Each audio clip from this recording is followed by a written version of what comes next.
ಸ್ನೇಹಿತರೆ ನಮಸ್ಕಾರ. ಗೌರಿ ಶಕ್ಕಿ ಸ್ಟುಡಿಯೋದ ವಿಶೇಷ ಕಾರ್ಯಕ್ರಮ ಮಾನಸ ಸರೋವರ ನಿಮಗೆಲ್ಲ ಆತ್ಮೀಯ ಸ್ವಾಗತ.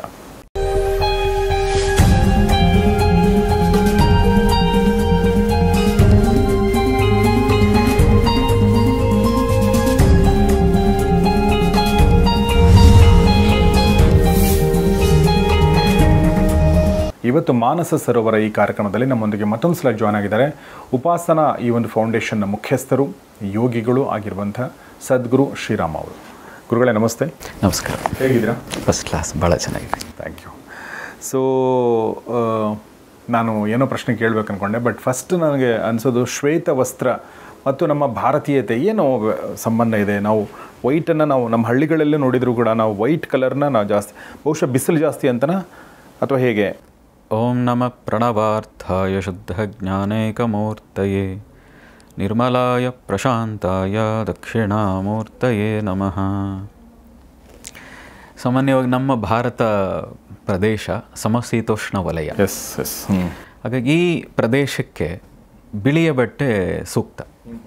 ಅಂದರೆ ಹೆಚ್ಚು ಹೀಟನ್ನು ಅಬ್ಸರ್ವ್ ಮಾಡಲ್ಲ. ಮತ್ತು ಈ ವಾತಾವರಣಕ್ಕೆ ಇದು ಖಾದಿ ಈ ಥರದ ಬಟ್ಟೆಗಳು, ಸಾಮಾನ್ಯವಾಗಿ ಹತ್ತಿಯ ಬಟ್ಟೆಗಳೆಲ್ಲವೂ ಕೂಡ ಬಿಳಿಯ ಬಣ್ಣದಲ್ಲೇ ಇರುತ್ತೆ ಸಹಜವಾಗಿ. ಹಾಗಾಗಿ ಭಾರತದಲ್ಲಿ ಸಾಮಾನ್ಯವಾಗಿ ಸಾಧುಗಳು ಕೂಡ ಶ್ವೇತವರ್ಣವನ್ನೇ ಜಾಸ್ತಿ ಹಾಕ್ತಾರೆ. ನೀವು ಉತ್ತರ ಭಾರತ ಇರ್ಬೋದು, ದಕ್ಷಿಣ ಇರ್ಬೋದು. ಸನ್ಯಾಸಿಗಳಲ್ಲದವರು ಒಂದು ಹಳದಿ ಬಣ್ಣದ್ದು ಇಲ್ಲ, ಹೆಚ್ಚು ಪ್ರಮುಖವಾಗಿ ಶ್ವೇತವರ್ಣದ ಬಟ್ಟೆಗಳನ್ನೇ ಹೆಚ್ಚು ಧರಿಸ್ತಾರೆ. ಹೌದು ಹೌದು. ಸೊ ನೀವು ಶ್ವೇತ ವಸ್ತ್ರಧಾರಿ ಆಗಿರೋದಕ್ಕೆ ಸನ್ಯಾಸಿ ಅಲ್ಲ ಅಂತನರ್ಥ? ಹಾಂ, ಮಾನಸಿಕವಾಗಿ ಸನ್ಯಾಸಿಯಾಗುವ, ಪ್ರಾರಂಭದಲ್ಲಿ ಹೇಳಿದ್ದೆ, ಮಾನಸಿಕವಾಗಿ ಸನ್ಯಾಸಿಯಾಗುವ ಪ್ರಯತ್ನ. ನ್ಯಾಸ ಅಂದರೆ ತ್ಯಾಗ ಮಾಡೋದು ಅಂತ, ಸನ್ಯಾಸ ಅಂದರೆ ಒಳ್ಳೆಯದಕ್ಕೋಸ್ಕರ ತ್ಯಾಗ ಮಾಡೋದು ಅಂತ. ಸೊ ಆ ನಿಟ್ಟಿನಲ್ಲಿ ಹೆಜ್ಜೆ ಇಟ್ಟಿರೋದ್ರಿಂದ ಈಗ ವೈಟ್ ಉಟ್ಕೊಂಡಿದ್ರೆ ಆಮೇಲೆ ನೀವು ಕಾವಿ ಧರಿಸ್ಬೋದು. ಕಾವಿ ಧರಿಸೋ ಏನು ಉದ್ದೇಶ ಅಂತೂ ಏನಿಲ್ಲ. ಯಾಕೆಂದ್ರೆ ಕಾವಿ ಹಾಕಿದ್ರೆ ಒಂದಷ್ಟು ನಿಯಮಗಳನ್ನು ನಾವು ಪಾಲಿಸಬೇಕು. ಅಂದರೆ ಜನರ ಜೊತೆ ಆಗಲಿ ಸಂಘ ಸಾಮಾನ್ಯವಾಗಿ ಇರಲ್ಲ, ಏಕಾಂತವಾಸ ಜಾಸ್ತಿ, ಅಧ್ಯಯನ ಹೆಚ್ಚು, ಈಗಲೂ ಇದೆ. ಆದರೆ ಸಹಜವಾಗಿ ಎಲ್ಲರ ಜೊತೆ ಬೆರೆಯೋ ಹಾಗಿರಲ್ಲ ಕಾವಿ ಧರಿಸಿದಾಗ. ಶ್ವೇತವರ್ಣ ಆದರೆ ಎಲ್ಲರ ಜೊತೆ ಸಾಮಾನ್ಯರಂತೆ ಇರಬಹುದು. ವಂಡರ್ಫುಲ್. ಸೊ ಗುರುಗಳೇ, ಇವತ್ತು ನಾನು ಮಾತಾಡ್ಬೇಕು ಅಂದ್ಕೊಂಡ್ರೆ ವಿಚಾರ ಮುಖ್ಯವಾಗಿ ಏನಂದ್ರೆ ಮನಸ್ಸಿನ ಬಗ್ಗೆ. ನಾವು ಮನಸ್ಸನ್ನು ಎಷ್ಟು ಟೇಕನ್ ಫಾರ್ ಗ್ರಾಂಟೆಡ್ ಮಾಡ್ಕೊಂಡಿರ್ತೀವಿ ಅಂದರೆ ಮನಸ್ಸಿನ ಬಗ್ಗೆ ಯೋಚನೆ ಮಾಡಲ್ಲ. ಯಾಕಂದ್ರೆ ಮನಸ್ಸಂದ್ರೆ ಏನು ಅನ್ನೋದು ನಮ್ಗೆ ಗೊತ್ತು ಅನ್ನೋ ಥರ ನಾವು ಅಂದ್ಕೊಂಡಿರ್ತೀವಿ. ಬಟ್ ಆದರೆ ನಮ್ಮ ವೇದಿಕ್ ಒಂದು ಟ್ರೆಡಿಷನಲ್ಲಿ ಮನಸ್ಸಿನ ಬಗ್ಗೆ ಭಾಳಷ್ಟು ಮಾತಾಡಿದ್ದಾರೆ, ಬರೆದಿದ್ದಾರೆ ಅಂದ್ಕೋತೀನಿ. ಚಿತ್ತ ಅಂತ ಬೇರೆ, ಮನಸ್ಸು ಬೇರೆ, ಹೀಗೆ ಸಾಕಷ್ಟು ಅದರಲ್ಲಿ ಬೇರೆ ಬೇರೆ ಶಬ್ದಗಳು, ಪಾರಿಭಾಷಿಕ ಶಬ್ದಗಳು ಕೂಡ ಇದೆ. ಸೊ ಏನು ಆ್ಯಕ್ಚುಲಿ ಮನಸ್ಸಂದರೆ, ಚಿತ್ತ ಅಂದ್ರೇನು, ಏನು ವ್ಯತ್ಯಾಸ ಎರಡರ ಮಧ್ಯೆ ಹೇಳ್ಬೋದು? ಅಂದರೆ ಯೋಗದ ಮತ್ತು ವೇದಾಂತದ ಭಾಷೆನಲ್ಲಿ ಹೇಳೋದಿದ್ದರೆ ಮನಸ್ಸು ಅನ್ನೋದನ್ನು ಎರಡನ್ನು ಮಾಡ್ತೀವಿ. ಯಾವುದೋ ಹೊರ ಮನಸ್ಸು ಅಂತ ಹೇಳ್ತೀವೋ, ಈಗ ಕಾನ್ಷಿಯಸ್ ಮೈಂಡ್, ಸಬ್ ಕಾನ್ಷಿಯಸ್ ಮೈಂಡ್ ಅಂತ ಏನು ಕರಿತೀವಿ, ಈ ಕಾನ್ಷಿಯಸ್ ಮೈಂಡನ್ನು ಬುದ್ಧಿ ಅಂತ ನಾವು ಕರಿತೀವಿ.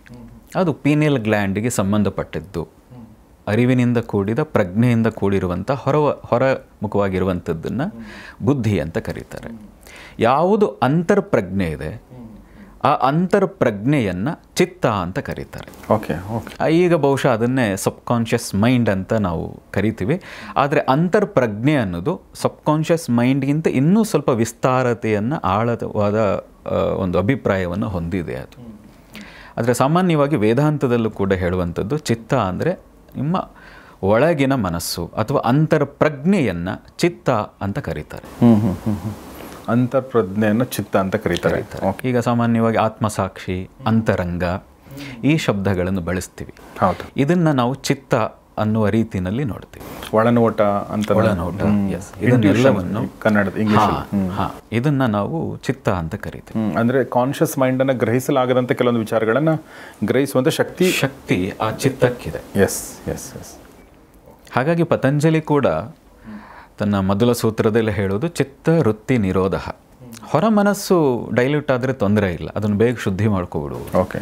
ಆದರೆ ಚಿತ್ತ ಏನಾದರೂ ಅಶುದ್ಧಿ ಆದರೆ ಅದು ಸರಿ ಮಾಡ್ಕೊಳ್ಳೋದು, ಶುದ್ಧಿ ಮಾಡ್ಕೊಳ್ಳೋದಕ್ಕೆ ಸಮಯ ಜಾಸ್ತಿ ತೊಗೊಂಡ್ಬಿಡ್ತದೆ ಮತ್ತು ನಮ್ಮ ಜೀವನ ಕೂಡ ಹಾಗೆ ಆಗೋಗ್ತದೆ. ಹಾಗಾಗಿ ನಮ್ಮ ಸಾಧನೆಯ ಉದ್ದೇಶ ಏನು? ಅದು ಪೂಜೆ ಮಾಡ್ತಿರೋ, ಹೋಮ ಮಾಡ್ತಿರೋ, ಜಪ ಮಾಡ್ತಿರೋ, ಏನನ್ನಾದರೂ ಮಾಡಿ ಅದರ ಮೂಲ ಉದ್ದೇಶ ಏನು ಅಂದರೆ ಚಿತ್ತಶುದ್ಧಿ. ನೀವೇನು ಪೂಜೆಗಳನ್ನು ಮಾಡ್ತೀರಿ, ಪೂಜೆಯಲ್ಲಿರುವಂಥ ಷೋಡಶೋಪಚಾರ ಪೂಜೆ ಇರ್ಬೋದು, ಭಗವಂತನಿಗೆ ಇದರಿಂದ ಏನೂ ಆಗಬೇಕಾದದ್ದಿಲ್ಲ. ನೀವು ಯಾವುದ್ರಲ್ಲಿ ಪೂಜೆ ಮಾಡ್ತೀರಿ, ಹೇಗೆ ಪೂಜೆ ಮಾಡ್ತೀರಿ, ಅದು ಭಗವಂತನಿಗೆ ಬೇಕಾಗಿಲ್ಲ. ವಸ್ತುಗಳು ಮುಖ್ಯ ಅಲ್ಲ. ಭಗವಂತನಿಗೆ ಬೇಕಾಗಿರೋದು ನಿನ್ನ ಚಿತ್ತ. ನೀನು ಶ್ರೀಮಂತನ, ನೀನು ಬಡವನ, ನೀನು ಯಾವ ಮತಕ್ಕೆ ಸೇರಿದ್ದಿ, ಯಾವ ಜಾತಿಗೆ ಸೇರಿದ್ದಿ, ಪರಮಾತ್ಮನಿಗೆ ಇದು ಯಾವುದರ ಬೇಕಾಗಿಲ್ಲ, ಅವಶ್ಯಕತೆ ಇಲ್ಲ. ಅವನು ನೋಡೋದು ಚಿತ್ತವನ್ನು. ಆ ಚಿತ್ತ ಶುದ್ಧಿ ಆಗಬೇಕು. ಹಾಗಾಗಿ ಅಲ್ಲಿ ಮಂತ್ರಗಳನ್ನು ಜೋಡಿಸಿದ್ದಾರೆ, ಪೂಜಾ ವಿಧಾನಗಳನ್ನು ಜೋಡಿಸಿದ್ದಾರೆ. ಆಗ ಮಾಡ್ತಾ ಮಾಡ್ತಾ ಮಾಡ್ತಾ ನಿನ್ನ ಚಿತ್ತ ಪೂರ್ಣವಾಗಿ ಆ ಪರಮಾತ್ಮನ ಕಡೆಗೆ ಇರಬೇಕು. ಹಾಗಿದ್ದು ಅಲ್ಲಿ ಅಶುದ್ಧಿ ಏನಿದೆ ಅದಕ್ಕೆ ಅದೇ ದಗ್ಧವಾಗಬೇಕು, ಸುಟ್ಟು ಹೋಗಬೇಕು, ನಾಶವಾಗಬೇಕು, ಶುದ್ಧಿ ಆಗಬೇಕು ಅನ್ನೋ ದೃಷ್ಟಿಯಿಂದ ಚಿತ್ತಶುದ್ಧಿಯೇ ಮೂಲ ಉದ್ದೇಶ. Okay, very nice. ಅನ್ನೋ ಕಾರಣಕ್ಕೋಸ್ಕರವಾಗಿ ಈ ಎಲ್ಲ ವಿಧಾನಗಳನ್ನು ನಮ್ಮ ಪೂರ್ವಿಕರು ಜೋಡಿಸ್ಕೊಟ್ಟಿದ್ದಾರೆ. ಪತಂಜಲಿ ಹೇಳಿರುವಂಥ ಒಂದು ಮಾತನ್ನು ಹೇಳಿದರೆ, ಚಿತ್ತವೃತ್ತಿ ನಿರೋಧ. ಏನು ಹಂಗಂದ್ರೆ? ಚಿತ್ತದಲ್ಲಿ ಉಂಟಾಗುವಂಥ ಅಲೆಗಳು, ತರಂಗಗಳು ಅಂದರೆ ಬೇರೆ ಬೇರೆಯ ಬೇಡದ ಆಲೋಚನೆಗಳು ಏನಿದೆ ಅದರ ನಿರೋಧ ಮಾಡುವಂಥದ್ದು. ವಿರೋಧ ಮಾಡೋದು ಅಲ್ಲ ಕೂಡ. ನಿರೋಧ ಅಂದರೆ ಅದನ್ನು ನಿರ್ಲಕ್ಷ್ಯ ಮಾಡೋದು, ದೂರ ಮಾಡೋದು, ಶುದ್ಧಿ ಮಾಡೋದು. ಈ ಕ್ರಿಯೆಗೆ ಚಿತ್ತಶುದ್ಧಿ ನಿರೋಧ ಅಂತ ಹೇಳಿದರು. ಯೋಗದ ಉದ್ದೇಶ ಏನು ಅಂದರೆ ಚಿತ್ತವನ್ನು ಶುದ್ಧಿ ಮಾಡೋದು. ಚಿತ್ತದಲ್ಲಿ ಉಂಟಾಗುವಂತಹ ತರಂಗಗಳನ್ನು, ಈಗೇನಾಗ್ತಿದೆ, ಒಂದು ಕೆರೆಯ ನೀರಿದೆ, ಅದು ತಿಳಿಯಾಗಿದೆ, ಮೇಲೇನು ಕಸ ಇಲ್ಲ, ಕೆಸರು ಕೆಳಗೆ ಕೂತ್ಕೊಂಡಿದೆ. ನೀವು ಯಾವುದೋ ಯೋಚನೆ ಮಾಡ್ತೀರಿ, ಬೇಡದನ್ನು ಯೋಚನೆ, ಅದನ್ನು ಕಲ್ಲು ಹೆಸ್ದಾಗೆ, ಆ ಕೆರೆಗೆ ಒಂದು ಕಲ್ಲನ್ನು ಹೆಸ್ದಾಗೆ ಅಲ್ಲಿ ತರಂಗ ಹೇಳುತ್ತದೆ. ತರಂಗ ಎದ್ದಾಗ ಕೆಳಗಡೆ ಇರುವಂಥ ಕೆಸರು ಕೂಡ ಹಾಗೆ ಮೇಲು ಬಂದು ಕೆಸರು ಉಂಟಾಗ್ತದೆ. ಹಾಗೆ ಒಂದು ಕಲ್ಲಿಗೆ ಅಷ್ಟು ತರಂಗ ಉಂಟಾದರೆ ಒಂದು 10 ಕಲ್ಲುಗಳನ್ನು ಎಸಿತಾ ಒಂದರಾದ್ಮೇಲೆ ಒಂದು ಕಲ್ಲು ಎಸಿತಾ ಇದ್ದರೆ ಆ ಕೆರೆ ಶಾಂತವಾಗಿ ಏನಿತ್ತು ಅಶಾಂತವಾಗ್ತದೆ. ಎಲ್ಲ ತರಂಗಗಳ ಮೇಲೆ ತರಂಗಗಳೆದ್ದು ಹೆಚ್ಚು ಕೆಳಗೆ ಕೂತ ಕೆಸರು ಕೂಡ ಮೇಲಕ್ಕೆ ಬರೋಕ್ಕೆ ಶುರುವಾಗ್ತದೆ. ಕರೆಕ್ಟ್. ಹೀಗೆ ಉಂಟಾಗೋ ತರಂಗಗಳನ್ನು ಆಗದೇ ಇರೋ ರೀತಿ ಮನಸ್ಸನ್ನು ಇಟ್ಕೊಳ್ಬೇಕು. ಹಾಗೆ ಇಟ್ಕೊಳ್ಳೋದಕ್ಕೆ ಚಿತ್ತವೃತ್ತಿ ನಿರೋಧ. ಅದನ್ನೇ ಪರಮಾತ್ಮ ಶ್ರೀಕೃಷ್ಣ ಹೇಳೋದು ಸ್ಥಿತಪ್ರಜ್ಞತೆ. ಮನಸ್ಸನ್ನು ಶಾಂತವಾಗಿ ಇಟ್ಕೋ. ಯೋಗದ ಉದ್ದೇಶ ಏನು? ಸಮತ್ವಂ ಯೋಗ ಉಚ್ಯತೆ. ಮನಸ್ಸನ್ನು ಸಮಸ್ಥಿತಿಯಲ್ಲಿ ಇಟ್ಕೊಳ್ಳೋದೇ ಯೋಗದ ಉದ್ದೇಶ ಅನ್ನೋ ಹಾಗೆ ಕೃಷ್ಣ ಕೂಡ ಭಗವದ್ಗೀತೆಯಲ್ಲಿ ಹೇಳಿದ್ದಾರೆ. ನಮ್ಮ ಮನಸ್ಸು ಕಲುಷಿತಗೊಂಡ್ರೆ ನಮ್ಗೆ ಗೊತ್ತಾಗುತ್ತೆ, ನಾನು ಯಾಕೆ ಇದನ್ನೆಲ್ಲ ಯೋಚನೆ ಮಾಡ್ತೇನೆ, ನಾನು ಯಾಕೆ ಸ್ಟ್ರೆಸ್ ತೊಗೋತಾ ಇದ್ದೀನಿ, ನಾನು ಯಾಕೆ ಬೇಡದ ಯೋಚನೆ ಮಾಡ್ತೀನಿ. ಇದೆಲ್ಲ ನಾನು ಯೋಚನೆ ಮಾಡಿಕೊಂಡು ಪ್ರಜ್ಞಾಪೂರ್ವಕವಾಗಿ ದೂರ ಇರೋ ಟ್ರೈ ಮಾಡ್ಬೋದು. ಬಟ್ ಅಂತರಂಗದ ಅಂದರೆ ಮನಸ್ಸಿನ ಬಗ್ಗೆ ನಾನು ಮಾತಾಡಿದೆ. ಚಿತ್ತವನ್ನು ಶುದ್ಧ ಮಾಡ್ಕೊಳ್ಳೋದು ಹೇಗೆ ಅನ್ನೋದು ಒಂದು ಪ್ರಶ್ನೆ. ಆದರೆ ನನ್ನ ಚಿತ್ತ ಶುದ್ಧಿ ಇದೆಯಾ ಅಥವಾ ಅಶುದ್ಧವಾಗಿದೆ ಅಂತ ಗೊತ್ತಾಗುತ್ತೆ ಹೆಂಗೆ? ಅಲ್ಲಿ ನೋಡಿ, ಹೊರಗಡೆಗೆ ನಿಮಗೆ ಈಗ ಅನ್ನಿಸ್ತಾ ಇದೆಯಲ್ಲ, ನನ್ನ ಯೋಚನೆ ಸರಿ ಇಲ್ಲ, ನಾನು ಹೀಗೆ ಬದುಕ್ತಾ ಇರೋದು ಸರಿ ಇಲ್ಲ, ಇದನ್ನು ಹೇಳೋದೇ ಚಿತ್ತ. Okay okay. ಅದು ಸ್ವಲ್ಪನಾದರೂ ಪ್ರಜ್ಞಾವಸ್ಥೆಯಲ್ಲಿ ಇದ್ದಾಗ ಮಾತ್ರ ನಾನು ಹೀಗೆ ನಡೀತಾ ಇರೋದು ತಪ್ಪು, ಹೀಗೆ ಮಾತಾಡ್ತಾ ಇರೋದು ತಪ್ಪು, ಹೀಗೆ ಬದುಕ್ತಾ ಇರೋದು ತಪ್ಪು, ನನ್ನ ಆಲೋಚನೆಗಳು ತಪ್ಪು ಅಂತ ಆಗ್ತದೆ. ಆ ಚಿತ್ತದಲ್ಲಿ ವೃತ್ತಿಗಳು ಜಾಸ್ತಿ ಆದಾಗಲೇ, ಅದು ಅಶುದ್ಧವಾದಾಗಲೇ ನೀವೇನು ಮಾಡ್ತಾ ಇದ್ದೀರಿ ಅನ್ನೋ ಪ್ರಜ್ಞೆನೇ ಇರಲ್ಲ. ಓಕೆ. ಯಾರು ಏನೇ ಹೇಳಿದ್ರು ಅವ್ರು ತಿದ್ಕೊಳ್ಳಲ್ಲ. ತುಂಬ ಜನ ನೋಡಿ, ಇದು ತಪ್ಪಪ್ಪ ನೀನು ಮಾಡ್ತಾ ಇರೋದು ಅಂತ ಹೇಳಿದ್ರು, ಮತ್ತು ಅದೇ ತಪ್ಪುಗಳನ್ನು ಮಾಡ್ತಾರೆ. ಯಾಕೆಂದರೆ ಅವ್ರಿಗೆ ಆ ಪ್ರಜ್ಞೆ ಕೆಲಸ ಮಾಡ್ತಾ ಇರಲ್ಲ. ಅಂತರ್ಪ್ರಜ್ಞೆ ಏನಿದೆ ಅದು ಕೆಲಸ ಮಾಡ್ತಾ ಇರಲ್ಲ. ಆದರೆ ಒಬ್ಬ ಯೋಗಿಗೆ ಯಾರು ಹೇಳಲೇಬೇಕಾಗಿಲ್ಲ. ತಾನು ಏನು ಮಾತಾಡ್ತಾ ಇದ್ದೀನಿ ಒಂದು ಅಂತರ್ಪ್ರಜ್ಞೆಯಿಂದನೇ ಮಾತಾಡ್ತಾನೆ. ಬಳಸುವ ಶಬ್ದಗಳು ಕೂಡ ಆ ಕಾನ್ಷಿಯಸ್ಲಿ ಬಳಸ್ತಾರೆ. ಆದರೆ ಬಹಳಷ್ಟು ಜನಗಳು ಅನ್ಕಾನ್ಷಿಯಸ್ಲಿ ತನಗೆ ಅರಿವಿಲ್ಲದೆ ಏನೋ ಮಾತಾಡ್ತಾನೆ ಇರ್ತಾರೆ. ಕಂಟ್ರೋಲೇ ಇರಲ್ಲ. ನೀವೀಗ ಸೋಷಿಯಲ್ ಮೀಡಿಯಾಗಳನ್ನು ತೊಗೊಂಡ್ರೂ ಕೂಡ ಅವ್ರು ಯಾಕೆ ಹಾಗೆ ಕಾಮೆಂಟ್ ಮಾಡ್ತಾ ಇದ್ದೀವಿ, ಅನ್ವಾಂಟೆಡಾಗಿ ಕಾಮೆಂಟ್ ಮಾಡ್ತಾ ಇರ್ತಾರೆ. ಅಲ್ಲಿರುವ ಸಬ್ಜೆಕ್ಟ್ಗೂ ಅದಕ್ಕೂ ಸಂಬಂಧವೂ ಇರಲ್ಲ, ಹಾಗೂ ಕಾಮೆಂಟ್ ಮಾಡ್ತಾ ಇರ್ತಾರೆ. ಯಾಕೆ ಅಂತ ಹೇಳಿದ್ರೆ ಅವರ ಪ್ರಜ್ಞೆ ಏನಿದೆ, ಅಂತರ್ಪ್ರಜ್ಞೆ ಏನಿದೆ, ಅವರು ಕೆಲಸ ಮಾಡ್ತಾ ಇರಲ್ಲ. ಬಹುಪಾಲು 99% ಕೆಲಸ ಮಾಡದೇ ಇರೋ ಕಾರಣಕ್ಕೆ ನಾನು ಮಾಡ್ತಾ ಇರೋ ತಪ್ಪು, ಹೀಗೆ ಮಾಡಬಾರದು ಅನ್ನುವ ಪ್ರಜ್ಞೆ ಇಲ್ಲದೆ ಅದೇ ತಪ್ಪುಗಳನ್ನೇ ಪ್ರತಿದಿನ ಪ್ರತಿಯೊಬ್ಬರ ಮೇಲೂ ಹಾಕ್ತಾ ಹೋಗ್ತಾರೆ. ಸೊ ಇದನ್ನು ಶುದ್ಧ ಮಾಡ್ಕೊಳ್ಳೋದು ಅನ್ನೋದ್ರ ಬಗ್ಗೆನೇ ನಮ್ಮ ಯೋಗ ಪರಂಪರೆ ಅದ್ರ ಬಗ್ಗೆನೇ ಇದೆ ಅಂತ ಹೇಳಿದರೆ, ಸೊ ಹೇಗೆ ಶುದ್ಧ ಮಾಡ್ಕೊಳ್ಳೋದು? ಹಾಗಾದರೆ ಧ್ಯಾನಕ್ಕಿಂತ ವಿಶೇಷವಾದ ಮಾರ್ಗ ಮತ್ತೊಂದಿಲ್ಲ. ವಿವೇಕಾನಂದರು ಕೂಡ ಹೇಳುವಂಥದ್ದು, ಮೂರ್ಖನನ್ನು ಸಂತನನ್ನಾಗಿಸುವ ಕ್ಷಮತೆ ಧ್ಯಾನಕ್ಕಿದೆ ಅಂತ. ಇದು ವಿವೇಕಾನಂದರು ಮಾತಲ್ಲ, ಇಡೀ ವೇದಾಂತದಲ್ಲೇ ಹೇಳುವಂಥದ್ದು. ಯಾರು ನಿಧಿಧ್ಯಾಸನ ಅಂದರೆ ಆಳವಾದ ಮೆಡಿಟೇಟಿವ್ ಸ್ಟೇಟ್ಗೆ ಹೋಗ್ತಾರೆ, ಹೋಗುವಂಥ ಕ್ಷಮತೆಯನ್ನು ಹೊಂದುತ್ತಾರೆ. ಅದಕ್ಕೊಬ್ಬ ಗುರುವಿನ ಮಾರ್ಗದರ್ಶನ ಬೇಕಾಗ್ತದೆ ಪ್ರಾರಂಭದಲ್ಲಿ. ಯಾರು ಆ ಸ್ಥಿತಿಗೆ ಹೋಗಲಿಕ್ಕೆ ಸಾಧ್ಯ ಇದೆ, ಅವನು ಮೂರ್ಖನಾಗಿದ್ದರೂ ಕೆಲವೇ ತಿಂಗಳಲ್ಲಿ, ವರ್ಷಗಳಲ್ಲಿ ಅವನು ಮಹಾನ್ ಜ್ಞಾನಿಯಾಗುವ ಎಲ್ಲ ಸಾಧ್ಯತೆಗಳು ಇದೆ. ಹಾಗಾಗಿ ಧ್ಯಾನಕ್ಕೆ ಬರಬೇಕು. ಓಕೆ, ನಮ್ಮ ಮೂಲ ಉದ್ದೇಶ ಧ್ಯಾನಕ್ಕೋಸ್ಕರವೇ ಇನ್ನೆಲ್ಲ ಉಳಿದ ಸ್ಟೇಟ್ಗಳನ್ನು ಹಾಕೊಂಡ್ಬಂದು ಕೊನೆಯಲ್ಲಿ ಧ್ಯಾನ. ನೀವೇನೇ ಪೂಜೆಗೆ ಕೂತ್ಕೊಳ್ಳಿ, ಸಂಕಲ್ಪ ಮಾಡಿ, ಎಲ್ಲ ಮಾಡಿದ ಮೇಲೆ ಆಚಮನ ಮಾಡಿ, ಪ್ರಾಣಾಯಾಮ ಆದಮೇಲೆ ಧ್ಯಾನ ಮಾಡಿದ್ಮೇಲೆ ಇನ್ನುಳಿದ ಕೆಲಸಕ್ಕೆ ಹೋಗ್ತಾರೆ ಅವರು. ಹಾಗಾಗಿ ಧ್ಯಾನವನ್ನು ಎಲ್ಲ ಕ್ರಿಯೆಗಳಲ್ಲೂ ನಮ್ಮ ಹಿರಿಯರು ಜೋಡಿಸಿದ್ದಾರೆ. ಆದರೆ ಅದನ್ನು ಸರಿಯಾಗಿ ಪಾಲಿಸೋಕೆ ಬರ್ತಾ ಇಲ್ಲ. ಧ್ಯಾನ ಅಂದರೆ ಏನು ಅನ್ನೋದೇ ಈಗಿನ ಗೊತ್ತಿಲ್ಲ, ಜನಕ್ಕೆ ಗೊತ್ತಿಲ್ಲ. ಆಮೇಲೆ ನನಗೆ ಅನಿಸೋ ಹಾಗೆ ನಮ್ಮ ಪೂರ್ವಿಕರು ಯಾರು ಧ್ಯಾನ ಮಾಡಿದ್ದಂತ ನಾನು ನೋಡಿಲ್ಲ. ಅವ್ರು ಎಕ್ಸಸೈಸ್ ಮಾಡಿದ್ದು ನಾನು ನೋಡಿಲ್ಲ. ಅವ್ರು ಕೆಲಸ ಮಾಡ್ತಿದ್ರು ಮತ್ತು ಆ ಕೆಲಸದಲ್ಲೇ ಅವರು ಸಾಕಷ್ಟು ಶ್ರಮ ವಹಿಸಿ ದುಡಿತಾಯಿದ್ರು. ಹಿಂಗೆ ಅವ್ರ ಆರೋಗ್ಯ ಚೆನ್ನಾಗಿತ್ತು ಅನ್ನೋದು ಬೇರೆ ವಿಚಾರ. ಬಟ್ ಧ್ಯಾನ ಅನ್ನೋದು ನಮ್ಮ ಪರಂಪರೆಯಲ್ಲಿ ಅಂದರೆ ನಾನು ಹೇಳೋದು ನಮ್ಮ ಇಮಿಡಿಯೇಟ್ ಪೂರ್ವಜರು, ನಮ್ಮ ತಾತ, ನಮ್ಮ ಮುತ್ತಾತನೋ ಅಥವಾ ನಮ್ಮ ಹಿರೀಕರು ಯಾರು ಕೂಡ ಧ್ಯಾನ ಮಾಡೋದಂತೂ ನಾನಂತೂ ನೋಡಿಲ್ಲ. ಮತ್ತು ಅದ್ರ ಬಗ್ಗೆ ಮಾತಾಡೋದು ಕೂಡ ನಾನು ನೋಡಿಲ್ಲ. ಅಲ್ಲ, ಸಾಕಷ್ಟು ಜನಕ್ಕೆ ಅದು ಸುಮಾರು ನನ್ನ ಪ್ರಕಾರ 1000 ವರ್ಷಗಳಿಂದ ಧ್ಯಾನದ ಬಗ್ಗೆ ಅಥವಾ ಅದರ ಆಳವಾದ ಅಧ್ಯಯನದ ಬಗ್ಗೆ ಜನ ಬಿಡ್ಲಿಕ್ಕೆ ಶುರು ಮಾಡಿದರು. ಹಾಗಾಗಿ ಇವತ್ತು ಧ್ಯಾನ ಅಂದರೆ ಏನು ಅಂತ ಗೊತ್ತಿಲ್ಲ. ಆದರೆ ಧ್ಯಾನದ ಬಗ್ಗೆ ಆಸಕ್ತಿ ಹೆಚ್ಚಾಗಿದೆ. ಇವತ್ತಿನ ಯುವಕರಿಗೆ ತುಂಬ ಆಸಕ್ತಿ ಬಂದಿದೆ. ಆದರೆ ಅದೇನು ಅಂತ ಗೊತ್ತಾಗ್ತಾ ಇಲ್ಲ. ಧ್ಯಾನ ಹೇಗೆ ಮಾಡಬೇಕು, ಯಾವ ರೀತಿಯಾಗಿ ಧ್ಯಾನ ಮಾಡಬೇಕು ಅಂತ. ಆದರೆ ನನ್ನ ಪ್ರಕಾರ ಸುಮಾರು 1000 ವರ್ಷಗಳ ಹಿಂದೆ ಈ ಸಾಧನೆ ಮಾಡಬೇಕು, ಧ್ಯಾನ ಮಾಡಬೇಕು ಅನ್ನುವ ಕ್ರಮ ಏನಿದೆ ಅದು ಕಡಿಮೆ ಆಗಲಿಕ್ಕೆ ಶುರುವಾಯಿತು. ಅದು ಕೇವಲ ಒಂದು ಜನಾಂಗಕ್ಕೆ ಸೀಮಿತ. ಧ್ಯಾನ ಆಗಲಿ, ಜಪ ಆಗಲಿ ಒಂದು ಜನಾಂಗಕ್ಕೆ ಸೀಮಿತ, ಅಥವಾ ಯಾರು ಸಾಧು ಸಂತರಿದ್ದಾರೆ ಅವರು ಮಾತ್ರ ಧ್ಯಾನ ಮಾಡಬೇಕು ಅಂತಿತ್ತು. ಆದರೆ ಪೂರ್ವದಲ್ಲಿ ನೀವು ನೋಡಿದ್ರೆ ರಾಜರ ಆದಿಯಾಗಿ ಕೂಡ ಈ ಸಾಧನೆ, ಧ್ಯಾನವನ್ನು ಅವರ ಜೀವನದ ಒಂದು ಭಾಗವಾಗಿ ಜೋಡಿಸಿದ್ರು. ಹಿಂದೆ ಹೇಳ್ತಾರೆ, ರಾಜ ಹೇಗಿರಬೇಕು ಅಂದರೆ ಬ್ರಾಹ್ಮಿ ಮುಹೂರ್ತದಲ್ಲೆದ್ದು ತನ್ನ ಅನುಷ್ಠಾನಗಳನ್ನೆಲ್ಲ ಮುಗಿಸ್ಕೊಂಡೇ ಅವನು ಹೊರಗೆ ಬರಬೇಕು ಅನ್ನೋದಿದೆ. ಈಗಲೂ ನಮ್ಮ ಮೈಸೂರು ಮನೆತನದ ರಾಜ ಮನೆತನವನ್ನು ನೋಡಿದ್ರೆ ಇವತ್ತಿಗೂ ಕೂಡ ಆ ಅನುಷ್ಠಾನಗಳನ್ನು ಇಟ್ಕೊಂಡಿದ್ದಾರೆ. ಅವರು ಆ ಒಂದು ಗುರು ಪರಂಪರೆಯ ಶ್ರದ್ಧೆಯನ್ನು ಇಟ್ಕೊಂಡಿದ್ದಾರೆ. ಮತ್ತು ಅದಕ್ಕಿಂತ ಹೆಚ್ಚಾಗಿ ಅವರದೇ ಒಂದು ಆ ಅನುಷ್ಠಾನ ಪದ್ಧತಿ, ಆ ರಾಜ ಮನೆತನದ ಅನುಷ್ಠಾನ ಪದ್ಧತಿಯನ್ನು ಅವರ ತಲೆಮಾರುಗಳಿಂದ ಅಷ್ಟೇ ಶ್ರದ್ಧೆಯಿಂದ ಇವತ್ತಿಗೂ ನಡ್ಸ್ಕೊಂಡ್ಬರ್ತಾ ಇದ್ದಾರೆ. ಅದೆಲ್ಲವೂ ಇದೆ, ಆದರೆ ಸಾರ್ವಜನಿಕವಾಗಿ ಹೆಚ್ಚು ಜನಕ್ಕೆ ಗೊತ್ತಿರಲಿಲ್ಲ. ಬಟ್ ಒಂದು ನಾನು ಗಮನಿಸಿರೋ ಹಾಗೆ, ನೀವು ಹೇಳಿದಂಗೆ 1 ವರ್ಷಗಳಿಂದನೋ 500 ವರ್ಷಗಳಿಂದನೋ ಬ್ರಿಟಿಷರು ಬಂದ ಮೇಲೋ ಅಥವಾ ಮುಸ್ಲಿಮರ ದಾಳಿ ಆದಮೇಲೋ ಎಲ್ಲೋ ಒಂದು ಕಡೆ ಅದು ಹಿನ್ನೆಲೆಗೆ ಸರಿದಿರೋದು ಬ್ರೇಕ್ ಆಗಿರೋ ಸಾಧ್ಯತೆ ಇದೆ. ಆದರೆ ಧ್ಯಾನದ ಪರಿಣಾಮ ಇರುತ್ತಲ್ಲ, ಆ ಪರಿಣಾಮ ನನ್ನ ಪ್ರಕಾರ ಈಗಲೂ ನಮ್ಮ ಪೂರ್ವಿಕರ ಮೇಲೆ ಇದೆ. ಖಂಡಿತ. ಅವರು ಅತಿ ಆಸೆ ಮಾಡಲ್ಲ, ಅವ್ರ ಪರ ವಸ್ತುಗಳನ್ನ ಬಯಸಲ್ಲ, ಅವ್ರ ನೆಮ್ಮದಿ, ಅವ್ರ ಖುಷಿ, ಆ ವ್ಯಾಲ್ಯೂಗಳಿದೆಯಲ್ಲ ಅದನ್ನು ಅಬ್ಸರ್ವ್ ಮಾಡಿದಾಗ ಅವ್ರಿಗೆ ಯಾವ ಧ್ಯಾನನೇ ಬೇಕಾಗಿಲ್ಲ. ಅಷ್ಟೊಂದು ಬ್ಯೂಟಿಫುಲ್ ಮನಸ್ಸುಗಳು ಅವರು ಹೊಂದಿರೋದನ್ನು ನಾನು ನೋಡಿದ್ದೀನಿ. ಹೌದು. ದಾರ್ಶನಿಕರು ಏನು ಹೇಳ್ತಾರೆ ಅಂದರೆ, ಧ್ಯಾನ ಅಂದರೆ ಏನು ಅಂದರೆ ನಾನು ಅನ್ನೋದು ಎಲ್ಲಿ ಮುಗೀತದೋ ಅಲ್ಲಿ ಧ್ಯಾನ ಶುರುವಾಗ್ತದೆ. ಓಕೆ. ಮತ್ತು ನಾನು ಅನ್ನೋದು ನಿಂತು ಹೋದಾಗ ಅವನು ಸಮಾಧಿ ಸ್ಥಿತಿಗೆ ತುಂಬ ಈಸಿಯಾಗಿ ಎಂಟ್ರಿ ಆಗ್ತಾನೆ. ಅಂದರೆ ಧ್ಯಾನದ ಉನ್ನತವಾದ ಸ್ಥಿತಿ, ಅಂತರಂಗದ ಪೂರ್ಣ ಪ್ರಜ್ಞಾಸ್ಥಿತಿ ಅಂತ ಏನು ಕರೀತಾರೆ, ಆ ಸಮಾಧಿ ಸ್ಥಿತಿಗೆ ನಾನು ಅಂತ ಯಾರಿಗಿರಲ್ವೋ ಅವರು ಬೇಗ ತಲುಪ್ತಾರೆ ಅಂತ. ನಮ್ಮ ಪೂರ್ವಿಕರದು ಭಾಳ ದೊಡ್ಡ ಪ್ಲಸ್ ಪಾಯಿಂಟ್ ಏನು ಅಂದರೆ, ಅವರು ಓಡ್ತಾ ಇರಲಿಲ್ಲ. ಅವರ ಜೀವನದಲ್ಲಿ ಧಾವಂತ ಅನ್ನೋದಿರಲಿಲ್ಲ. ಇವತ್ತು ಫಾಸ್ಟ್ ಲೈಫ್, ಧಾವಂತ, ಬೆಳಗ್ಗೆ ಎದ್ದು ಸಂಜೆವರೆಗೆ ಓಡ್ತಾನೆ ಇರ್ತೀವಿ. ಒಂದು ಕಡೆ ಎಲ್ಲಾದರೂ ಒಂದು ಕಡೆ ನಿಂತು ನೋಡಬೇಕು, ಯಾಕೆ ಓಡ್ತಾ ಇದ್ದೀವಿ ನಾವು ಅಂತ, ಯಾಕೆ ನಾವು ಹಣ ದುಡಿತಾ ಇದ್ದೀವಿ, ಯಾಕೆ ದುಡಿತಾ ಇದ್ದೀವಿ ಅಂತ ನಮ್ಮನ್ನು ನಾವು ಕೇಳಬೇಕು. ಹೋಗಲಿ, ಎಲ್ಲೋ ಫೇಲ್ ಆಗ್ತಾ ಇರ್ತೀವಲ್ಲ ನಾವು ಜೀವನದಲ್ಲಿ, ಫೇಲ್ಗಳು ಆಗ್ತಾನೆ ಇರ್ತದೆ. ಫೇಲ್ ಆಗಬೇಕಾದ್ರೆ ಒಂದು ಕಡೆ ನಿಂತು ನಾನು ಯಾಕೆ ಸೋಲ್ತಾ ಇದ್ದೀನಿ ಅನ್ನೋದನ್ನು ನಮ್ಮ ಇವತ್ತಿನ ಜನ ನೋಡಲ್ಲ, ಡಿಪ್ರೆಸ್ಗೊಳಗಾಗ್ಬಿಡ್ತಾರೆ ಬೇಗ. ಆದರೆ ನಮ್ಮ ಪೂರ್ವಿಕರದ್ದು ಏನಿತ್ತು ಅಂದರೆ, ಅವರು ನಿಲ್ತಾ ಇದ್ದರು, ಯೋಚನೆ ಮಾಡ್ತಾಯಿದ್ರು, ಫ್ಯಾಮಿನಲ್ಲಿ ಕೂತು ಚರ್ಚೆ ಮಾಡ್ತಾಯಿದ್ರು. ಹಾಗಾಗಿ ಅವರ ಮನಸ್ಸಿನಲ್ಲಿ ಗೊಂದಲಗಳು ಜಾಸ್ತಿ ಇರಲಿಲ್ಲ, ಧಾವಂತಗಳಿರಲಿಲ್ಲ, ಕನ್ಫ್ಯೂಸ್ಗಳಿರಲಿಲ್ಲ.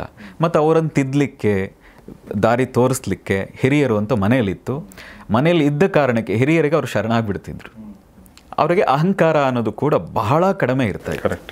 ಹಾಗಾಗಿ ಅವರಿಗೆ ಧ್ಯಾನ ಅನ್ನೋದು ಸಹಜವಾಗಿ ಅವರ ಜೀವನದ ಒಂದು ಭಾಗವಾಗಿಬಿಟ್ಟಿರ್ತಿತ್ತು. ಕರೆಕ್ಟ್. ನಾನು ಆ ಥರದ ಹಿರಿಯರನ್ನು ಸಾಕಷ್ಟು ಜನ ನೋಡಿದ್ದೀನಿ. ಒಂದು ಮರದ ಕೆಳಗೆ ಕೂತು ಆರಾಮಾಗಿ ವಿಶ್ರಾಂತಿ ತಗೊಂಡು ಆಮೇಲೆ ಕೆಲಸ ಮಾಡೋಕ್ಕೆ, ಯಾವುದೋ ಹೊಲದ ಕೆಲಸಕ್ಕೆ ಬರ್ತಾರೆ, ಚೆನ್ನಾಗಿ ಕೆಲಸ ಮಾಡ್ತಾರೆ ಮಧ್ಯಾಹ್ನದವರೆಗೆ.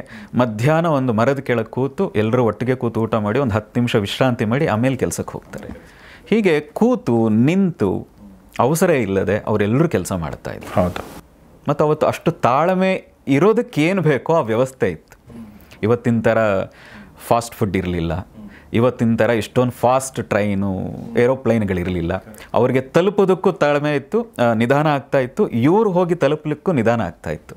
ಆ ನಿಧಾನ ಇದ್ದ ಕಾರಣಕ್ಕೆ ಅವ್ರಿಗೆ ತಾಳ್ಮೆ ಅನ್ನೋದು, ಸಂಯಮ ಅನ್ನೋದು ಸಹಜವಾಗಿ ಅವರ ಜೀವನದಲ್ಲಿ ರೂಢಿಯಾಗಿಬಿಟ್ಟಿತ್ತು. ಇವತ್ತು ಎಲ್ಲವೂ ಬೇಗ ಸಿಗ್ತಾ ಇದೆ. ಇವತ್ತು ಯಾವುದೋ ಒಂದು ಪಾರ್ಸಲ್ ಬರಬೇಕು, ಬಂದಿಲ್ಲ ಅಂತ ಹೇಳಿದ್ರೆ ಸಂಜೆ ತನಕ ಬಂದಿಲ್ಲ ಅಂದರೆ ರಾತ್ರಿ ಎಲ್ಲ ಚಡುಪಡಿಕೆ ಶುರು ಆಗಿಬಿಡುತ್ತೆ. ಯಾಕೆ ಬಂದಿಲ್ಲ ಅಷ್ಟು ಧಾವಂತ ನಮಗೆ. ಆದರೆ ನಮ್ಮ ಹಿರಿಯರಿಗೆ ಇದು ವ್ಯವಸ್ಥೆ ಇಲ್ಲದೆ ಇದ್ದುದರಿಂದ ಸಹಜವಾಗಿ ಅವರಿಗೆ ಸಮಾಧಾನ ಅನ್ನೋದು, ತಾಳ್ಮೆ ಅನ್ನೋದು, ಸಂಯಮ ಅನ್ನೋದು ಅವ್ರ ಜೀವನದ ಒಂದು ಭಾಗ ಆಗಿಬಿಟ್ಟಿತ್ತು.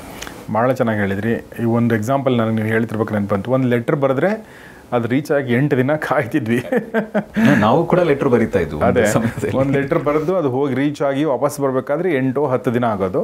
10 ದಿನಗಳವರೆಗೆ ಲೆಟ್ರ್ ಬಂದಾಗ ಅದು ಓದೋದೇ ಖುಷಿ. ಅದು ಒಂದು ಬ್ಯೂಟಿಫುಲ್. ಈಗ 1 ಸೆಕೆಂಡಲ್ಲಿ ಮೆಸೇಜ್ ಹೋಗುತ್ತೆ ಮತ್ತು ಅದು ಬೇಗ ಮನಸ್ಸನ್ನು ಅಷ್ಟೇ ಕೆಡಿಸ್ತೆ. ಸೊ ಹಾಗೆ ಲೈಫು ಕಂಪ್ಲೀಟ್ ಬದಲಾಗಿದೆ. ಆದರೆ ಕೊನೆಯದಾಗ ನಾನು ಕೇಳೋದೇನೆಂದರೆ, ನಾವು ನಮ್ಮ ಲೈಫನ್ನು ಈಗ ನಮ್ಮ ಟೆಕ್ನಾಲಜಿ ಅಡ್ವಾನ್ಸ್ ಆಗಿರೋ ಹಾಗೆ ಅದು ಒಳ್ಳೆಯದು ತುಂಬ ಆಗಿದೆ. ಅದರಲ್ಲಿ ಅದ್ಭುತವಾದ ನಮಗೆ ಒಂದು ಸವಲತ್ತುಗಳು, ಸೌಕರ್ಯಗಳು ಮತ್ತು ಸುವಿಧಾ ಅಂತಾರಲ್ಲ, ಅಂದರೆ ನಮ್ಮ ಲೈಫನ್ನು ಈಸಿ ಮಾಡಿದೆ. ಅದರಲ್ಲಿ ಯಾವ ಅನುಮಾನ ಕೂಡ ಇಲ್ಲ.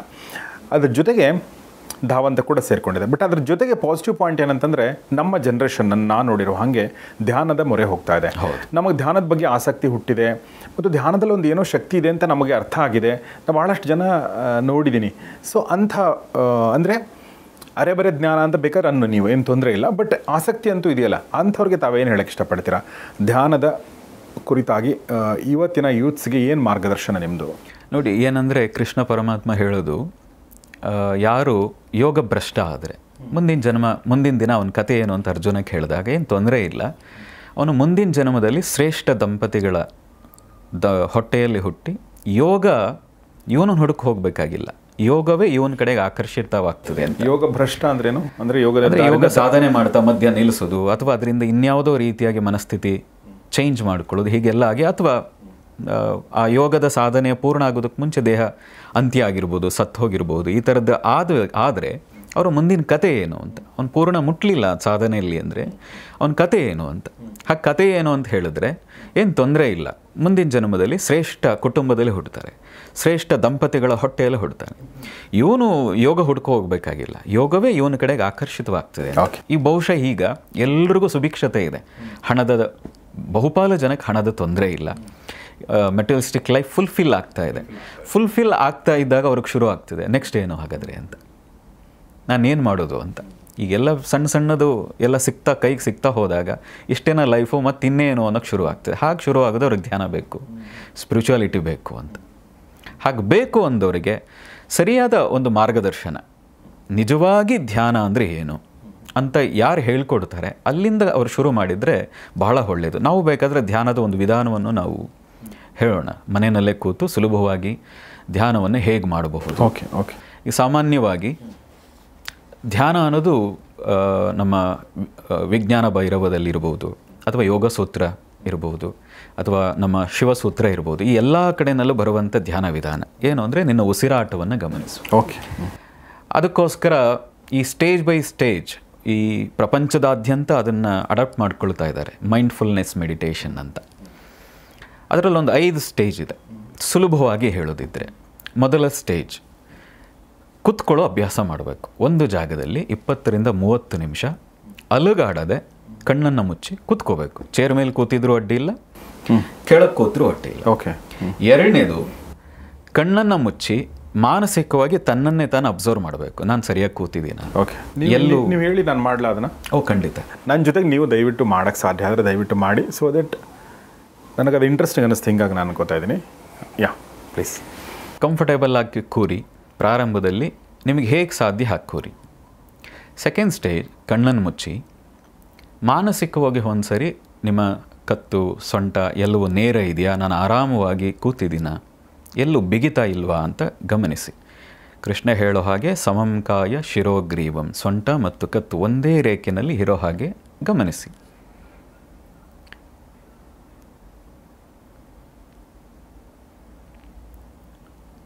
ಥರ್ಡ್ ಸ್ಟೇಜ್, ಮೂಗಿನ ತುದಿಯಿಂದ ನೀವು ಉಸಿರು ತಗೊಳ್ಬೇಕಾದ್ರೆ ಮನಸ್ಸು ಆ ಉಸಿರನ್ನು ಫಾಲೋ ಮಾಡ್ತಾ ಹೋಗಲಿ. ಮೂರನೇ ಹಂತದಲ್ಲಿ ಶ್ವಾಸವನ್ನು, ಬ್ರೆತ್ತನ್ನು ಫಾಲೋ ಮಾಡ್ತಾ ನಿಮ್ಮ ಹೃದಯ ಅಥವಾ ನಾಭಿ ಎಲ್ಲಿವರೆಗೆ ಹೋಗ್ತಾ ಇದೆಯೋ ಅಲ್ಲಿಯವರೆಗೆ ಆ ಶ್ವಾಸವನ್ನು ಫಾಲೋ ಮಾಡ್ತಾ ಹೋಗಿ. ಅಲ್ಲಿಂದ ವಾಪಸ್ ಮೂಗಿನ ತುದಿಯವರೆಗೂ ಕೂಡ ಆ ಶ್ವಾಸವನ್ನು ಫಾಲೋ ಮಾಡ್ತಾ ಬನ್ನಿ. ಎಷ್ಟು ಸಾಧ್ಯ ಅಷ್ಟು ದೀರ್ಘ ಮತ್ತು ನಿಧಾನ, slowly and deeply inhale and exhale. ಮನಸ್ಸು ಅದನ್ನು ಫಾಲೋ ಮಾಡ್ತಾ ಇದೆ.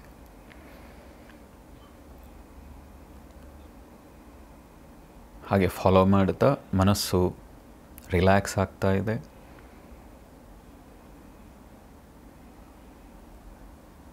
ಫೋರ್ತ್ ಸ್ಟೇಜ್, ಮನಸ್ಸು ಶ್ವಾಸವನ್ನು, ಬ್ರೆತ್ತನ್ನು ಫಾಲೋ ಮಾಡೋದನ್ನು ನಿಲ್ಲಿಸಿ ಮೂಗಿನ ತುದಿನಲ್ಲಿ ಸಾಕ್ಷಿ ಭಾವದೊಂದಿಗೆ ಜಸ್ಟ್ ವಿಟ್ನೆಸ್ ಆಗಿ ಮನಸ್ಸು ಮೂಗಿನ ತುದಿಯಲ್ಲಿ ಬಂದು ನಿಂತು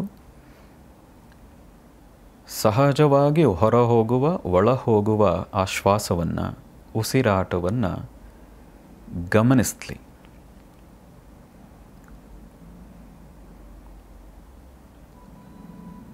ಸಹಜವಾದ ಉಸಿರಾಟವನ್ನು ನಿಮ್ಮ ಮನಸ್ಸು ಗಮನಿಸ್ತಾ ಇದೆ. ನಿಮಗೂ ಶ್ವಾಸಕ್ಕೂ ಸಂಬಂಧ ಇಲ್ಲವೇನೋ ಅನ್ನೋ ರೀತಿಯಲ್ಲಿ ಆ ಉಸಿರಾಟವನ್ನು ಗಮನಿಸ್ತಾ ಹೋಗಲಿ. ಬೇರೆ ಆಲೋಚನೆಗಳು, ಬೇರೆಯ ಚಿಂತನೆಗಳು ಬಂದಾಗ ಅದನ್ನು ಈ ಕ್ಷಣಕ್ಕೆ ನಿರ್ಲಕ್ಷಿಸಿ. ಕಂಟ್ರೋಲ್ ಮಾಡಬೇಡಿ, ತಡಿಲಿಕ್ಕೆ ಹೋಗಬೇಡಿ, ಅದನ್ನು ಇಗ್ನೋರ್ ಮಾಡಿ, ನಿರ್ಲಕ್ಷಿಸಿ.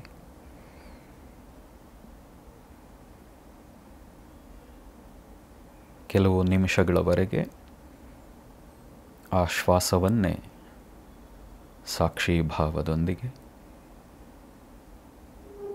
ಗಮನಿಸ್ತಾ ಹೋಗಿ.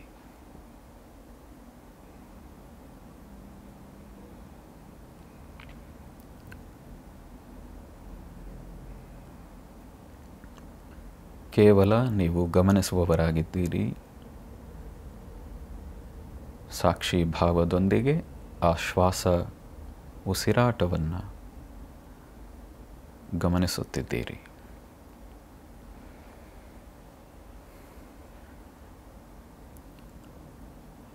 ಫಿಫ್ತ್ ಸ್ಟೇಜ್, ಆ ಉಸಿರಾಟವನ್ನು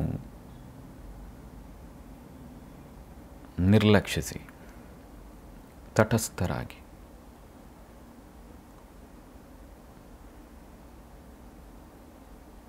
ಐದನೇ ಹಂತ, ಆ ಶ್ವಾಸ ಗಮನಿಸುವಿಕೆಯನ್ನು ನಿರ್ಲಕ್ಷಿಸಿ, ತಟಸ್ಥ ಭಾವದೊಂದಿಗೆ ಇರಿ.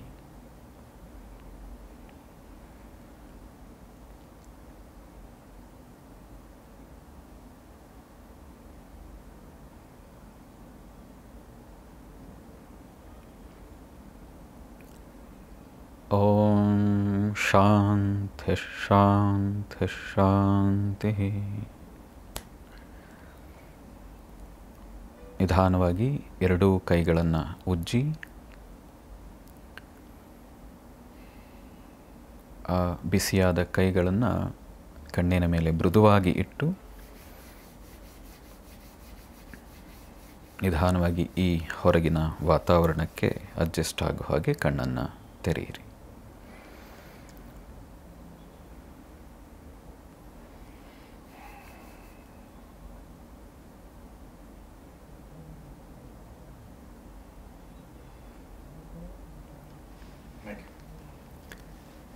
ನಾವು ಕೆಲವು ನಿಮಿಷಗಳವರೆಗೆ ಮಾತ್ರ ಮಾಡಿದ್ದೀವಿ. ಇದೇ ಸಮಯವನ್ನು ಇನ್ನೂ ಇನ್ಕ್ರೀಸ್ ಮಾಡ್ತಾ ಹೋಗಬೇಕು. ಓಕೆ. ವಿಶೇಷವಾಗಿ ಶ್ವಾಸವನ್ನು ಗಮನಿಸೋದೇನಿದೆ ಅದನ್ನು ಕನಿಷ್ಠ 20 ನಿಮಿಷಗಳವರೆಗೆ. ಯಾವಾಗಲೂ ಧ್ಯಾನ ಘಟಿಸಬೇಕಾದ್ರೆ ನಮ್ಮ ಮನಸ್ಸು, ಬುದ್ಧಿ, ಚಿತ್ತ, ಅಹಂಕಾರ ಎಲ್ಲವೂ ಒಂದು ಸೆಟಲ್ಡ್ ಆಗಬೇಕಾದ್ರೆ 20 ನಿಮಿಷ ಟೈಮ್ ತೊಗೊಳ್ತದೆ. 5 ನಿಮಿಷದಲ್ಲಿ ಧ್ಯಾನ ಯಾವುದೇ ಕಾರಣಕ್ಕೂ ಆಗಲ್ಲ. ಆ 20 ನಿಮಿಷ ಗಮನಿಸ್ತಾ ಹೋದರೆ ತನಗೆ ತಾನೇ ಆ ಶ್ವಾಸವನ್ನು ಗಮನಿಸುತ್ತಾ ಹೋದಾಗೆ ಅದು ಕೂಡ ನಿಂತು ಆ ಮೆಡಿಟೇಟಿವ್ ಸ್ಟೇಟಿಗೆ ಅಥವಾ ಧ್ಯಾನ ಘಟಿಸೋದು ಅಂತ ಏನು ಹೇಳ್ತಾರಲ್ಲ 20 ನಿಮಿಷದ ನಂತರ ಘಟಿಸ್ಲಿಕ್ಕೆ ಶುರುವಾಗ್ತದೆ. ಹಾಗಾಗಿ 20 ನಿಮಿಷ ಕನಿಷ್ಠ ಪಕ್ಷ ಧ್ಯಾನ ಮಾಡಲಿಕ್ಕೆ ಸಾಧ್ಯ ಆದರೆ ಖಂಡಿತ ಅವನು ಒಳ್ಳೆಯ ಮೆಡಿಟೇಟರ್ ಆಗ್ತಾನೆ, ಒಬ್ಬ ಒಳ್ಳೆಯ ಧ್ಯಾನಸ್ಥ ಸ್ಥಿತಿಗೆ ಹೋಗ್ತಾನೆ. ಕೊನೆಯದಾಗಿ ನನಗೆ ಒಂದು ನೀವು ಹೇಳ್ತಿರೋದೆಲ್ಲ ನಾನು ಅರ್ಥ ಮಾಡ್ಕೋತಾ ಇದ್ದೆ, ಅಂದರೆ ನನ್ನ ಕಾನ್ಷಿಯಸ್ ಮೈಂಡ್ ಅರ್ಥ ಮಾಡ್ಕೊಳಕ್ಕೆ. ಬಟ್ ಒಂದು ನನಗೆ ಸ್ವಲ್ಪ ಮಿಸ್ಟೀರಿಯಸ್ ಅನ್ನಿಸ್ತು. ಅಂದರೆ ನೀವು ನಿಮ್ಮ ಉಸಿರಾಟವನ್ನು ಕೂಡ ನಿರ್ಲಕ್ಷಿಸಿ ಅಂತ ಹೇಳಿದ್ರಲ್ಲ ನೀವು. ಸೊ ನಂಗೆ ಅದು ಅರ್ಥ ಆಗಲಿಲ್ಲ. ಇನ್ ದ ಸೆನ್ಸ್ ನೋಡಿ, ನೀವು ಉಸಿರು ತಗೋಬೇಕು ತಗೋಬಾರ್ದು ನೀವೇನು ಅಂದ್ಕೊಳ್ಳೋದೇ ಇದ್ದರೂ ಹೃದಯ ತನಗೆ ತಾನೇ ಬಡಿತಾ ಇದೆ, ರಕ್ತ ಪರಿಚಲನೆ ತನಗೆ ತಾನಾಗೆ ಆಗ್ತಾ ಇದೆ. ಹಾಗೆ ಉಸಿರು ತನಗೆ ತಾನೇ ಒಳಗೆ ಹೋಗುವ ಹೊರಗೆ ಹೋಗುವ ಪ್ರಕ್ರಿಯೆ ಅದಕ್ಕೆ ನಡೀತಾ ಇದೆ. ನೀವು ಒಂದಷ್ಟು ಹೊತ್ತು ಗಮನಿಸ್ತಾ ಹೋದಾಗ ಮನಸ್ಸು ಒಂದು ರಿಲ್ಯಾಕ್ಸ್ ಸ್ಟೇಟ್ಗೆ ಹೋಗ್ತದೆ. ಆಗ ನೀವು ಅದನ್ನು ಗಮನಿಸಬೇಕು ಅಂತಿಲ್ಲ. ಸಾಧ್ಯವಾದರೆ ಆ ಉಸಿರಾಟ ಗಮನಿಸೋದನ್ನು ಬಿಟ್ಟು ಪೂರ್ತಿ ಬ್ಲ್ಯಾಂಕ್ ಅಂತ ಏನು ಕರೀತಾರಲ್ಲ, ಆ ಸ್ಟೇಟಿಗೆ ಹೋದರೆ ಇನ್ನು ಉಳಿದದ್ದು ತನಗೆ ತಾನೇ ಮನಸ್ಸು ಕರ್ಕೊಂಡು ಹೋಗ್ತದೆ, ಇನ್ನೂ ಆಳವಾದ ಸ್ಥಿತಿಗೆ ಕರ್ಕೊಂಡು ಹೋಗ್ತದೆ. That's nice. ಸೊ ಅದು ಹಂಗಾಗಲಿ ಎಲ್ರಿಗೂ ಅಂತ ನಾನು ಆಶಿಸ್ತೀನಿ. ಈಗ ನಿಮಗೆ ಏನು ಅನಿಸ್ತಾ ಇತ್ತು? ಅದೇ ನಾನು ಒಂದು ಸಣ್ಣ ತಪ್ಪು ಮಾಡಿದೆ ಅಂತ ಅನ್ನಿಸ್ತು. ಅಂದರೆ ನಾನು ಹಿಂಗೆ ಕೂತ್ಕೋಬಾರ್ದಾಗಿತ್ತು, ಹಿಂಗೆ ಕೂತ್ಕೋಬೇಕಾಗಿತ್ತು. ಸ್ಟ್ರೈಟಾಗಿ ನಾನು ಇಲ್ಲೇ ಸ್ಟ್ರೈಟಾಗಿ ಮಾಡ್ಕೊಂಡೆ ಬಿಟ್ಟರೆ ಅದು ನನಗೆ ಫಸ್ಟ್ ಅನಿಸಿದ್ದು ಯಾವುದೇ ಕಾರಣಕ್ಕೂ ಹೊರಗಬಾರ್ದು, ಸ್ವಲ್ಪ ರಿಲ್ಯಾಕ್ಸ್ಡ್ ಆಯಿತು, ಸೊ ಹಿಂಗಿರಬೇಕಾಗಿತ್ತು. ಉಳಿದಂಗೆ ನನಗೆ ನೀವು ಹೇಳ್ತಿರ್ಬೇಕಾದ್ರೆ ಇನ್ಸ್ಟ್ರಕ್ಷನ್ ಫಾಲೋ ಮಾಡ್ತಾಯಿದ್ದೆ. ನಾನು ಒಂದು ರಿಲ್ಯಾಕ್ಸ್ಡ್ ಕೂಲ್ ಆಗಿರುವಂಥ ಒಂದು ಮೈಂಡ್ ಸೆಟ್ಗೆ ನಿಧಾನವಾಗಿ ಹೋಗ್ತಾ ಇದೆ ಅಂತ ಅನ್ನಿಸ್ತಾ ಇತ್ತು ನನಗೆ. ಇದು ಕೆಲವೇ ದಿನದಲ್ಲಿ, ಸುಮಾರು ಒಂದು 3 ತಿಂಗಳಲ್ಲಿ ಎಂತಹ ಮನಸ್ಥಿತಿಯವರು ತುಂಬ ಒಳ್ಳೆಯ ಧ್ಯಾನವನ್ನು ಅನುಭವಿಸ್ತಾರೆ ಮತ್ತು ಆ ಪ್ರಸನ್ನತೆಯನ್ನು, ಒಳ್ಳೆಯ ಧ್ಯಾನ ಮಾಡಿದ ಮೇಲೆ ಏನಾಗ್ತದೆ, ಒಂದು ತುಂಬ ಆನಂದ, ಒಳಗಡೆಯಿಂದ ಒಂದು ಪ್ರಸನ್ನತೆ, ಒಂದು ಸಂತೋಷ ಮತ್ತು ಅದಕ್ಕೂ ಮೀರಿ ಆನಂದದ ಅನುಭೂತಿ ಆಗೋಕ್ಕೆ ಶುರುವಾಗ್ತದೆ. ಧ್ಯಾನದಿಂದ ಸಿಗೋದೇನು ಅಂದರೆ ಆನಂದದ ಅನುಭೂತಿ. ಇನ್ನೇನೋ ಪವಾಡವನ್ನು ನಾವು ನಿರೀಕ್ಷೆ ಮಾಡಬಾರ್ದು. ಇನ್ನೇನೋ ಬಹಳ ದೊಡ್ಡ ಮಟ್ಟದ ನಿರೀಕ್ಷೆ ಮಾಡಿದಾಗ ಅದು ಸಿಗದೇ ಇದ್ದಾಗ ನಿರಾಶೆಯಾಗಿ ಧ್ಯಾನವನ್ನು ನಿಲ್ಲಿಸಿಬಿಡ್ತೀವಿ. ಕರೆಕ್ಟ್.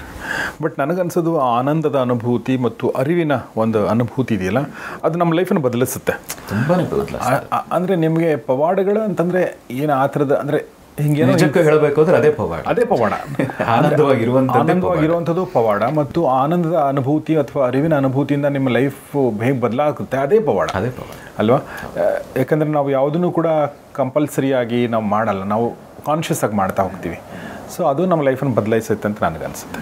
ನಾವು ತಿನ್ನುವ ಆಹಾರ ಮತ್ತು ನಮ್ಮ ಮನಸ್ಸು ಎರಡರ ಮಧ್ಯೆ ಏನು ಸಂಬಂಧ ಇದೆ? ಯಾವ ಆಹಾರವನ್ನು ತಿಂದ್ಕೊಂಡ್ರೆ ನಾವು ಚಿತ್ತ ಮತ್ತು ಮನಸ್ಸು ಎರಡನ್ನೂ ಶುದ್ಧವಾಗಿ ಇಟ್ಕೊಳ್ಳೋಕೆ ಸಾಧ್ಯ? ಇದ್ರ ಬಗ್ಗೆ ಏನು ಹೇಳ್ಬೋದು ಗುರುಗಳೇ? ನೋಡಿ, ಆಯುರ್ವೇದ ಕೂಡ ಹೇಳುವಂಥದ್ದು, ನಾವು ತಿನ್ನುವ ಆಹಾರದ 16ನೇ 2 ಭಾಗ ಮನಸ್ಸಾಗಿ ಪರಿವರ್ತನೆ ಆಗ್ತದೆ ಅಂತ. ಓಕೆ. ಹಾಗಾಗಿ ನಾವು ತಿನ್ನೋ ಆಹಾರ ಏನಿದೆ ಅದು ಬಹಳ ಇಂಪಾರ್ಟೆಂಟ್ ಇದೆ. ಪ್ರತಿಯೊಬ್ಬರಲ್ಲೂ ಕೆಲವು ಗುಣಗಳಿರ್ತದೆ. ಅದನ್ನು ತಮೋಗುಣ, ರಜೋಗುಣ, ಸತ್ವಗುಣ ಅಂತ ಕರೀತಾರೆ. ಹೌದು. ಕೆಲವರಲ್ಲಿ ಮಿಕ್ಸ್ ಇರ್ತದೆ, ಕೆಲವರಲ್ಲಿ ಪ್ರತ್ಯೇಕವಾಗಿ ಆ ಗುಣಗಳಿರ್ತದೆ.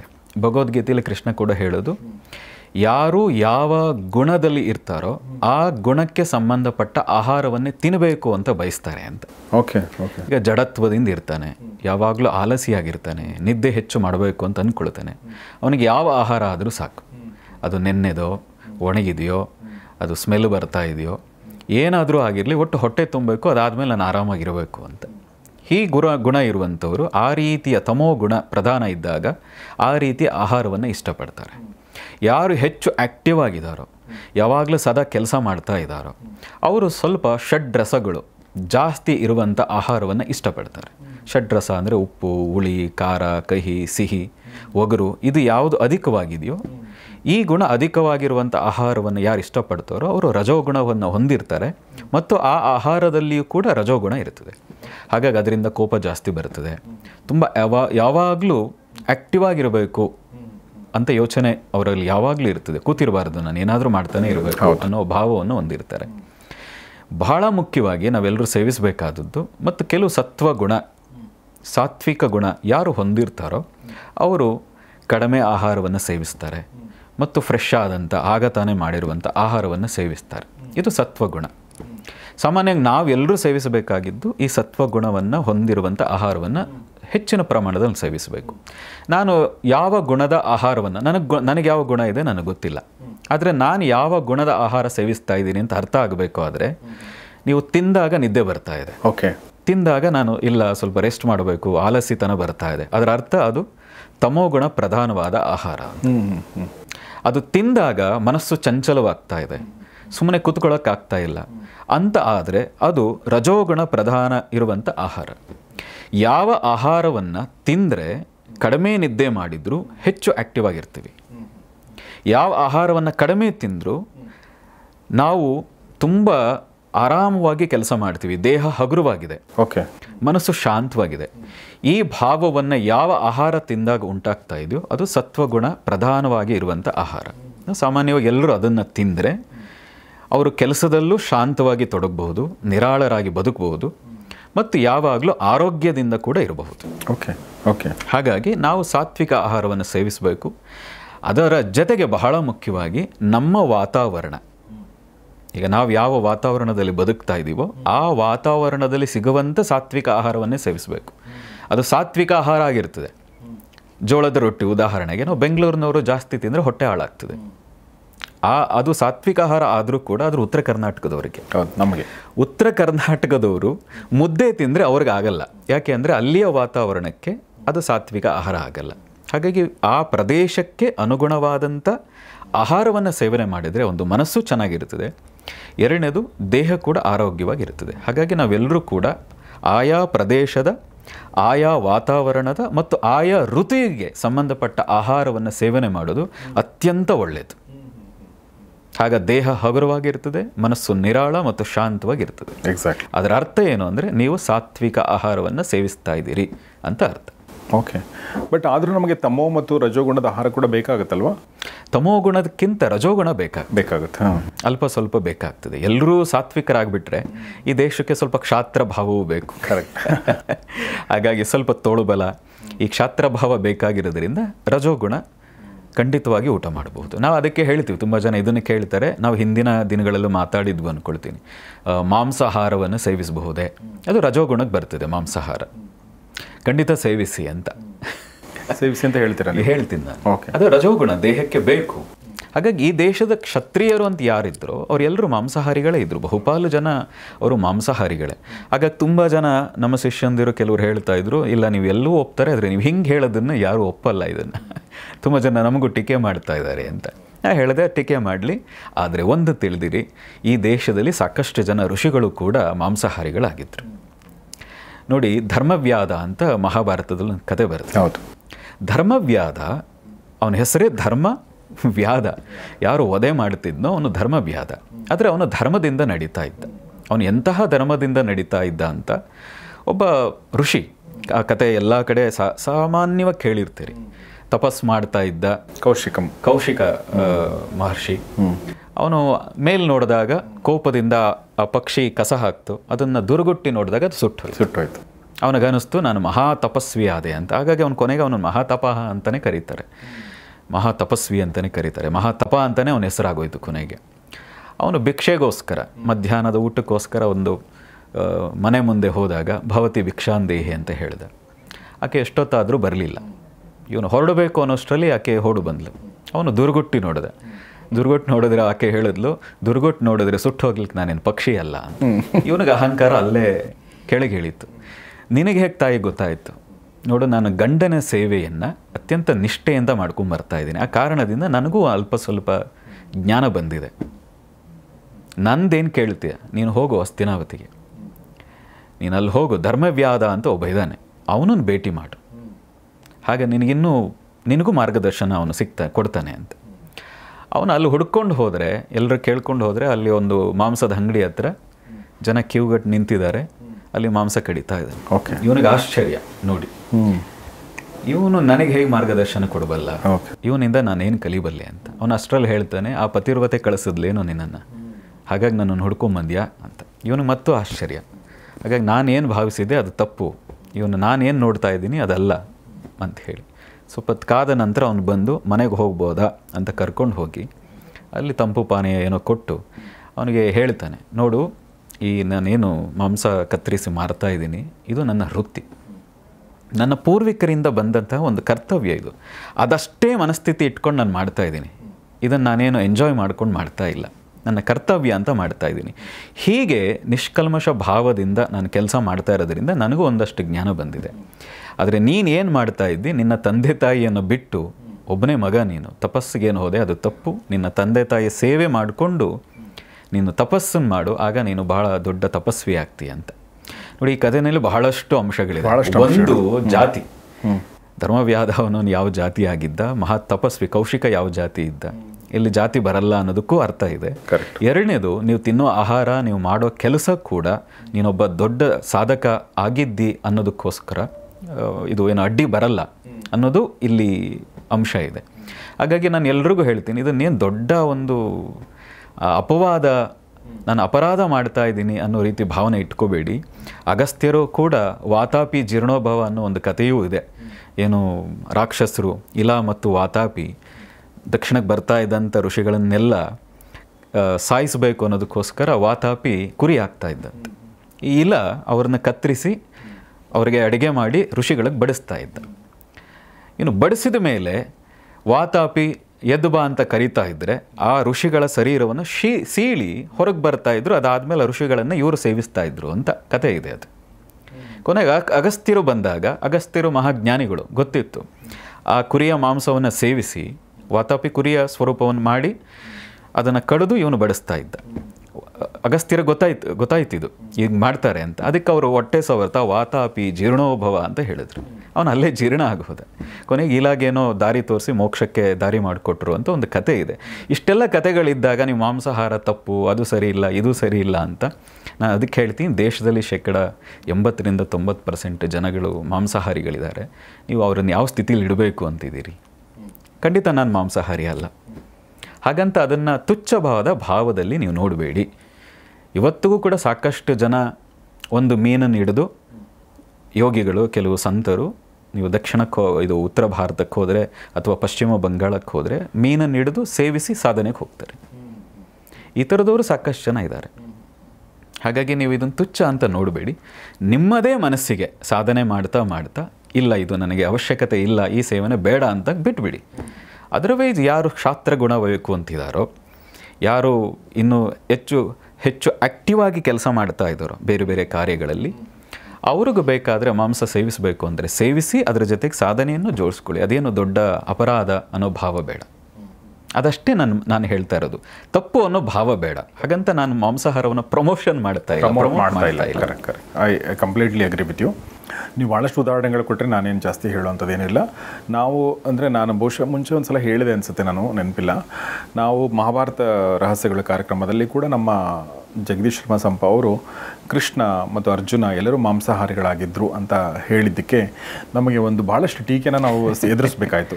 ನಮ್ಮ ಕಮೆಂಟ್ ಬಾಕ್ಸಲ್ಲಿ ತುಂಬ ಜನ ಅದಕ್ಕೆ ಟೀಕೆ ಮಾಡಿದ್ರು. ನಾವು ಒಪ್ಕೊಳ್ಳಲ್ಲ, ನೀವು ಹೆಂಗೆ ಹೇಳಿದಿರಿ, ಇದನ್ನು ನೀವೇನು ನೋಡಿ ಬಂದಿದ್ದೀರಾ, ಎಲ್ಲವನ್ನೂ ಒಪ್ಕೊಂಡ್ಬಿಟ್ರು. ನೋಡಿ, ಕ್ಷತ್ರಿಯರು ಅಂತ ಆದಮೇಲೆ ಅವರು ಮಾಂಸಾಹಾರಿಗಳೇ ಆಗಿರಬೇಕು. ಅದು ರಾಮಾಯಣದಲ್ಲಿ ಉದಾಹರಿಸಿರಲಿ, ಇಲ್ಲದೇ ಇರಲಿ, ಮಹಾಭಾರತದಲ್ಲಿ ಅದನ್ನು ಪ್ರತ್ಯೇಕವಾಗಿ ಹೇಳಿಲ್ಲದೆ ಇರಲಿ. ಆದರೆ ಒಂದು ಸಾಮಾನ್ಯವಾದ ಅಂಶ ಏನು ಅಂದರೆ, ಅವರು ಕ್ಷತ್ರಿಯರಾಗಿದ ಮೇಲೆ ಮಾಂಸಾಹಾರಿಗಳಾಗಿರಲೇಬೇಕು, ಬೇಟೆ ಆಡಿರಲೇಬೇಕು.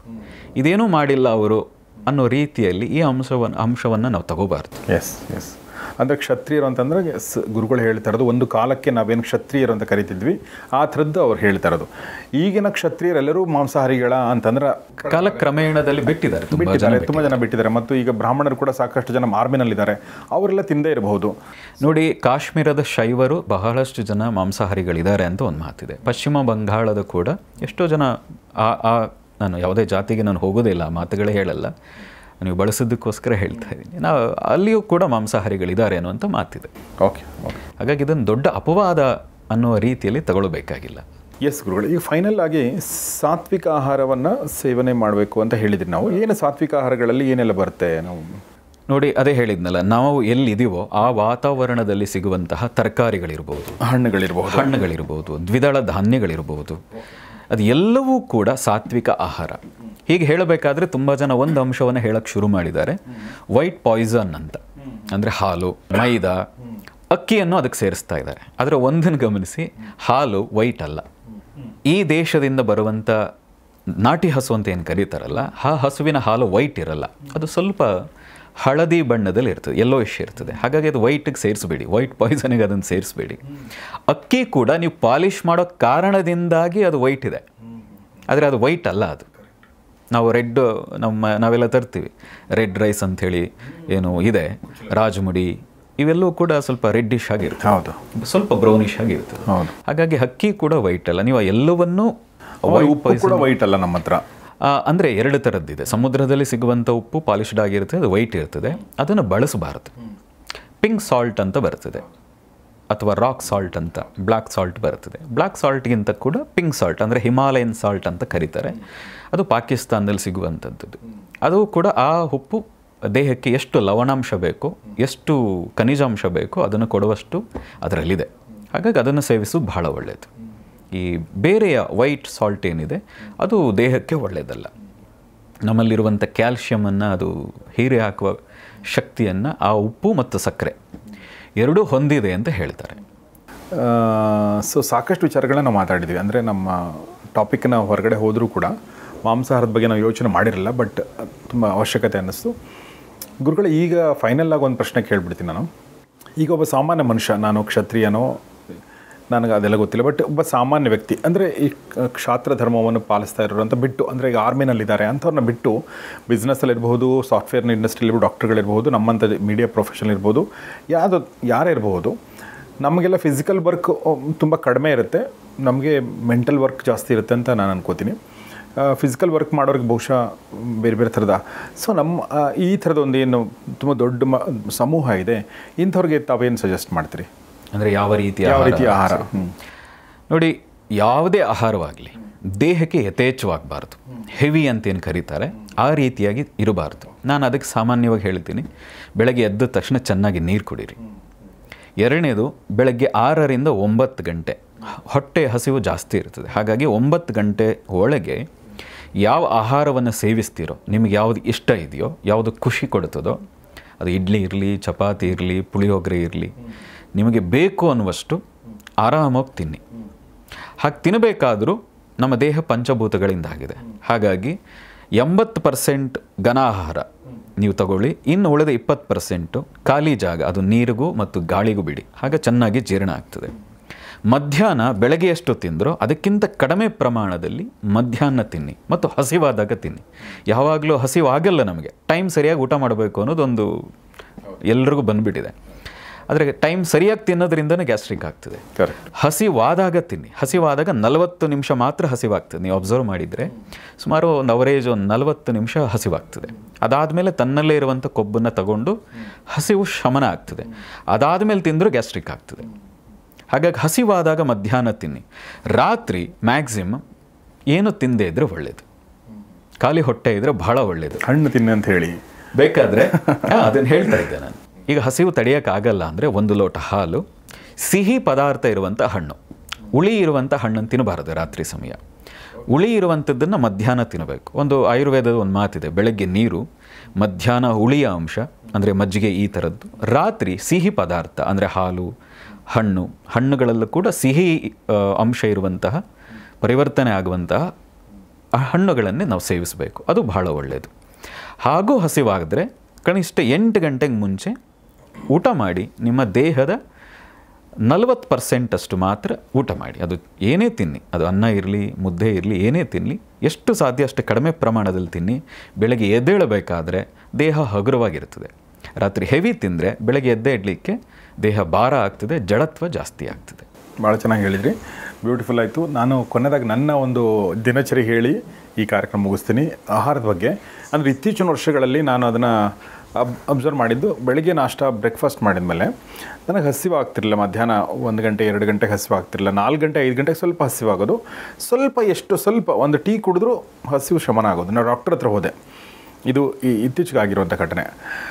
ಡಾಕ್ಟ್ರು ಕೇಳಿದರು, ನಾನು ಹೇಳಿದೆ ನಮ್ಮ ತಂದೆ ಎಲ್ಲ ಚೆನ್ನಾಗಿ ಊಟ ಮಾಡ್ತಾರೆ, ಎಲ್ಲರೂ, ನನಗೆ ಮಾತ್ರ ಹಿಂಗಾಗಿದೆ ಅಂತಂದಾಗ ನಿಮ್ಮ ವೆಯ್ಟ್ ಲಾಸ್ ಆಗಿದೆಯಾ ಅಂತ ಕೇಳಿದ್ರು. ಇಲ್ಲ ಅಂತ ಹೇಳಿದೆ. ಬೇರೆ ಏನಾದರೂ ಏನೂ ಇಲ್ಲ, ಹಾಗಾದರೆ ಇಟ್ಸ್ ಓಕೆ, ಎಲ್ಲರದ್ದು ಬೇರೆ ಬೇರೆ ಇರುತ್ತೆ ಅಂತಂದರು. ಆಮೇಲೆ ನನಗೆ ಈಗ ನಾನು ಇದಕ್ಕೆ ಅಡ್ಜಸ್ಟ್ ಆಗಿದ್ದೀನಿ. 9:30 10 ಗಂಟೆ ಅಥವಾ 10-10:30ಗೆ ನಾನು ಬ್ರೇಕ್ಫಾಸ್ಟ್ ಮಾಡಿದರೆ ಸಂಜೆ ರಾತ್ರಿ 8:30-9 ಗಂಟೆಗೆ ನಾನು ಊಟ ಮಾಡ್ತೀನಿ. ರಾತ್ರಿ 9 ಗಂಟೆ ತನಕ ನನಗೆ ಹಸಿವಾಗಲ್ಲ. ಆಮೇಲೆ ಸಂಜೆ ಒಂದು ಕಾಫಿನೋ ಟೀನೋ ಕುಡಿತೀನಿ. ಕೆಲವೊಂದು ಸಲ ಹಸಿವು ಅನಿಸಿದಾಗ ಒಂದು ಇಡ್ಲಿ ತಿಂತೀನಿ. ಬಿಟ್ಟು ನಂಗೆ ಊಟ ಅಂತ ನಂಗೆ ಬೇಕಾಗಿಲ್ಲ. ಅಂದರೆ ನಾನು ಉದಾಹರಣೆ ಅಂತ ಕೊಟ್ಟೆ ಸುಮ್ಮನೆ, ಈ ಥರದ್ದು ಸಾಧ್ಯತೆ ಇದೆ. ಅಲ್ಲ, ಅದನ್ನು ನಾವು ಏನು ಹೇಳ್ತೀವಿ, ಮಂದವಾದ ಜೀರ್ಣಶಕ್ತಿ ಅಂತ. Okay okay. ಯಾರಿಗೆ ಹಾಗಿದೆ ಆ ಥರ ಆಗ್ತದೆ. ಹಾಗಾಗಿ ಸ್ವಲ್ಪ ನಾಭಿ, ನಾವು ಮಣಿಪುರ ಚಕ್ರ ಅಂತ ಏನು ಕರಿತೀವಿ, ಅದು ಸ್ವಲ್ಪ ಸರಿಯಾಗಿ ಕೆಲಸ ಮಾಡಿದರೆ ಹಸಿವು ಕೂಡ ಹಾಗೆ ಹೆಚ್ಚಾಗ್ತದೆ. ಅದು ಅತಿಯೂ ಆಗಬಾರ್ದು, ಹೀಗೆ ಮಂದವೂ ಆಗಬಾರ್ದು, ಮಧ್ಯಮ ಸ್ಥಿತಿಯಲ್ಲಿ ಇರಬೇಕು ಹಸಿವು. ಆಗ ಅದು ಬಹಳ ಆರೋಗ್ಯವಂತರ ಲಕ್ಷಣ ಅಂತ. ಥ್ಯಾಂಕ್ ಯು ವೆರಿ ಮಚ್ ಗುರುಗಳೇ, ನಮ್ಮ ಜೊತೆ ಮಾತಾಡಿದ್ದಕ್ಕಾಗಿ. ಸೊ ಊಟದ ಬಗ್ಗೆ ಸಾಕಷ್ಟು ವಿಚಾರಗಳನ್ನ ನಮಗೆ ಶೇರ್ ಮಾಡಿದ್ರಿ. ನನಗನ್ಸುತ್ತೆ ಎಲ್ಲಕ್ಕಿಂತ ಮುಖ್ಯ ಅಂದ್ರೇ ಅದು. ಯಾಕೆಂದರೆ ನೀವು ಒಂದು ಭಾಳ ಬ್ಯೂಟಿಫುಲ್ ಮಾತು ಹೇಳಿದ್ರಿ, ನಾವು ತಿನ್ನುವ 16ನೇ 1 ಭಾಗ ಮನಸ್ಸಾಗುತ್ತೆ ಅಂತ. 16ನೇ 2 ಭಾಗ. 16ನೇ 2 ಭಾಗ. ಸೊ ಅಂದರೆ ನೀವು ಯಾವ ಥರ ಊಟ ಮಾಡ್ತೀರಿ ಅನ್ನೋದ್ರ ಮೇಲೆ ನಿಮ್ಮ ವ್ಯಕ್ತಿತ್ವ ರೂಪುಗೊಳ್ಳುತ್ತೆ ಅಂತ ಅರ್ಥ, ಡೈರೆಕ್ಟಾಗಿ ಹೇಳಬೇಕು ಅಂತಂದರೆ. ಸೊ ಹೀಗಾಗಿ ನೀವೇನಾಗಬೇಕಂತ ಅಂದ್ಕೊಂಡಿದ್ರೋ ಆ ಥರದ್ದೇ ಊಟ ಮಾಡಿ ನೀವು. ಸೊ ನೀವೇನೋ ತಿನ್ಕೊಂಡು ನಾನೇನೋ ಆಗಬೇಕು ಅಂತಂದ್ರೆ ಆಗಲ್ಲ ಅದು. ಸೊ ನೀವು ರಜೋಗುಣ ಉಳ್ಳವರ, ಸತ್ವಗುಣ ಉಳ್ಳವರಾಗಬೇಕಾ, ನೀವು ಬುದ್ಧಿ ಶಾರ್ಪ್ ಇರಬೇಕಾ, ಅಥವಾ ನೀವು ಹೇಗೆ ಆಲಸ್ಯದಿಂದ ಇರಬೇಕಾ, ಎಲ್ಲವನ್ನೂ ಯೋಚನೆ ಮಾಡಿಕೊಂಡೇ ತುತ್ತನ್ನು ತಗೊಳ್ಳಿ. ಯಾವಾಗ ಇದ್ರ ಜೊತೆಗೆ ಒಂದು ಆ್ಯಡ್ ಮಾಡೋದಿದ್ರೆ, ಕಡ್ಡಾಯವಾಗಿ ತುಪ್ಪ ತಿನ್ನಿ. ಓಕೆ. ಊಟದ ಜೊತೆ ಕಡ್ಡಾಯವಾಗಿ ಸಾಧ್ಯ ಆದರೆ ನಾಟಿ ಹಸುವಿನ ತುಪ್ಪ ಸಿಕ್ಕಿದ್ರೆ ಅತ್ಯಂತ ಶ್ರೇಷ್ಠ. ಆಹಾರದ ಜೊತೆಗೆ 1 ಸ್ಪೂನನ್ನಾದರೂ ತುಪ್ಪವನ್ನು ಕಡ್ಡಾಯವಾಗಿ ಸೇವಿಸಿ. Thank you very much. So ನಾನಂತೂ 100% ಮಾಡ್ತಿರ್ತೀನಿ ಇದನ್ನು. ನನಗೆ ಬಿಸಿದು ಏನು ನೋಡಿದರೂ ತುಪ್ಪ ಬೇಕನ್ಸುತ್ತೆ. ಚಪಾತಿ ಬಿಸಿದ್ರೂ ತುಪ್ಪ ಬೇಕನ್ಸುತ್ತೆ, ಅನ್ನ ಬಿಸಿದ್ರು ನನಗೆ ಬಿಸಿ ನೋಡಿದ ತಕ್ಷಣ ತುಪ್ಪ ನೆನಪಾಗುತ್ತೆ, ಇಲ್ಲಾಂದ್ರೆ ನಂಗೆ ನೆನಪಾಗಲ್ಲ. ನಮ್ಮ ಮನಸ್ಸು ನಮ್ಮನ್ನೇ ಯಾಮಾರಿಸುತ್ತೆ. ಯಾಕೆ ಅಂದರೆ ನಾವು ತಪ್ಪಂತ ಗೊತ್ತಿದ್ರೂ ಕೂಡ ನಾವು ಮಾಡ್ತೀವಲ್ಲ, ಯಾಕೆ? ಏನೋ ಒಂದು ಸಮಜಾಯಿಷಿ ಕೊಡ್ತಾ ಹೋಗ್ತೀವಲ್ಲ, ಯಾಕೆ ಅನ್ನೋದು ಮೊದಲನೇ ಪ್ರಶ್ನೆ. ಎರಡನೇ ಪ್ರಶ್ನೆ ಏನಂತಂದರೆ, ನಮ್ಮ ಮನಸ್ಸನ್ನು ಬೇರೆಯವರು ನಿಯಂತ್ರಿಸಬಹುದಾ ಅನ್ನೋದು ಎರಡನೇ ಪ್ರಶ್ನೆ. ಮೂರನೇ ಪ್ರಶ್ನೆ, ಇದಕ್ಕೆ ಪೂರಕವಾಗಿರುವಂಥ ಪ್ರಶ್ನೆ, ಇಂಡಿಪೆಂಡೆಂಟ್ ಆಗಿರುವಂಥ ವ್ಯಕ್ತಿತ್ವನ ಬೆಳೆಸ್ಕೊಳ್ಳೋದು. ಅಂದರೆ ಇಂಡಿಪೆಂಡೆಂಟ್ ಆಗಿರುವ ಪರ್ಸ್ನಾಲಿಟಿನ ಬೆಳೆಸ್ಕೊಳ್ಳೋದು ಹೇಗೆ? ಇನ್ನೊಬ್ಬರ ಥರ ಆಗೋದು ಬೇಡ, ಇನ್ನೊಬ್ಬರ ಬಗ್ಗೆಯಿಂದ ಇನ್ಸ್ಪಿರೇಷನ್ ತೊಗೋಣ, ಆದರೆ ನನ್ನದೇ ವ್ಯಕ್ತಿತ್ವ ನಾನು ಬೆಳೆಸ್ಕೊಳ್ಬೇಕು ಅನ್ನೋದು ಹೇಗೆ, ಅನ್ನೋದು ಸಾಧ್ಯ ಮಾಡ್ಕೊಳ್ಳೋದು ಹೇಗೆ? ಈ ಥರ ಪ್ರಶ್ನೆಗಳಿದೆ. ಸೊ ಯಾಕೆ ಮುಂಚೆನೇ ಹೇಳಿದೆ ಅಂದರೆ, ನೀವು ಇದನ್ನೆಲ್ಲ ಎಕ್ಸ್ಪೆಕ್ಟ್ ಮಾಡ್ಬೋದು ಅಂತ. ಸೊ ಮೊದಲನೇದಾಗಿ ನಾನು ಅದನ್ನೇ ಕೇಳಿದ್ದೀನಿ, ನಮ್ಮ ಮನಸ್ಸು ನಮ್ಮನ್ನು ಯಾಮಾರಿಸುತ್ತೆ ಯಾಕೆ? ಸಾಮಾನ್ಯವಾಗಿ ಮನಸ್ಸು ನಮ್ಮನ್ನು ಯಾಮಾರಿಸಲ್ಲ, ನಾವು ಏನು ಮಾಡ್ತಾ ಇದ್ದೀವಿ ಅದು ಏನು ಬೇಕಾದ್ರೂ ತಗೋಬೋದು. ಆದರೆ ಏನಾಗ್ಬಿಡುತ್ತೆ, ಸಾಮಾನ್ಯವಾಗಿ ನಾವು ಹುಟ್ಟಿದಾಗಿಂದ ನಾವು ಬೇರೆಯವ್ರು ನೋಡೇ ನಾವು ಬದುಕ್ತೀವಿ. ಬೇರೆಯವ್ರು ಹೇಗೆ ಬದುಕ್ತಾ ಇದ್ದಾರೆ, ಬೇರೆಯವ್ರು ಏನು ಮಾಡ್ತಾ ಇದ್ದಾರೆ, ಬೇರೆಯವ್ರು ಯಾವ ಥರ ಬಟ್ಟೆ ಹಾಕ್ತಾ ಇದ್ದಾರೆ, ಬೇರೆಯವ್ರು ಏನು ಸಾಧನೆ ಮಾಡ್ತಾ ಇದ್ದಾರೆ ಅಂತ ಅದನ್ನು ನೋಡಿ ನೋಡಿ ಮನಸ್ಸು ಅದನ್ನೇ ಹೆಚ್ಚು ಅಕ್ಸೆಪ್ಟ್ ಮಾಡೋಕ್ಕೆ ಶುರು ಮಾಡ್ತದೆ. ಓಕೆ. ತನಗೆ ಗೊತ್ತು ನನಗೆ ಈ ಶಕ್ತಿ ಇಲ್ಲ, ನಾನು ಮಾಡಬೇಕಾದದ್ದು ಬೇರೆ. ಆದರೆ ಜನರೆಲ್ಲ ನೋಡಿ ನೋಡಿ ಅವ್ರು ಹೀಗೆ ಬದುಕ್ತಾ ಇದ್ದಾರೆ, ನಾನು ಹಾಗೆ ಬದುಕಬೇಕು ಅಂತ. ಹಾಗಾಗಿ ಬಹುಶಃ ಮನಸ್ಸು ನಮ್ಮನ್ನು ಯಾಮಾರಿಸೋದಕ್ಕಿಂತ ನಾವು ಮನಸ್ಸನ್ನು ಅರ್ಥ ಮಾಡಿಕೊಳ್ಳದೆ ಮನಸ್ಸನ್ನು ನಾವು ಯಾಮಾರಿಸ್ತಾ ಇದ್ದೀವಿ ಅಂತ ನನಗನ್ನಿಸ್ತದೆ. ಹಾಗಾಗಿ ಮೊದಲಿಗೆ ನಾವು ಹೇಳೋದು, ನಮ್ಮನ್ನು ನಾವು ಅರ್ಥ ಮಾಡ್ಕೋಬೇಕು. ನನ್ನ ಶಕ್ತಿ ಏನು, ನನ್ನ ಸಾಮರ್ಥ್ಯ ಏನು, ನಾನು ಮಾಡಬೇಕಾದದ್ದೇನು ಅಂತ. ಇದನ್ನು ಅರ್ಥ ಮಾಡಿಕೊಂಡ್ರೆ ಮನಸ್ಸು ನಮ್ಮನ್ನು ಯಾಮಾರಿಸಲ್ಲ, ಅಥವಾ ನಾವು ಮನಸ್ಸನ್ನು ಯಾಮಾರಿಸೋಕ್ಕೆ ಪ್ರಶ್ನೆನೇ ಬರಲ್ಲ. Okay okay okay. ಸೊ ನೀವು ಹೇಳಿದ ಹಾಗೆ ನಮ್ಮನ್ನು ನಾವು ಅರ್ಥ ಮಾಡ್ಕೊಳ್ಳೋದು ಎಲ್ಲಕ್ಕಿಂತ ಮುಖ್ಯ ಅಂತ. ಓಕೆ. ಈಗ ಅಂದರೆ ಯಾಕೆ ಈ ಪ್ರಶ್ನೆ ಬಂತು ಅಂದರೆ, ಬಹುಶಃ ನನ್ನ ಪ್ರಕಾರ ಈ ಕೇಳಿದವ್ರಿಗೆ ಅನಿಸಿರೋದು ಅಂದರೆ, ಈಗ ನಮಗೆ ಕೆಲವೊಂದು ನಮ್ಗೆ ಗೊತ್ತು ತಪ್ಪು ಅಂತ ಹೇಳಿ, ಓಕೆ, ಆದರೂ ಆ ತಪ್ಪನ್ನು ನಾವು ಮಾಡ್ತೀವಿ, ನಾವೇನೋ ಸಮಜಾಯಿಷಿ ಕೊಡ್ತೀವಿ ಅದಕ್ಕೆ. ಸೊ ಅದಿಲ್ಲ, ಯಾಕೆ ನಾವು ಮಾಡ್ತೀವಿ ಹಾಗಾದರೆ? ನೋಡಿ, ಶಿವರಾಮ್ ಕಾರಂತರು ಹೇಳ್ತಾರೆ, ಹುಚ್ಚು ಮನಸ್ಸಿನ 10 ಮುಖಗಳಲ್ಲಿ ಅವರ ಕೃತಿನಲ್ಲಿ ಹೇಳ್ತಾರೆ, ಮನುಷ್ಯ ಬೇರೆಯವರಿಗೆ ಮೋಸ ಮಾಡೋದಕ್ಕೆ ಮುಂಚೆ ತನಗೆ ತಾನು ಮೋಸ ಮಾಡೋದನ್ನು ಕಲ್ತಿರಬೇಕು. ಇಲ್ಲದೇ ಇದ್ದರೆ ಅವ್ನು ಬೇರೆಯವರಿಗೆ ಮೋಸ ಮಾಡೋಕ್ಕಾಗಲ್ಲ. ಹಾಗೆ ಬೇರೆಯವರಿಗೆ ದ್ರೋಹ ಮಾಡಬೇಕಾದ್ರೆ ತನಗೆ ತಾನು ದ್ರೋಹ ಮಾಡೋದನ್ನು ಕಲ್ತಿರಬೇಕು. ಇದೇನೋ ಇಲ್ಲದೆ ಬೇರೆಯವ್ರಿಗೆ ಮೋಸ ಮಾಡೋದಾಗಲಿ, ಬೇರೆಯವರಿಗೆ ಸುಳ್ಳು ಹೇಳೋದಾಗಲಿ, ಬೇರೆಯವರಿಗೆ ದ್ರೋಹ ಮಾಡೋದಾಗಲಿ ಸಾಧ್ಯ ಇಲ್ಲ. ಅದರ ಅರ್ಥ ಏನು? ನಿನಗೆ ನೀನೇ ಮೋಸ ಮಾಡಿಕೊಳ್ತಾ ನಿನ್ನ ಜೀವನವನ್ನು ನೀನೇ ಒಂದು ಕಡೆಗೆ ಇಕ್ಕಟ್ಟಿಗೆ ಸಿಗಿಸ್ಕೊಳ್ತಾ ಇದ್ದೀಯ ಅಂತ ಅರ್ಥ, ಇಕ್ಕಟ್ಟಿಗೆ ಸಿಲುಕಿಸ್ಕೊಳ್ತಾ ಇದ್ದೀಯ ಅಂತ ಅರ್ಥ. ಹಾಗಾಗಿ ಇದನ್ನು ಅರ್ಥ ಮಾಡ್ಕೋಬೇಕು. ನೀನು ಬೇರೆಯವರಿಗೆ ಮೋಸ ಮಾಡ್ತಾ ಇದೆಯಾ, ಬೇರೆಯವರಿಗೆ ದ್ರೋಹ ಮಾಡ್ತಾ ಇದ್ದೀಯ ಅಂದ್ರೆ ಅರ್ಥ ನಿನಗೆ ನೀನೇ ಮೋಸ ಮಾಡ್ಕೊಳ್ತಾ ಇದ್ದಿ, ನಿನಗೆ ನೀನೇ ದ್ರೋಹ ಮಾಡ್ಕೊಳ್ತಾ ಇದ್ದಿ. ಅದರ ಅರ್ಥ ನಿನ್ನ ಜೀವನವನ್ನು ನಿನಗೆ ಹೇಗೆ ರೂಪಿಸ್ಕೋಬೇಕಾಗಿತ್ತೋ ಹಾಗೆ ಮಾಡ್ತಾ ಇಲ್ಲ ಅಂತ. ಇದನ್ನು ಅರ್ಥ ಮಾಡಿಕೊಂಡ್ರೆ ತಾನು ಏನು ಮಾಡಬೇಕು ಅನ್ನೋದು ಅರ್ಥ ಆಗ್ತದೆ. ಇಲ್ಲದೇ ಇದ್ದರೆ ದುರ್ಯೋಧನ ಹೇಳ್ತಾನಲ್ಲ, ನನಗೆ ನಾನು ಮಾಡ್ತಾ ಇರೋ ತಪ್ಪು ಅಂತ ಗೊತ್ತು, ನಾನು ಬದುಕ್ತಾ ಇರೋ ತಪ್ಪು ಅಂತ ಗೊತ್ತು, ಆದರೂ ನಾನು ಏನು ಮಾಡಲಿ, ನಾನು ಇದನ್ನು ಬಿಡೋಕ್ಕಾಗಲ್ಲ ಅಂತ. ಆದರೆ ಅವ್ನಿಗೇನಾಯಿತು ಕೊನೆಯ ಪರಿಸ್ಥಿತಿ? ಹಾಗೆ ಆಗಬೇಕಾಗ್ತದೆ. ಹಾಗೆ ಇದೇ ದೊಡ್ಡ ನಮಗೆ ದೃಷ್ಟಾಂತ ಇದೆ, ಹೇಗೆ ಬದುಕಿದ್ರೆ ಹೇಗೆ ಆಗ್ತೀವಿ ಅಂತ. ಆದರೆ ತುಂಬ ಜನ ಹೇಳ್ತಾರೆ, ಆದರೆ ಪಾಂಡವರು ಏನು ಮಾಡಿದ್ರು, ಕಾಡಿಗೆ ಹೋಗಲಿಲ್ವೇ ಅಂತ. ಆದರೆ ಗೊತ್ತಿರಲಿ, ದುರ್ಯೋಧನ ಅರಮನೆಯಲ್ಲಿ ಇರ್ಬೋದು, ಅರಮನೆಯಲ್ಲಿ ಇದ್ದರೂ ಕೂಡ ನೆಮ್ಮದಿಯಾಗಿದ್ನ ಇಲ್ಲ. ನಾಳೆ ಬಂದುಬಿಡ್ತಾರೆ, ನೆಕ್ಸ್ಟ್ ಅವ್ರು ಬಂದರೆ ನನ್ನ ಕತೆ ಏನೋ ಅನ್ನೋ ಭಯದಲ್ಲೇ ಅವನು ಬದುಕಿದ್ದ. ಕರೆಕ್ಟ್. ಆದರೆ ಪಾಂಡವರು ಕಾಡಿನಲ್ಲಿದ್ದರು, ಭಾಳ ಆರಾಮವಾಗಿ ಸಂತೋಷದಿಂದ, ಏನು ಹೇಳೋದಿದ್ರೆ ಎಂಜಾಯ್ ಮಾಡ್ಕೊಂಡಿದ್ರು, ಕಾಡಿನಲ್ಲಿ ಪಿಕ್ನಿಕ್ ಹೋದ ಹಾಗಿದ್ರು. ಹಾಗಾಗಿ ಯಾರ ರೀತಿ ಬದುಕಬೇಕು ನಾವು ಅನ್ನೋದನ್ನು ಇಲ್ಲೇ ದೃಷ್ಟಾಂತ ಇದೆ. ಈ ಮಹಾಭಾರತ ಅಥವಾ ಯಾವುದೇ ರಾಮಾಯಣ ಇರಲಿ, ಇದು ನೀನು ಹೇಗೆ ಬದುಕಬೇಕು ಅನ್ನೋದಕ್ಕೋಸ್ಕರವೇ ನಮ್ಮ ಹಿರಿಯರು ಕೊಟ್ಟಿರೋದು. ಇಲ್ಲೇ ಉತ್ತರ ಇದೆ ಅದಕ್ಕೆ. ಹಾಗಾಗಿ ನೀನು ಹೇಗೆ ಬದುಕ್ತಾ ಇದೆಯೇ, ನಿನಗೆ ನೀನೇ ಅದಕ್ಕೆ ಸುಳ್ಳು ಯಾಕೆ ಹೇಳ್ಕೊಳ್ತಾ ಇದೆಯಾ, ಹಾಗೆ ಹೇಳ್ಕೊಂಡ್ರೆ ಏನಾಗ್ತದೆ ಅನ್ನೋದಕ್ಕೆ ದುರ್ಯೋಧನನೇ ಉದಾಹರಣೆ. ಹಾಗಾಗಿ ದಯವಿಟ್ಟು ಆ ಥರ ಬದುಕೋದು ಮ್ಯಾಕ್ಸಿಮಮ್ ಕಡಿಮೆ ಮಾಡಿ. ಬಟ್ ನನಗೆ ಇಲ್ಲಿ ದುರ್ಯೋಧನನ ಬಗ್ಗೆ ಒಂದು ಸ್ವಲ್ಪ ಸಿಂಪತಿ ಕೂಡ ಬಂತು. ಯಾಕೆ ಅಂತಂದರೆ, ಈಗ ನೀವು ತಪ್ಪು ಮಾಡ್ತಾ ಇರೋದು ಗೊತ್ತಿಲ್ಲದೇ ನೀವು ತಪ್ಪು ಮಾಡ್ತಾ ಇದ್ದರೆ ಅದಕ್ಕೆ ಒಂದು ನಾವು ಅವ್ರನ್ನ ಇನ್ನೊಂದು ಕ್ಯಾಟಗರಿ ಸೇರಿಸ್ಬೋದು. ಆದರೆ ತಪ್ಪು ಮಾಡೋದು ಗೊತ್ತಿದ್ದು ಕೂಡ ನಾನು ತಪ್ಪು ಮಾಡೋಕ್ಕಾಗದೆ, ನಾನು ಒಳ್ಳೇದು ಮಾಡೋಕ್ಕಾಗದೇ ಇರುವಂಥ ಸ್ಥಿತಿ ಇದೆಯಲ್ಲ, ಅಂದರೆ ನಾನು ತಪ್ಪುಗಳನ್ನೇ ಮಾಡ್ತಿರ್ತೀನಿ, ನನಗೆ ಗೊತ್ತು ಇದು ತಪ್ಪು ಅಂತ ಆದರೂ ಮಾಡ್ತಿರ್ತೀನಿ ಅನ್ನೋದಿಲ್ಲ, ಅದು ಒಂದು ಸರ್ಕಲ್ ಇದೆಯಲ್ಲ. ಇಲ್ಲ, ಆ ಥರ ಏನಿರಲಿಲ್ಲ ದುರ್ಯೋಧನನಿಗೆ. ಅವನು 5 ಹಳ್ಳಿನೂ ಕೊಟ್ಬಿಡ್ಬೋದಾಗಿತ್ತು, ಅದರಿಂದ ಏನು ದೊಡ್ಡ ಸಮಸ್ಯೆ ಆಗ್ತಾ ಇರಲಿಲ್ಲ. ಇರಲಿ, ಅದಕ್ಕೇನೋ ಬೇರೆ ಬೇರೆ ಕತೆಗಳನ್ನು ಹೇಳ್ತಾರೆ. ಅವನ ದೃಷ್ಟಾಂತ ತೊಗೊಂಡು ನಾನು ಯೋಚನೆ ಮಾಡ್ತಾ ಇದ್ದೀನಿ. ಬೇರೆಯವರು ಅಂದರೆ ತುಂಬ ಜನ ಈ ಥರ ಇರ್ತಾರಲ್ಲ, ತಪ್ಪುಗಳು ಮಾಡ್ತಾ ಇದ್ದು ಗೊತ್ತಿದ್ದು ತಪ್ಪುಗಳನ್ನ ಮಾಡೋದಿರುತ್ತಲ್ಲ, ಅದು ಯಾಕೆ ಅನ್ನೋದು ಪ್ರಶ್ನೆ. ನೋಡಿ, ನಾನು ತುಂಬ ಜನ ನೋಡಿದ್ದೀನಿ, ಅದೊಂದು ರೀತಿಯ ವಿಕೃತ ಮನಸ್ಥಿತಿ, ಈ ತಪ್ಪುಗಳನ್ನೇ ಮಾಡೋದು ಮತ್ತು ತಾನು ತಪ್ಪು ಮಾಡಿ ಮನೆಯವರ ಮೇಲೆ ಹಾಕೋದು. ಈ ಥರ ಪೀಡಿಸೋರ್ನ ನಾನು ಹತ್ತಿರದಿಂದ ನೋಡಿದ್ದೀನಿ. ನನ್ನ ಹತ್ರ ತುಂಬ ಜನ ಬರ್ತಾರೆ, ಹೀಗಾಗ್ತಾ ಇದೆ ನಾವು ಅಂತ, ನಮ್ಮ ಜೀವನ ಹೀಗಾಗ್ತಾ ಇದೆ. ಮನೇಲಿ ನೋಡಿದ್ರೆ ಬಹಳ ಸಮಸ್ಯೆಗಳೇ. ಅವ್ರ ಯಜಮಾನ್ರಿಗೆ ಗೊತ್ತಿಲ್ವಾ ನಾನು ಹೆಂಡತಿಗೆ ಹೊಡೆಯೋದು ತಪ್ಪು, ಹಿಂಸೆ ಮಾಡೋದು ತಪ್ಪು, ಅದು ಯಾರೇ ಆಗಿರಲಿ ಮ್ಯಾನ್ ಹ್ಯಾಂಡ್ಲಿಂಗ್ ಮಾಡೋದು ತಪ್ಪು ಅಂತ ಸಾಕಷ್ಟು ಜನಕ್ಕೆ ಗೊತ್ತು. ಹಾಗೆ ಮಾಡೋದ್ರಿಂದ ನೋವಾಗ್ತಾ ಇರೋದು ಅವ್ರಿಗೆ ಅಂತ ಗೊತ್ತು, ಹಾಗೂ ಮಾಡ್ತಾ ಇದ್ದಾರೆ. ಯಾಕೆ ಅಂದರೆ ಅವರಲ್ಲೊಂದು ವಿಕೃತ ಮನಸ್ಥಿತಿ ಇದೆ. ಇವತ್ತಿನ ಫಾಸ್ಟ್ ಲೈಫ್ನಲ್ಲಿ ನಮ್ಮ ಮನಸ್ಸನ್ನು ಹೇಗೆ ಇಟ್ಕೋಬೇಕು, ಹೇಗೆ ಬಳಸ್ಕೋಬೇಕು ಅನ್ನೋದು ಗೊತ್ತಿಲ್ಲದೆ ಅದನ್ನು ವಿಕೃತವಾಗಿ ಬಳಸ್ತಾ ಇದ್ವಿ. ನಮಗೊಂದು ಸಂಸ್ಕೃತಿ ಇದೆ, ನಮಗೊಂದು ನಾಗರಿಕತೆ ಇದೆ, ನಾವು ಹೀಗೆ ಬದುಕಬೇಕು, ಬದುಕೋದಿದ್ದರೆ 4 ಜನಕ್ಕೆ ಉಪಯೋಗ ಆಗೋಗಿ ಬದುಕಬೇಕು ಅಂತ. ವೇದವ್ಯಾಸರು ಹೇಳ್ತಾರೆ, ಏನು ವೇದ ಓದದೇ ಇದ್ರೂ ಅಡ್ಡಿ ಇಲ್ಲ, ಹೇಗೆ ಬದುಕಬೇಕು, ನೀನು ಹೇಗಿರಬೇಕು ಅಂದರೆ ಪಾಪಾಯ ಪರಪೀಡನಂ ಪರೋಪಕಾರಾಯ ಪುಣ್ಯಾಯ ಪಾಪಾಯ ಪರಪೀಡನಂ. ನಿನಗೆ ವೇದ ಗೊತ್ತೇ ಇರಬೇಕು ಅಂತಿಲ್ಲ, ನಿನಗೆ ಏನೋ ವೇದಾಂತಗಳನ್ನು ಓದಿರಬೇಕು ಅಂತಿಲ್ಲ, ನೀನು ಮಹಾಭಾರತವನ್ನು ತಿಳಿದಿರಬೇಕು ಅಂತಿಲ್ಲ. ನೀನು ತಿಳಿದಿರೋ ಇಷ್ಟೇ ಏನು, ಪರೋಪಕಾರಾಯ ಪುಣ್ಯಾಯ ಪಾಪಾಯ ಪರಪೀಡನಂ. ಇಷ್ಟು ನಿನಗೆ ಗೊತ್ತಿದ್ದರೆ ನೀನು ಒಳ್ಳೆ ಮನುಷ್ಯ ಅಂತ.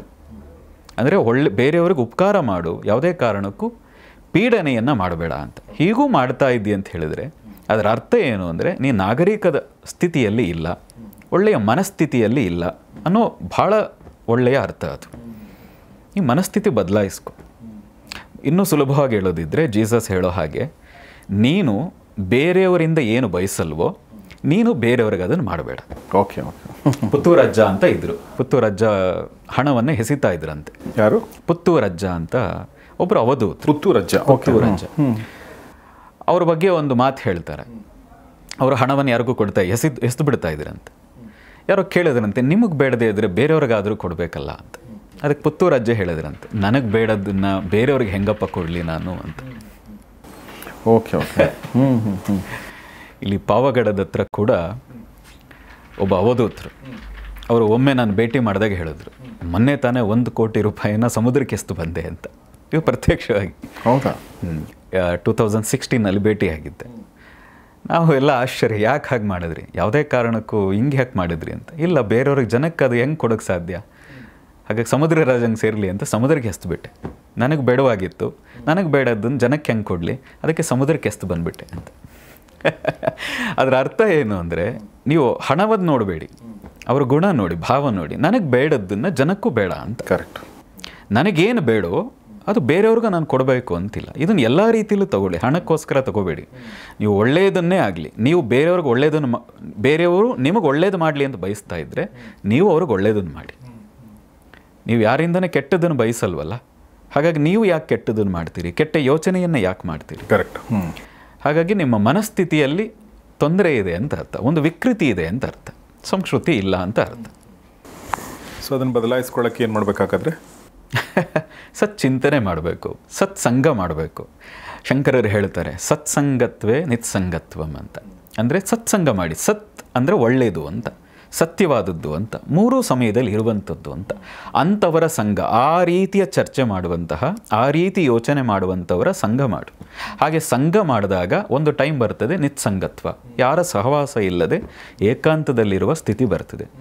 ಸತ್ಸಂಗತ್ವೇ ನಿತ್ಸಂಗತ್ವಂ, ನಿತ್ಸಂಗತ್ವೇ ನಿರ್ಮೋಹತ್ವಂ. ಆಗ ನಿರ್ಮೋಹತ್ವ ಅಂದರೆ ಎಲ್ಲದರಿಂದ ಮೋಹ ಕಳಚಿ ಹೋಗ್ತದೆ, ರಾಗದಿಂದ ವಿರಾಗಕ್ಕೆ ಹೋಗ್ತೀವಿ. ಈ ನಿರ್ಮೋಹತ್ವದಿಂದ ಜೀವನ್ಮುಕ್ತಿ ಅಂದರೆ ಸ್ವತಂತ್ರವನ್ನು ಗಳಿಸ್ತೀಯ. ಭಾಳ ಸುಲಭವಾಗಿ ಹೇಳೋದಿದ್ರೆ ಸ್ವತಂತ್ರವನ್ನು ಗಳಿಸ್ತೀಯ ಅಂತ ಶಂಕರರು ಹೇಳ್ತಾರೆ ಭಜಗೋವಿಂದಂನಲ್ಲಿ. ಓಕೆ, ಎಷ್ಟೊಂದು ವಿಚಾರಗಳು ಆಲ್ರೆಡಿ ಇದೆ, ನಾವು ತಿಳ್ಕೊಳ್ಬೇಕಷ್ಟೇ. ಎಲ್ಲೂ ಈಗ ನಾನು ಹೇಳ್ತಿರೋದು ಯಾವುದೂ ಹೊಸದಲ್ಲ, ಮತ್ತು ನಿಮ್ಗೆ ಯಾರಿಗೂ ಗೊತ್ತಿಲ್ಲದೆ ಇರೋದು ನಾನು ಹೇಳ್ತಾ ಇಲ್ಲ. ನಮಗೆ ಗೊತ್ತಿಲ್ಲ, ಭಾಳಷ್ಟು ಜನರಿಗೆ ಗೊತ್ತಿಲ್ಲ ಅಂತ ಅನ್ಕೋತೀನಿ. ಯಾಕಂದರೆ ನಿಮ್ಮಂಥವ್ರು ಹೇಳಬೇಕಾಗತ್ತೆ ನಮಗೆ, ಯಾಕಂದರೆ ಎಲ್ಲವೂ ನಾವು ನೆನಪಿಸೋ ಕೆಲಸ ಅಂತ ಮಾಡಬೇಕು. ಗುರುಗಳ ಕೊನೆಯ ಪ್ರಶ್ನೆ ಈ ಒಂದು ಎಪಿಸೋಡಲ್ಲಿ ನಾವು ತಗೋಬೇಕಾಗಿರೋದು ಅಂದ್ಕೊಂಡಿರೋದಂದರೆ, ಈಗ ನಾವು ಕೆಟ್ಟದ್ರ ಬಗ್ಗೆ ಈಗ ಮಾತಾಡಿದ್ವಿ, ಕೆಟ್ಟದ್ದು ಮಾಡೋದು ಬೇಡ, ವಿಕೃತಿ ಅದ್ರ ಬಗ್ಗೆ ಮಾತಾಡಿದ್ವಿ. ಆದರೆ ಒಳ್ಳೆಯದೇ ಅಂತ ಅಂದ್ಕೊಳ್ಳೋಣ, ಒಳ್ಳೆಯದನ್ನು ಕೂಡ ಏನು ಮಾಡಬೇಕು ಅನ್ನೋದು ನಮ್ಗೆ ಗೊತ್ತಿಲ್ಲ. ಅಂದರೆ ಇನ್ ದ ಸೆನ್ಸ್ ನಾವು ಇನ್ನೊಬ್ಬರ ಫಾಲೋವರ್ ಆಗ್ತೀವಿ, ಇನ್ನೊಬ್ಬರ ಥರ ಆಗಕ್ಕೆ ಹೋಗ್ತೀವಿ, ಇನ್ನೊಬ್ಬರಿಂದ ಇನ್ಸ್ಪಿರೇಷನ್ ತೊಗೊಳ್ಳೋದು ಓಕೆ, ಬಟ್ ಇನ್ನೊಬ್ಬರ ಥರ ಆಗೋಕ್ಕೆ ನಾವು ಟ್ರೈ ಮಾಡ್ತಾ ಹೋಗ್ತೀವಿ. ನಮ್ಮ ಸ್ವಂತ ವ್ಯಕ್ತಿತ್ವವನ್ನು ರೂಪಿಸ್ಕೊಳ್ಳೋಕೆ ನಮ್ಗೆ ಆಗ್ತಾಯಿಲ್ಲ ಅನ್ನೋ ಒಂದು ಸಮಸ್ಯೆಯಲ್ಲಿ ತುಂಬ ಜನ ಯುವ ಜನತೆ ಇರ್ತಾರೆ. ಯಾರನ್ನೋ ಫಾಲೋ ಮಾಡ್ತಾರೆ, ಅವ್ರ ಥರನೇ ಆಡೋಕ್ಕೆ ಶುರು ಮಾಡ್ತಾರೆ. ಓಕೆ, ಸ್ಟಾರ್ಗಳನ್ನ ಫಾಲೋ ಮಾಡ್ತಾರೆ, ಆ ಥರದ್ದೆಲ್ಲ ಇರುತ್ತೆ. ಫಾಲೋ ಮಾಡೋದ್ರಲ್ಲಿ ತಪ್ಪಿಲ್ಲ, ಬಟ್ ನಾನು ಅದ್ರ ಬಗ್ಗೆ ಇನ್ನೊಂದು ಸಲ ಮಾತಾಡ್ತೀನಿ. ಸೊ ಈ ಒಂದು ಇಂಡಿಪೆಂಡೆಂಟ್ ವ್ಯಕ್ತಿತ್ವ, ಸ್ವತಂತ್ರ ವ್ಯಕ್ತಿತ್ವ ರೂಪಿಸ್ಕೊಳ್ಳೋದು ಹೇಗೆ?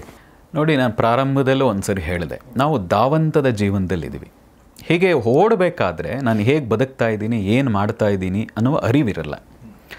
ಅದಕ್ಕೆ ನಮ್ಮ ಹಿರಿಯರೆಲ್ಲ ಏನು ಮಾಡ್ಕೊಂಬಂದರು ಅಂದರೆ, ಅಲ್ಲಲ್ಲಿ ನಿಂತು ಆರಾಮಾಗಿ ಚಲಿಸ್ತಾ ಇದ್ರು. ಉದಾಹರಣೆಗೆ ಮಹಾತ್ಮ ಗಾಂಧಿಯವರು ಪ್ರತಿ ಮಂಗಳವಾರ ಮೌನ ವ್ರತವನ್ನು ಮಾಡ್ತಾಯಿದ್ರು. ಓಕೆ, ಯಾರಾದರೂ ಬರಲಿ, ಎಂತಹ VIP ಬರಲಿ, ಆ ಪ್ರತಿ ಮಂಗಳವಾರ ಅವರು ಮಾತಾಡ್ತಾ ಇರಲಿಲ್ಲ, ಮೌನ ಧಾರಣೆ ಮಾಡ್ತಾಯಿದ್ರು. ಹಾಗೂ ಅನಿವಾರ್ಯ ಅಂದಾಗ ಬೋರ್ಡ್ ಮೇಲೆ ಬರೆದು ಅವ್ರು ಏನು ತಿಳಿಸ್ಬೇಕಾಗಿತ್ತು ಆ ಸೂಚನೆಯನ್ನು ಚೀಟಿಯೋ ಅಥವಾ ಒಂದು ಸ್ಲೇಟ್ ಮೇಲೆ ಬರೆದು ತೋರಿಸ್ತಾ ಇದ್ರು. ಹೀಗೆ ಮೌನ ಮಾಡೋದ್ರಿಂದಾಗಿ, ನಿಂತದ್ರಿಂದಾಗಿ ನಾನು ಏನು ಮಾಡ್ತಾ ಇದ್ದೀನಿ, ಏನು ಮಾಡಬೇಕು ಅನ್ನುವಂಥ ಒಂದು ಅಂತರ್ಪ್ರಜ್ಞೆ ಜಾಗೃತಿ ಆಗ್ತದೆ. ಕೇವಲ ಅವರು ಮಾತ್ರ ಅಲ್ಲ, ಸ್ವಾಮಿ ರಾಮ್ ಅವರು ಹೇಳ್ತಾರೆ, ಹಿಮಾಲಯದ ಗುರುಕುಲಗಳಲ್ಲಿ ಅವರ ಜೀವಿತಾವಧಿಯ 6 ತಿಂಗಳು ಒಂದು ಗುಹೆಯಲ್ಲಿ ಅವರನ್ನು ಹಾಕಿಬಿಡ್ತಾರೆ. ಅಲ್ಲಿ ಮೌನದಲ್ಲಿ ಒಂದು ಹೊತ್ತು 1-2 ಚಪಾತಿ, 1 ಕಪ್ ಸಬ್ಜಿನಲ್ಲಿ ಒಂದು 6 ತಿಂಗಳು ಕಳಿಬೇಕು, ಏಕಾಂತವಾಸದಲ್ಲಿ ಕಳಿಬೇಕು.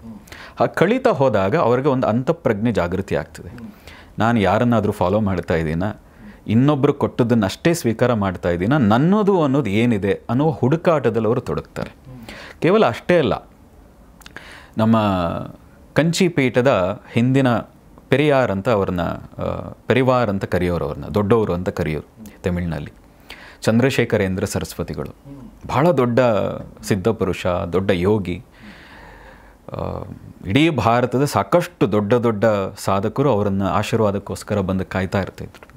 ದೊಡ್ಡ ದೊಡ್ಡ ರಾಜಕೀಯ ವ್ಯಕ್ತಿಗಳು ಅವರ ಆಶೀರ್ವಾದಕ್ಕೋಸ್ಕರ ಬರ್ತಾಯಿದ್ರು. ಆದರೆ ಅವರ ಜೀವನದಲ್ಲಿ ಒಂದು ಪದ್ಧತಿ ಇಟ್ಕೊಂಡಿದ್ರು, ದಿನದಲ್ಲಿ 1 ಗಂಟೆ ಯಾರ ಕೈಗೂ ಸಿಗಬಾರದು, ಮಾತಾಡಬಾರದು. ಆ ಸಮಯದಲ್ಲಿ ಪ್ರಧಾನಿಯೇ ಬಂದರೂ ಹಿಂದೆ ಹೋದಂಥ ಪ್ರಸಂಗ ಇದೆ ಅಂತ ಹೇಳ್ತಾರೆ. ಸಂಜೆಯ 1 ಗಂಟೆ ಸಮಯ ಕೇವಲ ಅವರ ಏಕಾಂತವಾಸಕ್ಕೆ, ಮೌನಕ್ಕೆ. ಇಡೀ ದಿನ ಎಲ್ಲರ ಜೊತೆ ಮಾತಾಡಿ ನಾನು ಅವರುಗಳ ರೀತಿಯಲ್ಲಿ ಮಾತುಗಾರನಾಗ್ಬಿಡ್ತೀನಿ, ಸರಿಯಾದ ಅದರ ಅನುಷ್ಠಾನಕ್ಕೆ ನಾನು ಸರಿ ಹೋಗಲ್ಲ ಅನ್ನೋ ಕಾರಣಕ್ಕೆ ಚಂದ್ರಶೇಖರೇಂದ್ರ ಸರಸ್ವತಿಗಳು ದಿನದ 1 ಗಂಟೆ ಏಕಾಂತ ಮತ್ತು ಮೌನಕ್ಕೆ ಮೀಸಲಿಡ್ತಾ ಇದ್ರು. ರಾವಣನ ಬಗ್ಗೆನೂ ಹೇಳ್ತಾರೆ. ರಾವಣ ಕೂಡ ಯಾವುದೇ ಯುದ್ಧಕ್ಕೆ ಹೋಗಬೇಕಾದ್ರೆ 48 ದಿನಗಳ ಏಕಾಂತ ಮತ್ತು ಮೌನ ವ್ರತ ಮಾಡ್ತಾ ಇದ್ದಂತೆ. 48 ದಿನ ಯಾರ ಕೈಗೂ ಸಿಗದೆ ಒಬ್ಬನೇ ಇರ್ತಾ ಇದ್ದ, ಮೌನದಲ್ಲಿ ಇರ್ತಾ ಇದ್ದ, ಏಕಾಂತದಲ್ಲಿ ಅದಾದಮೇಲೆ ಯುದ್ಧಕ್ಕೆ ಹೋಗ್ತಾ ಇದ್ದ ಅಂತ. ಅಂದರೆ ಮತ್ತು ಬಹುಪಾಲು ಯುದ್ಧಗಳನ್ನು ಗೆದ್ದಿದ್ದಾನೆ. ಕಾರ್ತವೀರ್ಯಾರ್ಜುನ, ವಾಲಿ ಮತ್ತು ಪ್ರಭು ಶ್ರೀರಾಮಚಂದ್ರರ ಜೊತೆ ಮಾತ್ರ ಸೋತಿದ್ದಾನೆ. ಇನ್ನು 100 ಜನರ ಜೊತೆ ಅವನು ಯುದ್ಧವನ್ನು ಗೆದ್ದಿದ್ದಾನೆ. ಕಾರಣ ಇದು ಒಂದು ಅನ್ನೋ ರೀತಿಯಲ್ಲಿ ಸಾಕಷ್ಟು ಜನ ತಿಳಿದವರು ಹೇಳ್ತಾರೆ. ಅಂದರೆ ಹೀಗೆ ನಾವು ಜೀವನದಲ್ಲಿ ವರ್ಷದಲ್ಲಿ 3 ದಿನವೋ 1 ದಿನವೋ ಏಕಾಂತದಲ್ಲಿ ಮೌನದಲ್ಲಿ ಕೂತ್ರೆ ನನ್ನ ಪ್ರಕಾರ 3 ದಿನ ಕೂರಬೇಕು. ಒಬ್ಬ ಮನುಷ್ಯ ವರ್ಷದಲ್ಲಿ 3 ದಿನ ಮೌನದಲ್ಲಿ ಏಕಾಂತದಲ್ಲಿ ಕೂರಬೇಕು. ಓಕೆ. ಹಾಗೆ ಕೂತ್ರೆ ನಾನು ಎಲ್ಲಿ ತಪ್ತಾ ಇದ್ದೀನಿ, ನಾನು ಎಲ್ಲಿ ತಪ್ಪು ಮಾಡ್ತಾ ಇದ್ದೀನಿ, ನಾನು ಯಾಕೆ ಸಕ್ಸಸ್ ಆಗ್ತಾ ಇಲ್ಲ ನನ್ನ ಜೀವನದಲ್ಲಿ, ನಾನು ಏನು ಮಾಡಬೇಕಾಗಿದೆ ಅನ್ನುವ ಪ್ರಶ್ನೆಗಳನ್ನೇ ಇಟ್ಕೊಂಡು ಕೂತರು ಅದೆಲ್ಲದಕ್ಕೂ ಅವನಿಗೆ ಉತ್ತರಗಳಿಗೆ ಸಿಗ್ಲಿಕ್ಕೆ ಶುರುವಾಗ್ತದೆ. Okay okay. ಸ್ವತಂತ್ರವಾಗಿ ಬದುಕುವುದು ಹೇಗೆ ಅನ್ನೋದು ತನಗೆ ತಾನೇ ಗೊತ್ತಾಗ್ತದೆ. ಹಾಗಾಗಿ ಎಲ್ಲರೂ ಕೂಡ ಈ ಪಾಲನೆಗಳನ್ನು ಮಾಡಿ. ಮೌನ ವರ್ಷದಲ್ಲಿ ಒಂದು 3 ದಿನ ಯಾವುದೋ ರೆಸಾರ್ಟ್ಗೆ ಹೋಗಿಬಿಡಿ, 3 ದಿನ ಮೌನದಲ್ಲಿರಿ, 3 ದಿನ ಏಕಾಂತದಲ್ಲಿರಿ. ನಾನು ಏನು ಮಾಡ್ತಾ ಇದ್ದೀನಿ, ಹೇಗೆ ಬದುಕ್ತಾ ಇದ್ದೀನಿ, ಇನ್ನೊಬ್ರು ಹಾಗೆ ಬದುಕ್ತಾ ಇದ್ದೀನ, ಇನ್ನೊಬ್ಬರ ಹೆಸರಿಟ್ಕೊಂಡು ಬದುಕ್ತಾ ಇದ್ದೀನ, ನನ್ನದೇ ವ್ಯಕ್ತಿತ್ವ ಹೇಗಿದೆ, ಏನು ಮಾಡ್ತಾ ಇದೆ ಅನ್ನೋದಕ್ಕೆ ಉತ್ತರ ಸ್ಪಷ್ಟವಾಗಿ ಬರ್ತದೆ. ವಂಡರ್ಫುಲ್ ಗುರು. ನಾನು 15 ವರ್ಷದಲ್ಲಿ 3 ದಿನ ಏಕಾಂತದಲ್ಲಿ ಮೌನದಲ್ಲಿ ಇರ್ತೇನೆ. 2015ರಲ್ಲಿ 84 ದಿನ ಆಗಿದ್ದೆ. ಈ ಅನುಭವದಲ್ಲಿ ಹೇಳ್ತಾ ಇದ್ದೀನಿ. ಪಕ್ವತೆ ಬರ್ತದೆ. ನಮಗೊಂದು ಜಾಗೃತ ಮನಸ್ಥಿತಿ, ಅಂತರ ಪ್ರಜ್ಞೆ ಏನಿದೆ, ಚಿತ್ತದ ಶುದ್ಧಿಯಾಗಿ ಒಂದು ಕನ್ನಡಿಯ ರೀತಿ ನಾವು ಏನು ಮಾಡಿದ್ರೂ ಅದಕ್ಕೊಂದು ಪ್ರತಿಫಲನ, ಅದಕ್ಕೆ ಒಂದು ಸ್ಪಷ್ಟವಾಗಿ ಕಾಣಿಸೋಕೆ ಶುರುವಾಗ್ತದೆ. ನಾನು ಯಾಕೆ ಹೀಗೆ ಆಗ್ತಾ ಇದ್ದೀನಿ, ಯಾಕೆ ಬೀಳ್ತಾ ಇದ್ದೀನಿ, ಸೋಲ್ತಾ ಇದ್ದೀನಿ, ಯಾಕೆ ನಾನು ಯಾಕೆ ಹೀಗೆ ಮಾತಾಡ್ತಾ ಇದ್ದೀನಿ, ಈ ಎಲ್ಲದಕ್ಕೂ ಉತ್ತರ ಸಿಗ್ಲಿಕ್ಕೆ ಶುರುವಾಗ್ತದೆ. ನಾನು ಹೇಗೆ ನಡ್ಕೋಬೇಕು, ಹೇಗೆ ಮಾತಾಡಬೇಕು, ಹೇಗೆ ಬದುಕಬೇಕು, ಈ ನನ್ನ ಅನುಭವದಲ್ಲೇ ಹೇಳ್ತಾ ಇದ್ದೀನಿ.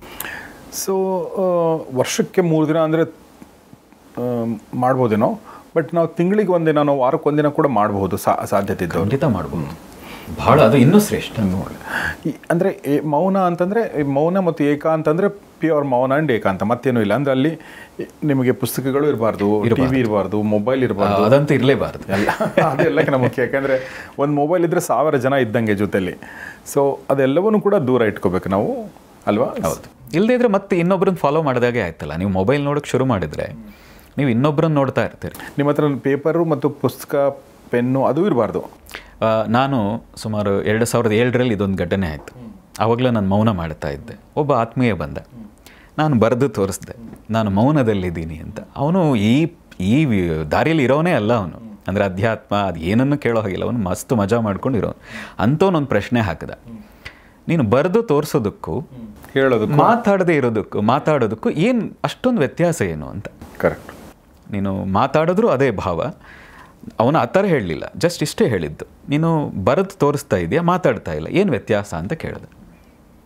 ಆಗ ನನಗನ್ನಿಸಿದ್ದು, ಮಾತಾಡಿದ್ರೂ ಅದೇ ಭಾವ, ಬರೆದ್ರೂ ಅದೇ ಭಾವ, ಇದನ್ನು ಬಿಟ್ಬಿಡಬೇಕು ಅಂತ ಹೇಳಿ ಮ್ಯಾಕ್ಸಿಮಮ್ ಯಾರು ಕೈಗೂ ಸಿಗದೆ ಒಂದು ರೂಮ್ನ ಲಾಕ್ ಹಾಕೊಳ್ಳೋಕೆ ಶುರು ಮಾಡಿದೆ.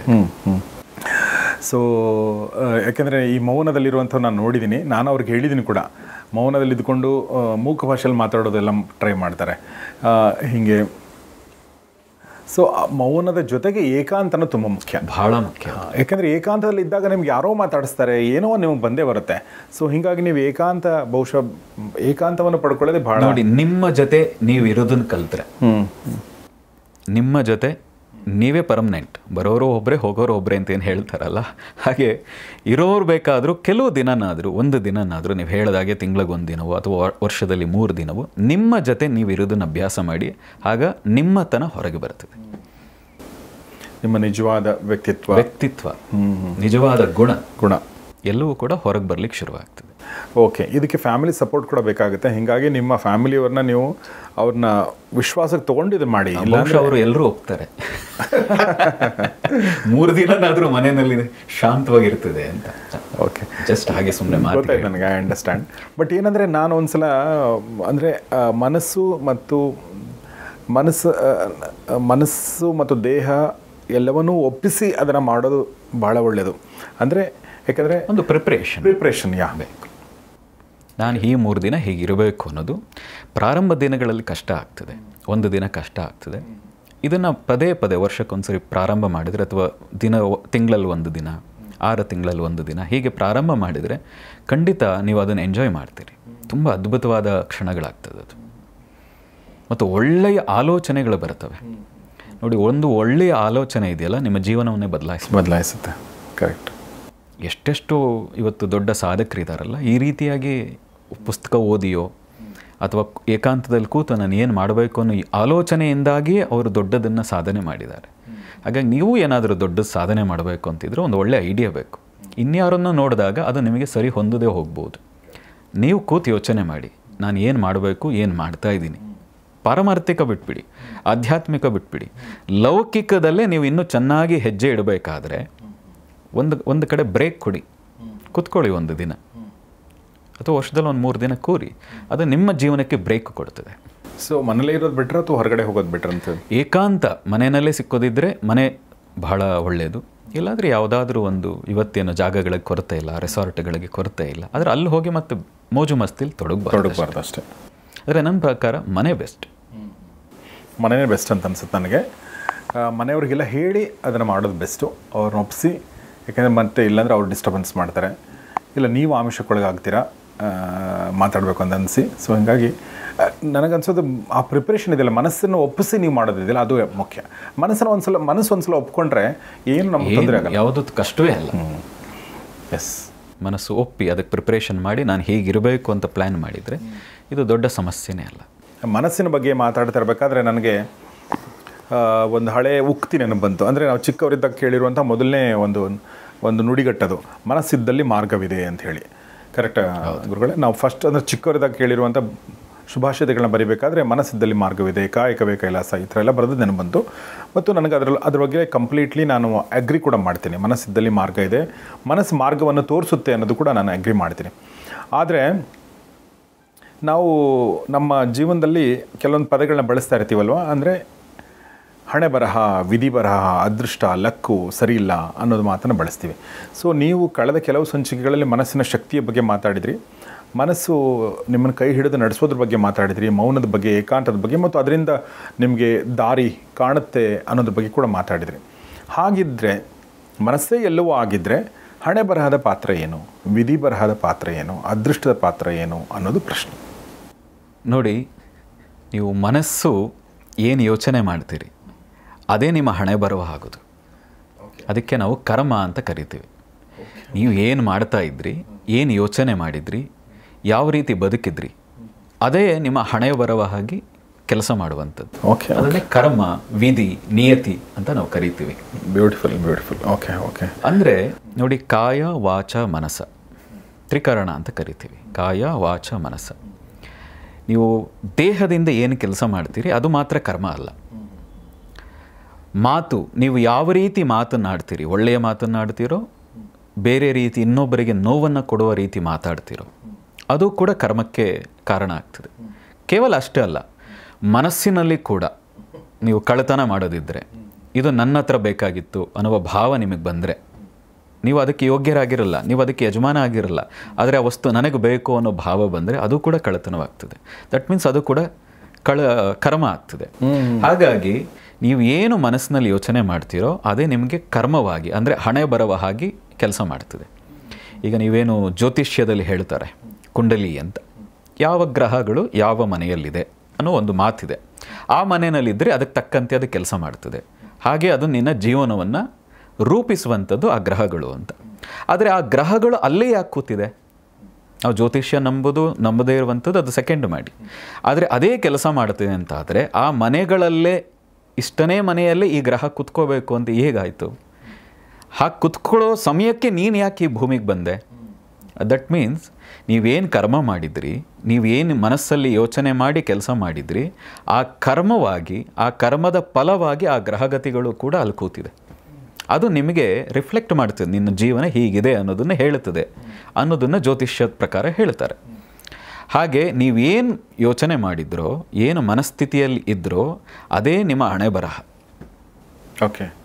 ಹಾಗಾಗಿ ನಿಮ್ಮ ಮನಸ್ಥಿತಿಯನ್ನು ಬದಲಾಯಿಸ್ಕೊಳ್ಳಿ, ನಿಮ್ಮ ಹಣೆ ಬರಹ ತನಗೆ ತಾನೇ ಬದಲಾಗ್ತದೆ. ಇಷ್ಟು ಚೆನ್ನಾಗಿ ಹೇಳಿದ್ರಿ. ನಿಮ್ಮ ಮನಸ್ಥಿತಿ ಬದಲಾದರೆ ನಿಮ್ಮ ಹಣೆಯ ಸ್ಥಿತಿ ಬದಲಾಗ್ತದೆ, ಹಣೆಯ ಬರಹದ ಸ್ಥಿತಿ ಬದಲಾಗ್ತದೆ. ಯಾಕೆ ಇದು ಪ್ರಶ್ನೆ ತುಂಬ ಇಂಪಾರ್ಟೆಂಟ್ ಆಗುತ್ತೆ ಅಂದರೆ, ಹಣೆ ಬರಹನ ಬದಲಾಯಿಸೋಕ್ಕಾಗಲ್ಲ ಅನ್ನೋ ಮಾತು ನಮ್ಮ ತಲೆಯಲ್ಲಿ ಕೂತ್ಕೊಂಡಿದೆ. ಅಂದರೆ ವಿಧಿಲಿಖಿತ ಅಂತ ಏನೋ ಆದಾಗ ನಮ್ಮ ಕೈಯಲ್ಲಿ ಏನಿದೆ, ಅಥವಾ ನಾವು ಏನೇ ಮಾಡಿದರೂ ಕೂಡ ಇದು ಹೀಗೆ ಆಯಿತು, ಯಾಕೆ ಅಂದರೆ ಇದು ಮುಂಚೆನೇ ಬರೆದದ್ದು ಅನ್ನೋ ಮಾತು ಬರುತ್ತೆ. ಹೀಗಾಗಿ ಅಷ್ಟೇ. ನೋಡಿ, ಇದಕ್ಕೆ ನಮ್ಮ ಹಿರಿಯರು ಯೋಗದಲ್ಲೂ ಹೇಳ್ತಾರೆ, ತುಂಬ ಶಾಸ್ತ್ರಗಳಲ್ಲೂ ಈ ಮಾತನ್ನು ಹೇಳ್ತಾರೆ.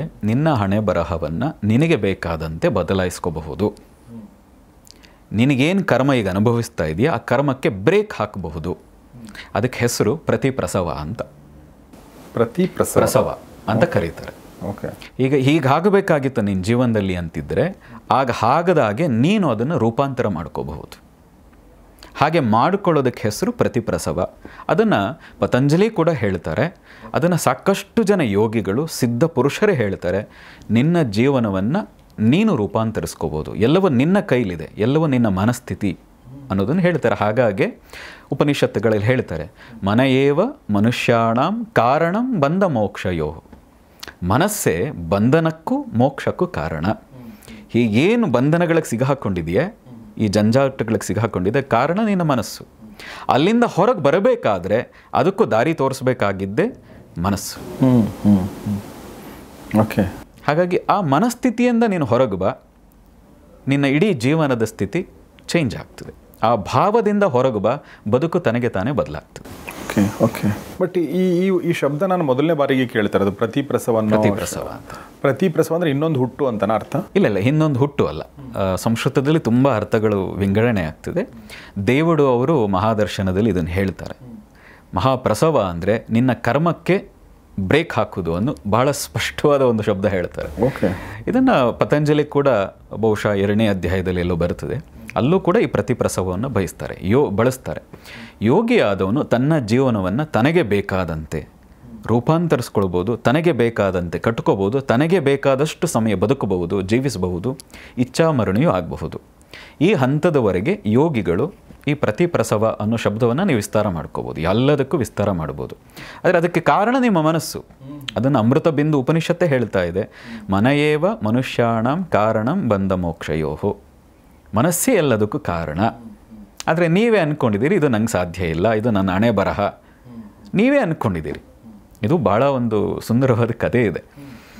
ಒಬ್ಬ ಮಹಾನ್ ಸಂತರು, ಅವರು ಪರಿವ್ರಾಜಕರು ಅಂದರೆ ಸಿಟಿಲಾದರೆ, ನಗರ ಪ್ರದೇಶ ಆದರೆ 7 ರಾತ್ರಿ ತಂಗುತ್ತಾರೆ, ಹಳ್ಳಿ ಆದರೆ 1 ರಾತ್ರಿ ಮಾತ್ರ ಉಳಿತಾರೆ. ಬೇರೆ ಬೇರೆ ಜಾಗಕ್ಕೆ ಪ್ರವಾಸ ಮಾಡ್ತಾ ಹೋಗ್ತಾರೆ. ಅದಕ್ಕೆ ಪರಿವ್ರಾಜಕರು ಅಂತ ಕರೀತಾರೆ. ಸನ್ಯಾಸಿಗಳಲ್ಲಿ ಪರಿವ್ರಾಜಕರು ಅನ್ನೋದು ಒಂದು ಪಂಗಡವೂ ಇದೆ. ಆ ಜ್ಞಾನಿ, ಆ ಸಂತ ಬಂದಾಗ, ಪರಿವ್ರಾಜಕರು ಆ ನಗರಕ್ಕೆ ಬಂದಾಗ ಜನ ಎಲ್ಲ ನೋಡಿ ಅವರ ತೇಜಸ್ಸು, ಅವರ ಮಾತನ್ನು ಕೇಳಿ ಎಲ್ಲರೂ ಹತ್ರಕ್ಕೆ ಬರ್ತಾರೆ. ಮಂತ್ರಿಯೂ ಬಂದು ಕೇಳ್ತಾರೆ. ಇದೆಲ್ಲ ಕೇಳಿದ್ಮೇಲೆ ರಾಜಗೂ ಹೋಗಿ ಹೇಳ್ತಾರೆ, ನೋಡಿ ಎಂತಹ ಒಬ್ಬ ಪುರುಷ ಬಂದಿದ್ದಾರೆ, ಒಬ್ಬ ಸಂತ ಬಂದಿದ್ದಾರೆ, ನೀವು ಭೇಟಿ ಮಾಡಬೇಕು ಅಂತ. ರಾಜ ಭೇಟಿ ಮಾಡಿದ ಮೇಲೆ ಅವ್ರಿಗನ್ನಿಸ್ತದೆ, ನೀವು ನಮ್ಮ ಗುರುಗಳಾಗಿ ನಮಗೆ ಮಾರ್ಗದರ್ಶನ ಮಾಡಿ. ಸಂತ ಹೇಳ್ತಾರೆ, ಇಲ್ಲ ಅದು ಸಾಧ್ಯ ಇಲ್ಲ, ನಾನು ಪರಿವ್ರಾಜಕ, 7 ದಿನ ನಾನು ಇರಬಲ್ಲೆ, 7 ದಿನದಲ್ಲಿ ನಿನಗೇನು ಸಾಧ್ಯ ನಾನು ಮಾರ್ಗದರ್ಶನ ಮಾಡ್ತೀನಿ, ಅದಾದ ನಂತರ ಹೋಗ್ತೀನಿ. 7 ದಿನ ಆದಮೇಲೆ ರಾಜನಿಗೆ ಬಿಟ್ಕೊಡ್ಲಿಕ್ಕೆ ಆಗಲಿಲ್ಲ. ಇವ್ರ ಮಾತು ಕೇಳಿ ಇಲ್ಲ, ನೀವು ಇನ್ನೂ ಸ್ವಲ್ಪ ಸಮಯ ಇರಬೇಕು. ಹಾಗಾಗಿ ಒಂದು ಕಂಡೀಷನ್ ಹಾಕಿ, ನಗರದ ಹೊರಗೆ ಇರ್ತೀನಿ ನಾನು, ಅಲ್ಲೊಂದು ವ್ಯವಸ್ಥೆ ಮಾಡು, ಒಂದು 6 ತಿಂಗಳ ಕಾಲ ಇಲ್ಲಿರ್ತೀನಿ. ಆದರೆ ಪ್ರತಿದಿನ ರಾಜ ಬರಲಿಕ್ಕಾಗಲ್ಲ ನಗರದಿಂದ ಹೊರಗೆ, ಯಾಕೆಂದರೆ ರಕ್ಷಣೆಯ ಸೆಕ್ಯೂರಿಟಿ ರೀಸನ್ನಿಂದ. ಆ ಸಂತನೇ ಅರಮನೆಗೆ ಬಂದು ಪಾಠ ಮಾಡಿ ವಾಪಸ್ ಹೋಗ್ತಾರೆ. ಅವರಿಗೆ ಮಾರ್ಗದರ್ಶನ ಮಾಡಿ, ಪ್ರವಚನ ಮಾಡಿ ವಾಪಸ್ ಹೋಗ್ತಾರೆ. ಈ ಪ್ರವಚನ ಮಾಡಿದಾಗೆಲ್ಲ ರಾಜ ಹೇಳ್ತಿದ್ದಂತೆ, ನೀವು ಎಷ್ಟು ಅದ್ಭುತ ಮಾತಾಡ್ತೀರಿ, ನಿಮ್ಮ ಜ್ಞಾನ ಎಷ್ಟಿದೆ, ಇದನ್ನೆಲ್ಲ ನೋಡಿದಾಗ, ಇದನ್ನೆಲ್ಲ ಕೇಳಿದಾಗ ಈ ರಾಜ್ಯ, ಹೆಂಡತಿ, ಮಕ್ಕಳು ಎಲ್ಲರನ್ನು ಬಿಟ್ಟು ನಾನು ಹೊರಗೆ ಬಂದುಬಿಡಬೇಕು ಅಂತ ಅನಿಸ್ತದೆ. ಆದರೆ ಏನು ಮಾಡಲಿ, ನಮ್ಮ ಪ್ರಜೆಗಳು ಬಿಡಲ್ಲ ನನ್ನನ್ನು, ನಮ್ಮ ಮಂತ್ರಿಗಳು ಬಿಡಲ್ಲ ನನ್ನನ್ನು, ನನ್ನ ಹೆಂಡತಿ ಬಿಡಲ್ಲ ನನ್ನ, ಇಲ್ಲಾಂದರೆ ನಾನು ನಿಮ್ಮ ಜೊತೆ ಬಂದುಬಿಡ್ತಾ ಇದ್ದೆ ಅಂತ ಪ್ರತಿದಿನ ಮಾತಾಡಿದಾಗೆಲ್ಲ ಹೀಗೆ ಹೇಳ್ತಾ ಇದ್ದರು. ಒಂದಷ್ಟು ದಿನ ಆದಮೇಲೆ ಆ ಸಂತರು ಅರಮನೆಗೆ ಬರಲಿಲ್ಲ ಪಾಠ ಮಾಡಲಿಕ್ಕೆ. ಸಮಯ ಹೋಗ್ತಾ ಇದೆ, ಬರ್ತಾ ಇಲ್ಲ. ಸೈನಿಕರು ಹೋದರು ಕರ್ಕೊಂಬರ್ಲಿಕ್ಕೆ, ಅವ್ರು ಹೋದರೂ ಬರ್ತಾ ಇಲ್ಲ. ಅವ್ರು ನೋಡಿದರೆ ಒಂದು ಮರನ ತಬ್ಬು ಹಿಡ್ಕೊಂಡಿದ್ದಾರೆ. ಮರ ಬಿಡ್ತಾ ಇಲ್ಲ ನನ್ನನ್ನು, ಹಾಗಾಗಿ ನಾನು ಬರೋಕ್ಕಾಗ್ತಾ ಇಲ್ಲ, ಮರ ಬಿಟ್ಟರೆ ನಾನು ಬರ್ತೀನಿ ಅರಮನೆಗೆ ಅಂತ. ಸೈನಿಕರು ಮಂತ್ರಿಗೆ ಹೇಳಿದ್ರು, ನೋಡಿ ಮರ ಎಲ್ಲಾದರೂ ಸಂತ್ರನ ತಬ್ಬು ಹಿಡಿಲಿಕ್ಕೆ ಸಾಧ್ಯನಾ, ಹಿಡ್ಕೊಳ್ಳೋಕೆ ಸಾಧ್ಯನಾ? ಅವರೇ ಹಿಡ್ಕೊಂಡು ಹೀಗೆ ಹೇಳ್ತಾ ಇದ್ದಾರೆ, ನಾವು ಏನು ಮಾಡಬೇಕು ಗೊತ್ತಾಗ್ತಾ ಇಲ್ಲ. ಮಂತ್ರಿ ಬಂದು ಹೇಳ್ತಾರೆ, ಆಗಲೂ ಒಪ್ಪಲ್ಲ. ಕೊನೆ ಕಾದು ರಾಜ ಬರ್ತಾರೆ. ರಾಜ ಬಂದು, ಗುರುಗಳೇ, ನೀವು ಮರನ ಹಿಡ್ಕೊಂಡಿದ್ದೀರಿ, ಮರ ನಿಮ್ಮನ್ನು ಹಿಡ್ಕೊಂಡಿಲ್ಲ, ಏನು ಹೇಳಿದ್ರೆ ಕೇಳ್ತಾ ಇಲ್ಲ. ಕೊನೆಗೆ ಹತ್ತಿರಕ್ಕೆ ಹೋಗಿ ರಾಜ ಮುಟ್ಟಬಹುದು ಗುರುಗಳನ್ನು, ಬೇರೆಯವರಾದರೆ ಭಯ ಇತ್ತು. ಹಾಗಾಗಿ ರಾಜ ಒಂದೊಂದೇ ಬೆರಳನ್ನು ಬಿಡಿಸಿ, ನೋಡಿ ನೀವು ಹಿಡ್ಕೊಂಡಿದ್ದೀರಿ ಅಂತ ಕೈ ಬಿಡಿಸಿದ ಮೇಲೆ ಆ ಸಂತ ನಗ್ಲಿಕ್ಕೆ ಶುರು ಮಾಡ್ತಾರೆ. ರಾಜನಿಗೆ ಅರ್ಥ ಆಯಿತು, ಇದುವರೆಗೆ ನಾನು ರಾಜ್ಯನ ಹಿಡ್ಕೊಂಡಿದ್ದೀನಿ, ನಾನು ನನ್ನ ಹೆಂಡತಿನ ಹಿಡ್ಕೊಂಡಿದ್ದೀನಿ, ಮಕ್ಕಳನ್ನ ಹಿಡ್ಕೊಂಡಿದ್ದೀನಿ, ಸಂಪತ್ತನ್ನು ಹಿಡ್ಕೊಂಡಿದ್ದೀನಿ, ಅದು ಯಾವುದೋ ನನ್ನನ್ನು ಹಿಡ್ಕೊಂಡಿಲ್ಲ. ಹಾಗಾಗಿ ನಾನು ಬಿಡಬೇಕೇ ಹೊರತು ಅವರು ನನ್ನನ್ನು ಬಿಡುವಂಥದ್ದೇನಿಲ್ಲ ಅಂತ. ಹಾಗೆ ನಮ್ಮ ಜೀವನದಲ್ಲಿ ಸಮಸ್ಯೆಗಳನ್ನು, ಜಂಜಾಟಗಳನ್ನು ನಾವೇ ಹಿಡ್ಕೊಂಡು ನನಗೆ ಹಣೆ ಬರಹ ಸರಿ ಇಲ್ಲ ಅಂತ ನಾವೇ ಮಾತಾಡ್ತಾ ಇದ್ದೀವಿ. ಇದಕ್ಕೆ ನಗಬೇಕು ಅಳಬೇಕು ಗೊತ್ತಿಲ್ಲ. ಕೆಲವೊಂದಿದೆ, ಒಂದು 30% ನಾವು ಬದಲಾಯಿಸೋಕ್ಕಾಗೋದೇ ಇಲ್ಲ. ಉದಾಹರಣೆಗೆ, ನಾನು ಇಷ್ಟು kg ತೂಕ ಆಗಬೇಕು, ಆಗಬಹುದಾ, ಆಗಕ್ಕೆ ಸಾಧ್ಯ ಇಲ್ವೋ? ಅಂದರೆ ಜಾಸ್ತಿ ಆಗ್ಬೋದು. ನಾನೀಗ ಒಂದು 60 kg ಇದ್ದೀನಿ, 80 kg ಆಗಬೇಕು. 80 kg ಆಗ್ಬೋದು, 180 kg ಆಗೋಕ್ಕಾಗಲ್ಲ. ಪ್ರಯತ್ನ ಮಾಡಿದರೆ ಕೆಲವರು ಆದದ್ದು ಇದೆಯಲ್ಲ, ಬರೀ ತಿಂತ ಹೋಗಿ ಜಪಾನ್ ಕೆಲವು ದೇಶಗಳಲ್ಲಿ ಸಮರಾಯಿಗಳು 120-140 kg ತನಕನೂ ಹೋಗ್ತಾರೆ. ಆಯಿತು, ಒಂದು 70-80 kg ಒಂದು ಹಂತದವರೆಗೆ ಆಗ್ಬೋದು. ಸಣ್ಣ ಆಗಬಹುದಾ ಅಂದರೆ ಸಣ್ಣನೂ ಆಗ್ಬೋದು. 6 ಪ್ಯಾಕ್ ಬರ್ಸ್ಬೋದಾ ಅಂದರೆ 6 ಪ್ಯಾಕ್ ಬರ್ಸ್ಬೋದು. ಆದರೆ 8 ಆಗ್ಬೋದಾ? ಇಲ್ಲ, ಆಗೋಕ್ಕಾಗಲ್ಲ. ಹಾಗೆ ಒಂದು ಸೀಮಿತ ಇದೆ. ದೇಹವನ್ನು ಎಷ್ಟು ಬೇಕಾದರೂ ವೆಯ್ಟ್ ಗೇನ್ ಮಾಡ್ಬೋದು, ಕಡಿಮೆನೂ ಮಾಡ್ಬೋದು, ಆದರೆ 8 ಆಗೋಕ್ಕಾಗಲ್ಲ. ಒಂದು ಏಜ್ ಆದಮೇಲೆ 8 ಮಾಡೋಕ್ಕಾಗಲ್ಲ. ಹಾಗೆ ಒಂದು ಸೀಮಿತ ಒಂದು ನಿಬಂಧನೆಗಳಿದೆ ಆ ಕರ್ಮದಲ್ಲಿ. ಆದರೆ 70% ಜೀವನವನ್ನು ನಿಮಗೆ ತಕ್ಕಂತೆ ಬದಲಾಯಿಸ್ಕೋಬೋದು. ಇನ್ನು 30% ಸ್ವಲ್ಪ ಕಷ್ಟ ಇದೆ, ನಾನು ಅದನ್ನು ಒಪ್ತೀನಿ. ಆದರೆ ನಿಮ್ಮ ಜೀವನವನ್ನು ನೀವು ಮನಸ್ಸು ಮಾಡಿದರೆ ಬದಲಾಯಿಸ್ಬೋದು. ಅದಕ್ಕೆ ನಮ್ಮ ಹಿರಿಯರು ಹೇಳಿದ್ರು, ಪ್ರತಿಪ್ರಸವ. ಹೀಗಾಗಬೇಕು ಅಂತಿದ್ರೆ ಹೀಗೆ ಆಗಬಾರದು ಅನ್ನೋ ರೀತಿಯಲ್ಲಿ 70% ನಿಮ್ಮ ಜೀವನವನ್ನು ಬದಲಾಯಿಸ್ಕೋಬಹುದು. ಓಕೆ. ಬಟ್ ಗುರುಗಳೇ, ಇದು ಒಂದು ಭಾಳ ಇಂಟ್ರೆಸ್ಟಿಂಗ್ ಆಗಿರುವಂಥ ಕಾನ್ಸೆಪ್ಟನ್ನು ಹೇಳಿದ್ರಿ, ವಿಷಯ ಹೇಳಿದ್ರಿ. ಆದರೆ ನಮಗೆ ನಮ್ಮ ಇಡೀ ಜೀವನದಲ್ಲಿ ಕೆಲವೊಂದು ಶಬ್ದಗಳು ನಮಗೆ ಎಷ್ಟೊಂದು ಚಿರಪರಿಚಿತ ಇದೆ ಮತ್ತು ಕೆಲವೊಂದು ಶಬ್ದಗಳು ಎಷ್ಟು ಅಪರಿಚಿತ ಅಂದರೆ ಆ ಕಾನ್ಸೆಪ್ಟ್ಗಳು ಕೂಡ. ಈಗ ಹಣೆ ಬರಹ ಅನ್ನೋದು ಎಲ್ರಿಗೂ ಗೊತ್ತಿರುವಂಥ ವಿಚಾರ. ಹೌದು ಮಗ, ಹಣೆ ಬರಹ ಇದು ಬಿಡು, ನಮ್ಮ ಪಡ್ಕೊಂಡು ಬಂದಿದ್ದೀವಿ. ಇದೆಲ್ಲ ಯಾರೋ ಶ್ರೀಮಂತ ಅವ್ನು ಪಡ್ಕೊಂಬಂದಿದ್ದಾನೆ, ನಾನು ಬಡವ, ನಾನು ಇದನ್ನೇ ಪಡ್ಕೊಂಬಂದಿದ್ದೀನಿ, ಹಣೆ ಬರಹ, ನನ್ನ ಲಕ್ ಇಲ್ಲ ಚೆನ್ನಾಗಿ. ಇದೆಲ್ಲ ನಮಗೆ, ಈ ಶಬ್ದಗಳೆಲ್ಲ ನಮ್ಮ ತಲೆಯಲ್ಲಿ ಇನ್ಗ್ರೇನ್ ಆಗಿದೆ, ಒಳಗಡೆ ಸೇರ್ಕೊಂಡ್ಬಿಟ್ಟಿದೆ. ಈ ಪ್ರತಿಪ್ರಸವ ಅನ್ನೋ ವರ್ಡ್ ಯಾರಿಗೂ ಗೊತ್ತಿಲ್ಲ, ಇನ್ಕ್ಲೂಡಿಂಗ್ ಮೀ. 90% ನನ್ನ ಪ್ರಕಾರ ನಮ್ಮ ವೀಕ್ಷಕರು ಗೊತ್ತಿಲ್ಲದೆ ಇರಬಹುದು. ಯಾಕೆ ಅಂತಂದರೆ ಈ ಕಾನ್ಸೆಪ್ಟನ್ನು ನಮಗೆ ತಲೆಯಲ್ಲಿ ತುಂಬಿಲ್ಲ. ನಿನ್ನ ಲೈಫು ನಿನ್ನ ಕೈಯಲ್ಲಿದೆ, ನೀನು ಬಹಳಷ್ಟು ಪಾಲು ನಿನ್ನ ಲೈಫನ್ನು ಬದಲಾಯಿಸ್ಕೊಳ್ಬಹುದು. ಯಾಕೆ ಹೀಗಾಗಿದೆ ಅಂತ ಅನಿಸುತ್ತೆ ನಿಮಗೆ? ಅಲ್ಲ, ಏನಂದರೆ ಈ ಥರದ್ದನ್ನು ಸರಿಯಾದ ರೀತಿಯಲ್ಲಿ ಮಾರ್ಗದರ್ಶನ ಮಾಡೋರಿಲ್ಲ. ಹೀಗೂ ಇದೆ ಅನ್ನೋದನ್ನು ಹೇಳೋರು ಆಗಬೇಕಾಗಿತ್ತು. ತುಂಬ ಸರಿ ಏನಾಗ್ಬಿಟ್ಟಿದೆ, ಏನು ಮಾಡಿದ್ರು ಅದು ನೀನು ಕರ್ಮ ಬಿಡು ಅಂತ. ನಾನು ತುಂಬ ಸರಿ ಕೇಳಿದ್ದೀನಿ. ನಮಗೂ ತುಂಬ ಸರಿ ಕೆಲವರು ಹೇಳಿದ್ದಾರೆ, ದೊಡ್ಡವರೇ, ವಿದ್ವಾಂಸರು ಅಂತ ಅನ್ಸ್ಕೊಂಡವರೇ ತುಂಬ ಜನ ಹೇಳಿದ್ದಾರೆ, ಹೀಗಾಗ್ಬಿಡ್ತಾ ಇದೆ, ಏನು ಮಾಡಲಿ ಅಂದರೆ ನೀನು ಕರ್ಮ, ಅದು ಏನು ಮಾಡೋಕ್ಕಾಗಲ್ಲ ಬಿಡು ಅಂತ. ಇದು ಸುಲಭ ಅಲ್ವಾ ತಪ್ಪಿಸ್ಕೊಳ್ಳಿಕ್ಕೆ? ಕರೆಕ್ಟ್. ಅವ್ರು ಇನ್ನು ಮಾರ್ಗದರ್ಶನ ಮಾಡೋಕ್ಕೆ ಶುರು ಮಾಡಿದರೆ ಸಮಯ ಜಾಸ್ತಿ ಹೋಗ್ಬಿಡ್ತು ಅದಕ್ಕೋಸ್ಕರ. ಓಕೆ. ಹಾಗಾಗಿ ಅವರು ಸಾಕಷ್ಟು ಜನ ದೊಡ್ಡವರು ಹೇಳೋಕ್ಕೆ ಶುರು ಮಾಡಿದರು, ಈಗ ಯಾಕೆ ಹೀಗಾಗ್ತಾ ಇದೆ ನನ್ನ ಜೀವನ, ಸರಿ ಮಾಡ್ಕೊಳ್ಳೋದು ಹೇಗೆ, ಈ ದುಃಖದಿಂದ ಹೊರಗೆ ಬರೋದು ಹೇಗೆ ಅಂದರೆ ಸಾಧನೆ ಮಾಡು ಅಂತ ಒಂದು ಹೇಳ್ತಾರೆ. ಇಲ್ಲದೇ ಇದ್ದರೆ ಇದು ನಿನ್ನ ಹಣೆ ಬರಹ, ನಿನ್ನ ಕರ್ಮ, ನೀನು ಅನುಭವಿಸಲೇಬೇಕು. ಇದು ಭಾಳ ಸುಲಭವಾಗಿ ಹೇಳುವ ಶಬ್ದ. ಅದು ಪೂರ್ವಿಕರಿಂದ ಹೇಳ್ಕೊಂಡು ಬಂದು ಈಗ ಅದು ಎಲ್ಲರ ತಲೆಯಲ್ಲಿ ಕೂತ್ಕೊಂಡ್ಬಿಟ್ಟಿದೆ. ಆದರೆ ಕೆಲವ್ರಿಗಂತೂ ಇದು ಗೊತ್ತಿದೆ. ಯಾರು ಒಳ್ಳೆಯ ಸಾಧನೆಯ ಆಳಕ್ಕೆ ಇಳಿದಿದ್ದಾರೆ ಅವ್ರಿಗಿದು ಗೊತ್ತಿದೆ. ಜೀವನವನ್ನು ನೀವು ಮನಸ್ಸು ಮಾಡಿದರೆ ಬದಲಾಯಿಸ್ಕೋಬಹುದು, ಅದನ್ನು ಸಾಕಷ್ಟು ಜನಕ್ಕೆ ಗೊತ್ತಿದೆ. ಅದು ನಮ್ಮ ವೇದಾಂತಗಳಲ್ಲಂತೂ ಅದನ್ನು ಒತ್ತಿ ಹೇಳ್ತಾರೆ. ಹೌದು. ನೀನು ಬೆಳಕನ್ನು ಎಲ್ಲಿ ಹುಡುಕ್ತಾ ಇದೆಯಾ, ನೀನೇ ಬೆಳಕು. ಓಕೆ. ನೀನು ಸ್ವತಂತ್ರ ಎಲ್ಲಿ ಹುಡುಕ್ತಾ ಇದೆಯಾ, ನೀನೇ ಸ್ವತಂತ್ರದಲ್ಲಿ ಇದ್ದೀಯೇ, ಆ ಅರಿವು ನಿಂಗಿಲ್ಲ ಅಷ್ಟೇ. ಈ ಥರದ್ದೇ ಮಾತುಗಳನ್ನು ಹೇಳುವಂಥದ್ದು. ಓಕೆ. ಏನು ಕಠೋಪನಿಷತ್ತಿನ ಒಂದು ಮಾತು ಇದೆಯಲ್ಲ, ವಿವೇಕಾನಂದರದು ಅನ್ನೋ ರೀತಿಯಲ್ಲಿ ನಾವು ಹೇಳ್ತೀವಿ, ಉತ್ತಿಷ್ಠತ ಜಾಗೃತ, ಏಳು ಎದ್ದೇಳು, ಏಳು ಎದ್ದು ಹೇಳು, ನಿಲ್ಲದಿರು ಗುರಿ ಮುಟ್ಟುವವರೆಗೆ. ಈ ಮಾತೆಲ್ಲ ವೇದಾಂತದ್ದು, ಕಠೋಪನಿಷತ್ತಿನ ಮಾತುಗಳದು. ಓಕೆ. ಅಂತಹ ಅದ್ಭುತವಾದ ಮಾತುಗಳು ಅದರಲ್ಲಿದೆ. ಅದನ್ನು ಕನ್ನಡದಲ್ಲೇ ಈಗ ಪುಸ್ತಕಗಳು ಸಿಗ್ತಾ ಇದೆ, ಉಪನಿಷತ್ತುಗಳಿಗೆ ಸಂಬಂಧಪಟ್ಟ ಹಾಗೆ, ಭಗವದ್ಗೀತೆಗೆ ಸಂಬಂಧಪಟ್ಟ ಹಾಗೆ. ಇದನ್ನು ಅಧ್ಯಯನ ಮಾಡೋಕ್ಕೆ ಶುರು ಮಾಡಿ, ನಿಮ್ಮ ಜೀವನವೇ ಬದಲಾಗ್ತದೆ. ಮತ್ತು ನಮ್ಮ ಸಮಸ್ಯೆ ಏನು ಅಂದರೆ ಇದಕ್ಕೆ ಯಾವುದಕ್ಕೂ ನಾವು ಸಮಯ ಕೊಡಲ್ಲ. ಹೊಸದನ್ನು ಕಲಿಯೋದಕ್ಕೆ ಸಮಯ ಕೊಡಲ್ಲ. ಹೊಸದನ್ನು ಕೊಡಲಿಕ್ಕೆ ನಾವು ಹಣವನ್ನು ವಿನಿಯೋಗಿಸಲ್ಲ, ಸಮಯವನ್ನು ವಿನಿಯೋಗಿಸಲ್ಲ. ಕರೆಕ್ಟ್. ಇದು ನಮ್ಮ ಸಮಸ್ಯೆ. ಆದರೆ ಯಾರ್ಯಾರು ಇವತ್ತು ದೊಡ್ಡ ಉದ್ದಿಮೆದಾರರಿದ್ದಾರೆ, ನೀವು ಅವರನ್ನು ನೋಡಿ, ಜೀವನದಲ್ಲಿ ಪ್ರತಿದಿನ ಹೊಸದನ್ನು ಕಲೀಲಿಕ್ಕೆ ಯೋಚನೆ ಮಾಡ್ತಾರೆ, ಹೊಸ ಪುಸ್ತಕವನ್ನು ಓದೋಕ್ಕೆ ಯೋಚನೆ ಮಾಡ್ತಾರೆ. ನಾನು ಕೇಳಿದ್ದೀನಿ, ಬಿಲ್ ಗೇಟ್ಸೇ ಅವರು ಟ್ವೀಟ್ ಮಾಡ್ತಾರೆ ಅಂತ ಕೇಳಿದ್ದೀನಿ. ಒಂದೆರಡು ನಾನು ನೋಡಿದ ನೆನಪು ಭಾಳ ಹಿಂದೆ. ವರ್ಷದಲ್ಲಿ ಇಷ್ಟು ಪುಸ್ತಕ ನಾನು ಓದಿದ್ದೀನಿ, ಇಷ್ಟು ಚೆನ್ನಾಗಿದೆ, ನೀವು ಓದಿ ಅಂತ ಟ್ವೀಟ್ ಮಾಡ್ತಾರೆ ಬಿಲ್ ಗೇಟ್ಸ್. ಅಷ್ಟು ಶತಕೋಟಿಯ ಒಡೆಯ ಅಷ್ಟು ಅಧ್ಯಯನ ಮಾಡ್ತಾರೆ. ನಾವು ಯಾರೂ ಕೂಡ ನಾವು ಹಣೆ ಬರಹ, ನನಗಿದು ಸಾಧ್ಯ ಇಲ್ಲ. ಯಾಕೆ? ಅಧ್ಯಯನ ಇಲ್ಲ, ತಿಳುವಳಿಕೆ ಇಲ್ಲ, ಅರಿವಿಲ್ಲ. ನಮ್ಮದೇ ಪುಸ್ತಕಗಳು, ವೇದಗಳು, ವೇದಾಂತಗಳು, ಭಗವದ್ಗೀತೆ, ಮಹಾಭಾರತ, ಸಂಕ್ಷಿಪ್ತವಾಗೂ ಸಿಗ್ತಾ ಇದೆ. ಅದನ್ನು ಅಧ್ಯಯನ ಮಾಡೋಕ್ಕೆ ಶುರು ಮಾಡಿ, ಒಳ್ಳೆಯ ಕೋರ್ಸ್ಗಳಿಗೆ ಬೇರೆ ಬೇರೆ ಕಡೆ ಸೇರಿ, ಎಲ್ಲಿಯಾದರೂ ಸರಿ ಒಳ್ಳೆಯ ಕೋರ್ಸ್ಗಳಿಗೆ ಸೇರಿ ಹೊಸ ವಿಷಯವನ್ನು ಕಲೀರಿ. ಇದನ್ನು ಹಣ ವ್ಯರ್ಥ, ಸಮಯ ವ್ಯರ್ಥ ಅನ್ನುವ ರೀತಿಯಲ್ಲಿ ನೋಡಬೇಡಿ. ಹೀಗೆ ಕಲಿತಾ ಹೋದಾಗ ನಿಮ್ಮ ಒಳಗೆ ಒಂದು ಅರಿವು ಬರ್ತದೆ. ಕೂತಿದ್ದರೆ ನೀವು ಒಂದು ಬಾವಿ ಒಳಗಿನ ಕಪ್ಪೆ ಆಗ್ತೀರಿ. ಹಾಗಾಗಿ ಹೊರಗೆ ಬನ್ನಿ, ನೋಡಿ, ತಿಳಿರಿ, ಕಲೀರಿ, ಬೆಳಿತೀರಿ. ಬ್ಯೂಟಿಫುಲ್ ಆಗಿ ತುಂಬ ಚೆನ್ನಾಗಿ ಹೇಳಿದ್ರಿ. ಸೊ ನಮ್ಮ ಜನಕ್ಕೆ ಕಲಿಯೋದ್ರ ಬಗ್ಗೆ ಇರುವಂಥ ಒಂದು ಅಸಡ್ಡೆ ಅಲ್ಲ, ಒಂದು ಹಂತ ಆದಮೇಲೆ ಕಲಿಯೋದು ಮುಗೀತು ಅನ್ನೋದು ಅಂದ್ಕೊಂಡ್ಬಿಟ್ಟಿದ್ದಾರೆ. ಎರಡನೇದು ನಾನು ಅಂದ್ಕೊಂಡಿರೋದು, ನಮ್ಮ ಜನ ಅಂದರೆ ಇನ್ಕ್ಲೂಡಿಂಗ್ ಮೀ, ನಾನು ನಿಮ್ಮನ್ನಷ್ಟೇ ಅಂತ ಹೇಳ್ತೇನೆ ಅಂತ ಅಂದ್ಕೊಬೇಡಿ. ನಾವು ಹಣ ಖರ್ಚು ಮಾಡೋಕ್ಕೆ ಹೋಗಲ್ಲ, ನಾವು ಪುಸ್ತಕಗಳಿಗೆ ದುಡ್ಡು ವಿನಿಯೋಗ ಮಾಡೋಕ್ಕೆ ಹೋಗಲ್ಲ. ಯಾವುದೊಂದು ಕೋರ್ಸ್, ಇಂಟರ್ನೆಟ್ಟಲ್ಲಿ ಒಂದು ಕೋರ್ಸ್ ಇದೆ ಅಂತಂದರೆ ಎಷ್ಟು ದುಡ್ಡು ಅದಕ್ಕೆ, ಒಂದು 6,000 7,000 ಅಂತಂದರೆ ಇಷ್ಟೊಂದು ವರ್ತಾ ಇದು ಅಂತ ಯೋಚನೆ ಮಾಡೋದ್ರಲ್ಲೇ ನಮ್ಮ ಜೀವನ ಹೋಗ್ಬಿಡುತ್ತೆ. ಅಂದರೆ ನಾನು ಹೇಳೋದು ಎಲ್ಲ ಸಿಕ್ಕಿರೋ ಕೋರ್ಸ್ಗಳನ್ನ ತೊಗೊಳ್ಳಿ ಅಂತ ಹೇಳ್ತಾ ಇಲ್ಲ. ಫ್ರೀಯಾಗೂ ಸುಮಾರಿದೆ, ಫ್ರೀಯಾಗೂ ಸಿಗುತ್ತೆ, ದುಡ್ಡು ಕೊಟ್ಟರೂ ಸಿಗುತ್ತೆ. ಬಟ್ ಸರಿಯಾದನ್ನು ಆಯ್ಕೆ ಮಾಡಿಕೊಂಡು ನಾವು ನಮ್ಮ ಜೀವನವನ್ನು ನೋಡಿ. ನೀವು ಕೊಡೋದನ್ನು ಕಲಿಯೋವರೆಗೆ ಪಡೆಯೋದನ್ನು ಕಲಿಯಲ್ಲ. ಓಕೆ, ನೀವು ಕೊಡೋದನ್ನು ಕಲೀರಿ.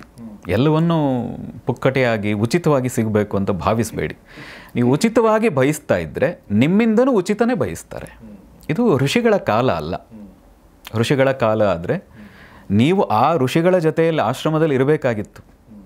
6 ವರ್ಷ 12 ವರ್ಷಗಳ ಕಾಲ ಆ ಋಷಿಗಳ ಜೊತೆಯಲ್ಲಿದ್ದು ಅವರ ಸೇವೆ ಮಾಡಿ, ಗೋಶಾಲೆಯನ್ನು ನೋಡಿಕೊಂಡು, ಅವರಿಗಾಗಿ ಭಿಕ್ಷೆಯನ್ನು ಬೇಡಿ, ಆ ಭಿಕ್ಷೆಯಲ್ಲಿ ಗುರುಗಳಿಗೂ ಕೊಟ್ಟು, ಆ ಕಡಿಮೆ ಭಿಕ್ಷೆಯಲ್ಲಿ ನೀವು ಜೀವನ ಮಾಡಬೇಕಾಗಿತ್ತು. ಅದು ಹಿಂದಿನ ಕಾಲ. ಹಾಗಿದ್ರೆ ಉಚಿತ ಅನ್ನೋದನ್ನು ಒಪ್ಪಬಹುದು. ನೀವು ಇವತ್ತಿಗೂ ಉಚಿತ ಬೇಕು ಅಂದರೆ ಇದು ಋಷಿಗಳ ಕಾಲ ಅಲ್ಲ. ಕರೆಕ್ಟ್. ನೀವು ಬಯಸ್ತಾ ಇದ್ದೀರಿ ದೊಡ್ಡದನ್ನು, ನೀವೇನೋ ಬಯಸ್ತಾ ಇದ್ದೀರಿ.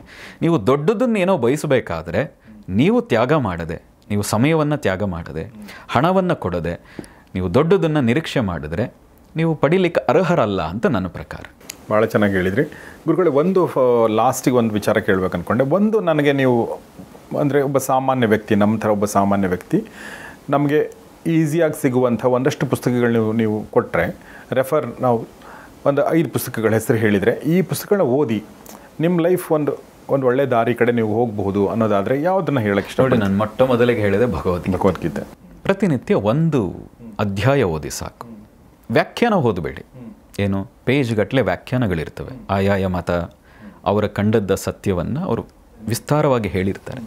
ಆ ಥರದ್ದನ್ನು ಓದಕ್ಕೆ ಹೋಗಬೇಡಿ. ಶ್ಲೋಕ ಓದಿ, ಡೈರೆಕ್ಟ್ ಅರ್ಥ ಓದಿ. ಓಕೆ, ಒಂದು ಚಾಪ್ಟರ್ ಓದಲಿಕ್ಕೆ 10 ನಿಮಿಷ ಸಾಕು. ಪ್ರತಿನಿತ್ಯ 2ನೇ ಚಾಪ್ಟರ್ ಮಾತ್ರ ಸ್ವಲ್ಪ ವಿಸ್ತಾರವಾಗಿದೆ, ಒಂದು 25-30 ನಿಮಿಷ ಆಗ್ಬೋದು. ಇನ್ನೆಲ್ಲ ಚಾಪ್ಟರ್ಗಳು 10ರಿಂದ 15 ನಿಮಿಷ ಮ್ಯಾಕ್ಸಿಮಮ್. ಭಗವದ್ಗೀತೆ ಓದೋಕ್ಕೆ ಶುರು ಮಾಡಿ. ಅದನ್ನು ಒಂದು ರಿಪೀಟೆಡ್ಲಿ 108 ದಿನವೋ ಅಥವಾ 1 ವರ್ಷವೋ ಓದಿ. ನಿಮ್ಮ ಒಳಗೆ ಒಂದು ಮಹಾಪರಿವರ್ತನೆ ಶುರುವಾಗ್ತದೆ. ಹೌದು, ಖಂಡಿತ. ಓಕೆ. ಇನ್ನು ಸಂಕ್ಷಿಪ್ತವಾದ ಮಹಾಭಾರತಗಳು ಸಿಗ್ತದೆ, ಕಥೆಗಳು. ಇನ್ನು ಸಾಕಷ್ಟು ಜನರ ಪುಸ್ತಕಗಳಿದೆ. ನನಗೆ ನಾನು ಮಹಾಭಾರತ ಸೀರೀಸ್ ಕೂಡ ಮಾಡ್ತಾಯಿದ್ದೀವಿ. ನೀವು ಮಹಾಭಾರತ ರಹಸ್ಯಗಳನ್ನ ನೋಡ್ಬೋದು. ಅದರಲ್ಲಿ ನಾವು ಭಗವದ್ಗೀತೆ ಪರ್ವನೇ ಮಾಡ್ತಾಯಿದ್ದೀವಿ ನಮ್ಮ ಸಂಪತ್ ಸರಿಂದ. ನಾನು ಒಂದು ಪುಸ್ತಕ ಓದಿದಾಗ ನನಗನ್ಸಿತ್ತು, ಈ ಪುಸ್ತಕ ಓದಿದ ಮೇಲೆ ಇನ್ಯಾವ ಪುಸ್ತಕ ಓದೋದು ಬೇಕಾಗಿಲ್ಲ ಅಂತ ಅನಿಸಿದ್ದು. ಸರಿ, ಯಾವುದು ಆ ಪುಸ್ತಕ ಅಂತಂದರೆ ಮಹಾಭಾರತ ನನಗನ್ಸಿದ್ದು. ಭಗವದ್ಗೀತೆ ನಮ್ಮಂಥ ಪಾಮರರಿಗೆ ಸ್ವಲ್ಪ ಕಷ್ಟ, ನಮ್ಮಂಥ ಸಾಮಾನ್ಯರಿಗೆ ಅರ್ಥ ಮಾಡ್ಕೊಳ್ಳಿ. ಬಟ್ ಮಹಾಭಾರತ ಅನ್ನೋದು ಕಥೆ ಅಂತ ನಾವು ಕನ್ಸಿಡರ್ ಮಾಡಿ ಕೂಡ ಓದ್ಕೊಂಡು ಹೋದರೆ ಅದರಲ್ಲಿ ಎಷ್ಟೊಂದು ಪಾಠಗಳಿದೆ ಅಂತಂದರೆ ನಿಮಗೇನು ಬೇಕೇ ಆಗಲ್ಲ ಓದೋದಂತ ನನಗನ್ನಿಸ್ತು. ಜೀವನದಲ್ಲಿ ನೀವು ಏನನ್ನು ನೋಡ್ತೀರೋ, ಏನನ್ನು ನೋಡ್ತಾ ಇದ್ದೀರೋ, ಏನನ್ನು ನೋಡಲಿದ್ದೀರೋ ಆಲ್ರೆಡಿ ಮಹಾಭಾರತದಲ್ಲಿದೆ. ಓಕೆ, ಆ ಕತೆ ನೆನ್ಪಿಟ್ಕೊಳ್ಳೋದೇ ಕಷ್ಟ. ಅಷ್ಟು ವಿಸ್ತಾರವಾದ ಕಥೆಗಳಿದೆ. ಸಣ್ಣ ಸಣ್ಣ ಕಥೆಗಳು, ಉಪಕಥೆಗಳು, ಈಗ ವಿಸ್ತಾರತೆ ಹೋಗ್ತದೆ. ಕರೆಕ್ಟ್. ಈಗ ಖಂಡಿತ ಮಹಾಭಾರತ ಒಂದು ಓದಿದ್ರೆ, ಹಾಗಾಗಿ ಅದನ್ನು ನಾವು ಮಹಾಕಾವ್ಯ, ಆದಿಕಾವ್ಯ ಅಂತ ಕರಿತೀವಿ. ರಾಮಾಯಣ ಮತ್ತು ಮಹಾಭಾರತ ಖಂಡಿತ ನಿಮ್ಮ ಜೀವನವನ್ನೇ ತುಂಬ ರೀತಿಯಾಗಿ ವಿಸ್ತಾರವಾಗಿ ನಿಮಗೆ ತೋರಿಸ್ತದೆ ನಿಮ್ಮ ಜೀವನವನ್ನು. ಒಂದು ಪ್ರಶ್ನೆ ಇಲ್ಲಿ ಬಂದಿರುವಂಥದ್ದು, ಬಹುಶಃ ಇದು ಮಾನವ ಜನಾಂಗವನ್ನು ಕಾಡ್ತಿರುವಂಥ ಪ್ರಶ್ನೆ ಅಂತ, ಯಾವಾಗಲೂ ಕಾಡ್ತಿರುವಂಥ ಪ್ರಶ್ನೆ ಅಂತ ಅನಿಸುತ್ತೆ. ಅದೇನೆಂದರೆ, ಭವಿಷ್ಯವನ್ನು ತಿಳ್ಕೊಳ್ಳುವಂಥ ಕುತೂಹಲ ಯಾವಾಗಲೂ ಮನುಷ್ಯನಿಗೆ. ನಾಳೆ ಏನಾಗುತ್ತೆ, ಮುಂದಿನ ವರ್ಷ ಏನಾಗುತ್ತೆ ಅಂಥೇಳಿ. ಸೊ ನೀವು ಮಾನಸಿಕ ಶಕ್ತಿ ಬಗ್ಗೆ ನೀವು ಎಷ್ಟೊಂದು ಹೇಳಿದ್ದೀರಂತಂದರೆ, ಅದೇ ಶಕ್ತಿಯಿಂದ ನಾವು ಭವಿಷ್ಯವನ್ನು ತಿಳ್ಕೊಳ್ಬಹುದಾ ಅನ್ನೋ ಪ್ರಶ್ನೆ ಬರುತ್ತೆ. ಮತ್ತು ಅದಕ್ಕೆ ಉಪಪ್ರಶ್ನೆಯಾಗಿ ಏನು ಬರುತ್ತೆ ಅಂತಂದರೆ, ಭವಿಷ್ಯನ ತಿಳ್ಕೊಳ್ಳೋಕೆ ಸಾಧ್ಯ ಆದರೆ ಅದನ್ನು ಬದಲಾಯಿಸ್ಕೊಳ್ಬೋದಾ ಅನ್ನೋ ಪ್ರಶ್ನೆ ಬರುತ್ತೆ. ಏನು ಹೇಳೋಕ್ಕೆ ಇಷ್ಟಪಡ್ತೀರಿ? ನೋಡಿ, ಭವಿಷ್ಯ ಅನ್ನೋದು ಒಂದು ಮಿಸ್ಟರಿ. ಮ್ಯಾಕ್ಸಿಮಮ್ ಆ ಮಿಸ್ಟರಿ ಥರ ಇದ್ರೇ ಒಂದು ಜೀವನ ಅನ್ನೋದಕ್ಕೊಂದು ಥ್ರಿಲ್, ಓಕೆ, ಸಂತೋಷ ಕೊಡುತ್ತದೆ. ಕರೆಕ್ಟ್. ಎಲ್ಲವೋ ಗೊತ್ತಾಗ್ಬಿಟ್ಟಿದ್ರೆ ನಾಳೆ ಏನಾಗ್ತಿದೆ ಅನ್ನೋದು, 10 ವರ್ಷ ಆದಮೇಲೆ ನಾನು ಏನಾಗ್ತೀನಿ ಅನ್ನೋದು ಎಲ್ಲವೂ ಗೊತ್ತಾಗ್ಬಿಟ್ರೆ ಜೀವನಕ್ಕೆ ಒಂದು ಆ ರಸಮಯತೆ ಏನಿದೆ, ರಹಸ್ಯ ಏನಿದೆ ಅದು ಹೋದರೆ ಆ ಥ್ರಿಲ್ ಹೋಗಿಬಿಡುತ್ತೆ. ತುಂಬ ಚೆನ್ನಾಗಿ ಹೇಳಿದರೆ. ಈಗ ಫಾರ್ ಎಕ್ಸಾಂಪಲ್, ಈಗ ನೀವು ಭೇಟಿ ಆಗ್ತಾರೆ ನಂಗೆ ಮುಂಚೆ ಗೊತ್ತಿರಲಿಲ್ಲ. ಕಳೆದ ಒಂದು 6 ತಿಂಗಳು 7 ತಿಂಗಳಿಂದ ನಾವು ಭೇಟಿ ಆಗಿದ್ದೀವಿ ಅಂತ ಅನಿಸುತ್ತೆ. ನೀವು ಭೇಟಿ ಆಗಿರೋದು ನಂಗೆ ತುಂಬ ಖುಷಿ ಕೊಡ್ತು. ಮುಂಚೆನೇ ಗೊತ್ತಿದ್ದರೆ ನಂಗೆ ಗೊತ್ತಿತ್ತು ಇವ್ರು ಬರ್ತಾರೆ ಅಂತ, ಅಂದರೆ ನಂಗೆ ಖುಷಿ ಆಗ್ತಿರಲಿಲ್ಲ. ಅದು ಅದೇ ಥರ ನಿಮಗೂ ನನ್ನ ಬಗ್ಗೆ ಅನಿಸಿರ್ಬೋದು, ಅಥವಾ ಗೌರಿ ಶಕ್ಕಿ ಸ್ಟುಡಿಯೋ ಬಗ್ಗೆ ಅನಿಸಿರ್ಬೋದು, ಅಥವಾ ನಾನು ಈ ಒಂದು ಗೌರಿ ಶಕ್ಕಿ ಸ್ಟುಡಿಯೋನ ಜನ ನೋಡ್ತಾರೆ, ನಾವು ಇಲ್ಲಿ ಬರ್ತೀವಿ ಅನ್ನೋದು ಕೂಡ ಗೊತ್ತಿರಲಿಲ್ಲ. ಇವತ್ತು I am enjoying this moment because I didn't know this. So ಅದು ಭಾಳ ಚೆನ್ನಾಗಿದೆ. ಯಾ ನೋಡಿ, ವಸಿಷ್ಠರು ಆಲ್ಮೋಸ್ಟ್ ಈ ಜ್ಯೋತಿಷ್ಯ ಈ ಎಲ್ಲದಕ್ಕೂ ಒಂದು ರೀತಿ ಪಿತಾಮಹ ಅಂದರೆ ವಸಿಷ್ಠರು. ವಶಿಷ್ಠ ಮಹರ್ಷಿಗಳು ಅಂದರೆ ಶ್ರೀರಾಮಚಂದ್ರ ಪ್ರಭುವಿನ ಗುರುಗಳು, ಕುಲಗುರುಗಳು, ಕುಲಪುರೋಹಿತರು, ಕುಲಗುರುಗಳು. ನೋಡಿ, ಅವರು ಒಂದು ರೀತಿಯ ಜ್ಯೋತಿಷ್ಯದ ಪಿತಾಮಹ ಅವರು. ಓಕೆ. ಜ್ಯೋತಿಷ್ಯ ಶಾಸ್ತ್ರ, ವಾಸ್ತು ಶಾಸ್ತ್ರಕ್ಕೆ ಸಂಬಂಧಪಟ್ಟ ಸಾಕಷ್ಟು ಅಧ್ಯಯನ ಮಾಡಿದವರು, ಮೊದಲು ತಂದು ಕೊಟ್ಟವರು ಅನ್ನುವ ಒಂದು ಮಾತು ಇದೆ. ಓಕೆ. ಆದರೆ ಪ್ರಭು ಶ್ರೀರಾಮಚಂದ್ರ ಕಾಡಿಗೆ ಹೋಗ್ತಾನೆ ಅನ್ನೋದನ್ನು ಮೊದಲೇ ಅವರೇನು ಪ್ರಿಡಿಕ್ಟ್ ಮಾಡಿರಲಿಲ್ಲ. ಸೀತಾ ಮಾತೆಯ ಅಪಹರಣ ಅದು ಬಿಡಿ, ಅದು ಕಾಡಿಗೆ ಹೋದಾಗ ಆಯಿತು, ಅದು ನಂತರದ ತೀರಾ ದೂರದ ಮಾತಾಯಿತು. ಅಟ್ಲೀಸ್ಟ್ ಹತ್ರದ್ದು ಯಾವುದು ಅಂದರೆ ಕರೆಕ್ಟ್, ಪ್ರಭು ಶ್ರೀರಾಮಚಂದ್ರಗೆ ಪಟ್ಟಾಭಿಷೇಕ ಅನ್ನುವಂಥ ನಿರ್ಣಯ ಮಾಡಿದ್ರು. ಯಾರು? ವಸಿಷ್ಠರೇ ಮಾಡಿದ್ರು. ಆ ಕಾಲ ಗೊತ್ತು ಮಾಡಿದವರು ಯಾರು? ವಸಿಷ್ಠರೇ ಮಾಡಿದ್ರು. ಅದು ಒಳ್ಳೆ ಕಾಲ ಅಂತಲೇ ಮಾಡಿದ್ರು. ಒಳ್ಳೆಯ ಮುಹೂರ್ತ ಅದು, ಒಳ್ಳೆಯ ಸಮಯ ಅದು. ಮತ್ತು ಈಗ ಅದು ಸರಿಯಾಗಿದೆ. ಶ್ರೀರಾಮಚಂದ್ರ ಪ್ರಭುವಿಗೆ ಈಗ ನಾವು ಪಟ್ಟಾಭಿಷೇಕ ಮಾಡಬೇಕು ಶ್ರೀರಾಮಚಂದ್ರನಿಗೆ ಅನ್ನೋದು ನಿರ್ಣಯ ಮಾಡಿದರು. ಅದಾದಮೇಲೆ ಏನೆಲ್ಲ ಆಯಿತು. ಹಾಗಾಗಿ ವಸಿಷ್ಠರಿಗೆ ಅದೆಲ್ಲ ಗೊತ್ತಿರಲಿಲ್ವೇ? ಹಾಗೆ ಎಲ್ಲವನ್ನೂ ಹೇಳೋಕ್ಕಾಗಿದ್ದರೆ ರಾಮಾಯಣವೇ ಇರ್ತಿರಲಿಲ್ಲ. ಹಾಗಾಗಿ ನಾವು ಜೀವನದ ರಹಸ್ಯ ಎಷ್ಟು ಇರುತ್ತದೆ, ನಮಗೆ ಅಷ್ಟು ಸಂತೋಷವನ್ನು, ಅಷ್ಟು ಥ್ರಿಲ್ಲನ್ನು ಅದು ಕೊಡುತ್ತದೆ. ಹಾಗೆ ಇರೋದು ಒಳ್ಳೆಯದು. ಆದರೆ ಎರಡನೇ ಭಾಗದಲ್ಲಿ ಅದನ್ನು ನೋಡಬಹುದೇ ಅಂದರೆ ಅದು ಕೂಡ ಸಾಧ್ಯತೆ ಇದೆ. ಅದರ ಬಗ್ಗೆಯೇ ಹೋದಾಗ, ಆ ಮಾನಸಿಕ ಶಕ್ತಿಯನ್ನು ಬಳಸಲಿಕ್ಕೆ ಸಾಧ್ಯ ಆದಾಗ ಖಂಡಿತವಾಗಿ ಜೀವನವನ್ನು ನೋಡಬಹುದು, ತುಂಬ ಬಾರಿ ಜೀವನವನ್ನು ಬದಲಾಯಿಸ್ಕೋಬಹುದು. ನಾವು ನಮ್ಮ ದೇಶದ ಉದಾಹರಣೆಗಳಿಗಿಂತ ಸ್ವಲ್ಪ ಬೇರೆ ದೇಶದ ಉದಾಹರಣೆ ಕೊಟ್ಟರೆ ಸ್ವಲ್ಪ ನಮ್ಮ ಜನಗಳಿಗೆ ಖುಷಿ ಕೊಡ್ತದೆ. ನೀವು ವೂಲ್ಫ್ ಮೆಸ್ಸಿಂಗ್ ಅಂತ ಒಬ್ಬ ವ್ಯಕ್ತಿ, ಚರ್ಚಿಲ್ ಕಾಲದಲ್ಲಿ ಇದ್ದಂಥ ಆ ಒಬ್ಬ ಮನೋಶಾಸ್ತ್ರಜ್ಞ. ಆತ ಯಹೂದಿ, ಜ್ಯೂ. ರಬ್ಬಾಯಿ ಆಗಬೇಕು ಅಂತ ಅವ್ರ ಮನೆಯಲ್ಲಿ ತಂದೆ ತಾಯಿ ಬಯಸಿದ್ರು. ರಬ್ಬಾಯಿ ಅಂದರೆ ಧರ್ಮಗುರು, ಪ್ರಿಸ್ಟ್ ಅಂತ ಕರಿತೀವಿ ಅಥವಾ ಪುರೋಹಿತ ಅಂತ ಕರಿತೀವಿ. ಜ್ಯೂಸ್ಗಳಲ್ಲಿ, ಯಹೂದಿಗಳಲ್ಲಿ ಅವರನ್ನು ರಬ್ಬಾಯಿ ಅಂತ ಕರೀತಾರೆ. ಆದರೆ ಇದು ಇಷ್ಟವಿಲ್ಲದೆ ಜರ್ಮನಿನಲ್ಲಿ ವಾಸ ಮಾಡ್ತಾ ಇದ್ದದ್ದು. ಅಲ್ಲಿಂದ ಅವರು ಟ್ರೈನ್ ಹತ್ತಿ ಭಾಳ ಚಿಕ್ಕ ವಯಸ್ಸಲ್ಲೇ ರಷ್ಯಾದ ಕಡೆಗೆ ಪ್ರಯಾಣ ಮಾಡ್ತಾರೆ. ಓಕೆ. ಹಾಗೂ ಹೋಗಬೇಕಾದ್ರೆ ಜೇಬಲ್ಲಿ ದುಡ್ಡಿಲ್ಲ, ತನ್ನ ಹತ್ರ ಏನೇನೂ ಇಲ್ಲ. ಆದರೆ ಟಿಕೆಟ್ ಕೇಳಲಿಕ್ಕೆ ಟಿ ಬರ್ತಾರೆ. ಹಾಗೆ ಬಂದಾಗ ಈತನಿಗೆ ವೂಲ್ಫ್ ಮೆಸ್ಸಿಂಗ್ಗೆ ಗಾಬರಿಯಾಗಿ ಭಯವಾಗಿ ಸೀಟ್ ಕೆಳಗೆ ತೂರ್ತಾರೆ. ಅದು ಚಳಿಯ ಪ್ರದೇಶ, ಹಿಮಚ್ಛಾದಿತ ಪ್ರದೇಶ. ಅಂತಹ ಚಳಿನಲ್ಲೂ ಆತ ಬೆವರಕ್ಕೆ ಶುರು ಆಗ್ತಾನೆ, ಟಿ ಬಂದು ನನ್ನ ಹಿಡ್ಕೊಂಡು ಹೋಗಿಬಿಟ್ರೆ ಅಂತ. ಆದರೆ ಮನೆಯಲ್ಲಿ ರಬ್ಬಾಯಿಗಳು ಗೊತ್ತಿರ್ಬೋದು ನಿಮಗೆ, ಯಹೂದಿಗಳು ತುಂಬ ಪ್ರಾರ್ಥನೆಯನ್ನು ಮಾಡ್ತಾರೆ. ಅವರ ಏನು ಸ್ತೋತ್ರ ಪಠಣ ಇವೆಲ್ಲವೂ ತುಂಬ ಮಾಡ್ತಾರೆ, ನಂಬುತ್ತಾರೆ ಅವರು. ಇವನು ಒಂದು ಅಲ್ಲೇ ಬಿದ್ದಿದ್ದ ಚೀಟಿಯನ್ನು ತಗೊಂಡು ಪ್ರಾರ್ಥನೆ ಮಾಡೋಕ್ಕೆ ಶುರು ಮಾಡಿದ, ಇದು ಟಿಕೆಟ್ ಆಗಿಬಿಡಲಿ.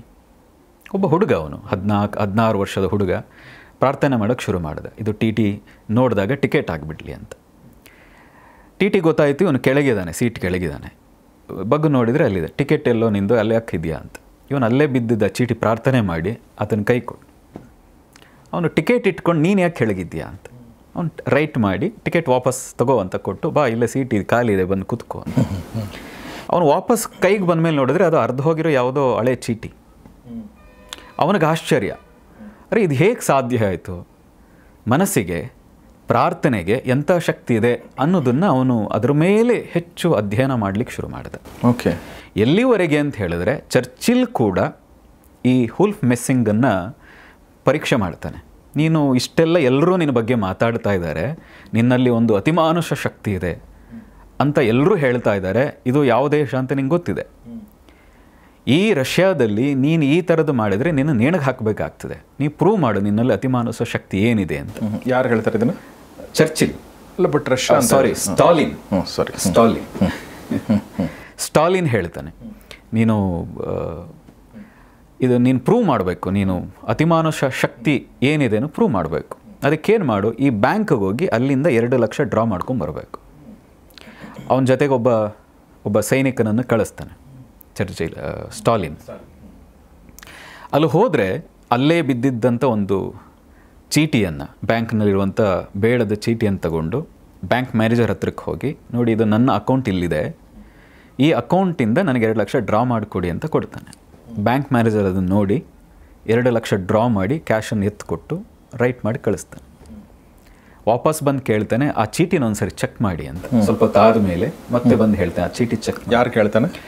ವುಲ್ಫ್ ಮೆಸ್ಸಿಂಗ್ ತಿರ್ಗಾ ಹಿಂದಿರುಗಿ ಬಂದು ಆ ಸೈನಿಕನ ಜೊತೆ ಬ್ಯಾಂಕ್ ಮ್ಯಾನೇಜರ್ಗೆ ಹೇಳ್ತಾನೆ, ನಾನು ಕೊಟ್ಟನಲ್ಲ ಚೆಕ್, ಒಂದ್ಸರಿ ಚೆಕ್ ಮಾಡಿ ಅದನ್ನಂತ. ತೆಗೆದು ನೋಡಿದ್ರೆ ಅನಾವಶ್ಯಕವಾದ ಚೀಟಿ ಅದು. ಗಾಬರಿ ಹಾಕ್ತಾನೆ, ಈಗ ತಾನೇ ಚೆಕ್ ಇಟ್ಟೆ, ಇದು ಯಾಕೆ ಹೀಗಾಯಿತು ಅಂತ. ಇದನ್ನು ನೋಡಿದ ಆ ಸೈನಿಕ, ಮಂತ್ರಿ ಅಂತಲೂ ಹೇಳ್ತಾರೆ, ಆ ಮಂತ್ರಿ ಹೋಗಿ ಸ್ಟಾಲಿನ್ಗೆ ಹೇಳ್ತಾನೆ, ನೋಡಿ ಈಗ ಆದದ್ದಂತೂ ಹೌದು ಅಂತ. ಹಾಗೆ ತುಂಬ ಥರದ ಪರೀಕ್ಷೆ ಮಾಡಿ ವುಲ್ಫ್ ಮೆಸ್ಸಿಂಗಲ್ಲಿ ಮಾನಸಿಕವಾದ ಈ ಥರದೊಂದು ಶಕ್ತಿ ಇದೆ ಅಂತ ಒಪ್ಪಿ ಆತನನ್ನು KGBಗೆ ಟ್ರೈನರ್ ಆಗಿ ಇಡ್ತಾರೆ. ಸಾಕಷ್ಟು ಪುಸ್ತಕಗಳಿದೆ. ಇದನ್ನು ನಮ್ಮ ಪುಟ್ಟಭರ್ತಿಯ ಸತ್ಯಸಾಯಿ ಕೂಡ ಹೇಳ್ತಾರೆ.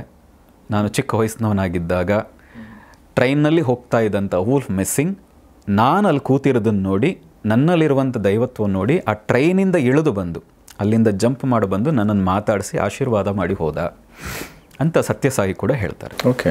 ಸಾಕಷ್ಟು ಜನ ಯೋಗಿಗಳು, ದಾರ್ಶನಿಕರು ವುಲ್ಫ್ ಮೆಸ್ಸಿಂಗನ್ನು ಕೊಟ್ಟು ಮಾಡ್ತಾರೆ. Okay okay. ಅಂತಹ ಅತಿಮಾನುಷ ಶಕ್ತಿಯನ್ನು ವುಲ್ಫ್ ಮೆಸ್ಸಿಂಗ್ ಪಡೆದಿದ್ದ. ಸಾಕಷ್ಟು ಪುಸ್ತಕಗಳು ಇದೆ, ಆತ ಬರೆದದ್ದು ಇದೆ, ಆತ ಅಧ್ಯಯನ ಮಾಡಿದ್ದು, ಆತನ ಬಗ್ಗೆ ಅಧ್ಯಯನ ಮಾಡಿದವರು ಹೇಳೋದಿದೆ. ಅದನ್ನು ನೀವು ನೋಡಿದರೆ ಹೇಗೆ ಭವಿಷ್ಯವನ್ನು ನೋಡಬಹುದು, ಹೇಗೆ ಇನ್ನೊಬ್ಬರಿಗೆ ಕಣ್ಣು ತಪ್ಪಿಸಿ ತನ್ನದೇ ರೂಪವನ್ನು ಅವರು ಬೇರೆ ರೀತಿಯಾಗಿ ರೂಪಾಂತರಿಸಿ ತೋರಿಸಿ ಹೋಗಬಹುದು ಅನ್ನುವ ಸಾಕಷ್ಟು ಉದಾಹರಣೆಗಳನ್ನು ವುಲ್ಫ್ ಮೆಸ್ಸಿಂಗಿಂದ ನಾವು ನೋಡಬಹುದು. Okay, that's nice. ಅಂದರೆ ಹೀಗೆ ಭವಿಷ್ಯವನ್ನು ನೋಡಿ ಹೀಗಾಗ್ತದೆ ಅನ್ನೋದು ಪ್ರಿಡಿಕ್ಟ್ ಮಾಡಿ, ಹೀಗೆ ಅದನ್ನು ಬದಲಾಯಿಸ್ಲಿಕ್ಕೆ ಏನು ಮಾಡಬಹುದು ಅನ್ನೋದನ್ನು ಒಂದು ಕಮ್ಯುನಿಸ್ಟ್ ದೇಶ, ಅಲ್ಲಿಯ ಒಂದು ಏನು ನಮ್ಮ ದೇಶದ ರಾ ಇದೆ, ಅದೇ ರೀತಿಯ KGBನೇ ಅದನ್ನು ಅಡಾಪ್ಟ್ ಮಾಡಿಕೊಂಡಿದೆ, ಅದನ್ನು ಅಧ್ಯಯನ ಇವತ್ತಿಗೂ ಮಾಡ್ತಾ ಇದೆ ಅಂತ ಹೇಳ್ತಾರೆ. ಓಕೆ, ಇದು ಸಾಧ್ಯತೆ ಇದೆ ಅನ್ನೋದಕ್ಕೆ ಇದೊಂದು ದೊಡ್ಡ ಉದಾಹರಣೆ. ಓಕೆ, ಇದು ಇದು ಬೇರೆ ದೇಶದ, ರಷ್ಯಾದ ಉದಾಹರಣೆ ಆಯಿತು. ನಮ್ಮ ದೇಶದ ಉದಾಹರಣೆ ನೋಡೋದಾದರೆ ಈ ಥರದ ಸಾಧ್ಯತೆಗಳು, ಈ ಥರದ ಅನುಭವಗಳು ಅಥವಾ ಇದರ ಉದಾಹರಣೆಗಳಿದೆಯಾ? ನೋಡಿ, ರಮಣ ಮಹರ್ಷಿ ಬಗ್ಗೆನೇ ಹೇಳ್ತಾರೆ. ಬೇರೆ ದೇಶದ ವಿಜ್ಞಾನಿಗಳೇ ರಮಣರ ಹತ್ರಕ್ಕೆ ಬಂದು ಸಲಹೆಗಳನ್ನು ಪಡೆದು ಹೋಗಿದ್ದಿದೆ. ನನಗೆ ಹೆಸರೆಲ್ಲ ನೆನಪಿಲ್ಲ, ಯಾವುದೋ ಅಮೇರಿಕದ ವ್ಯಕ್ತಿ ಬಂದಾಗ, ನೀನು ಇಂತಹ ಚೇರ್ ಮೇಲೆ ಇಂತಹ ನಂಬರ್ ಬರೆದಿಂದಂಥ ಚೇರ್ ಮೇಲೆ ಹೀಗೆ ಕೂತು ಯೋಚನೆ ಮಾಡ್ತಾ ಇದ್ದೆ ಅಂತ ರಮಣರು ಹೇಳಿದ್ದಿದೆ. ಮತ್ತು ನಮ್ಮದೇ ಮೈಸೂರಿನ ಮಹಾರಾಜರು, ಅವತ್ತಿನ ಮಹಾರಾಜರು, ತಮಗೆ ಮಾರ್ಗದರ್ಶನ ಬೇಕಿದ್ದಾಗ ರಮಣ ಮಹರ್ಷಿನ ಭೇಟಿಯಾಗಿ ಹೀಗೆ ನಡೀತಾ ಇದೆ, ನಾನು ಏನು ಮಾಡಬಹುದು, ಅದನ್ನು ರಹಸ್ಯವಾಗಿ, ಎಲ್ಲಿ ಅಂತ ಹೇಳಿದ್ರೆ ರಮಣ ಮಹರ್ಷಿಗಳು ಸ್ನಾನ ಮಾಡ್ತಾ ಇದ್ದಂಥ ಬಚ್ಚಲ ಮನೇಲಿ ಕೂತು ಅವರು ಮಾರ್ಗದರ್ಶನ ಮಾಡಿ ಅವರಿಗೆ ಹೇಳಿ ಕಳಿಸಿದ್ದು ಇದೆ ಅಂತ ಹೇಳ್ತಾರೆ. ಹೀಗೆ ರಮಣರಿಗೂ, ಆದರೆ ಅವರು ಎಲ್ಲೂ ಕೂಡ ಇದನ್ನು ಅತಿಮಾನುಷ ಶಕ್ತಿನ ಪ್ರದರ್ಶನಕ್ಕೆ ಇಡಲಿಲ್ಲ.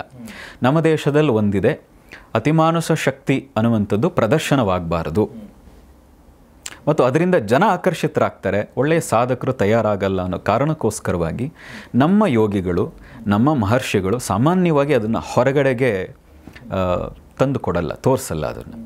ಆದರೆ ನೀವು ಈಗ ಸ್ವಾಮಿ ರಾಮ ಅವರ ಜೀವನ ಚರಿತ್ರೆಯನ್ನು ನೋಡಿದರೆ, ಯೋಗಿಯ ಅವರ ಹಿಮಾಲಯದ ಮಹಾತ್ಮರ ಸನ್ನಿಧಿಯಲ್ಲಿ ಅನ್ನುವ ಪುಸ್ತಕದಲ್ಲಿ ಅವರ ಗುರುಗಳ ಬಗ್ಗೆ ಹೇಳ್ತಾರೆ ಅವರು.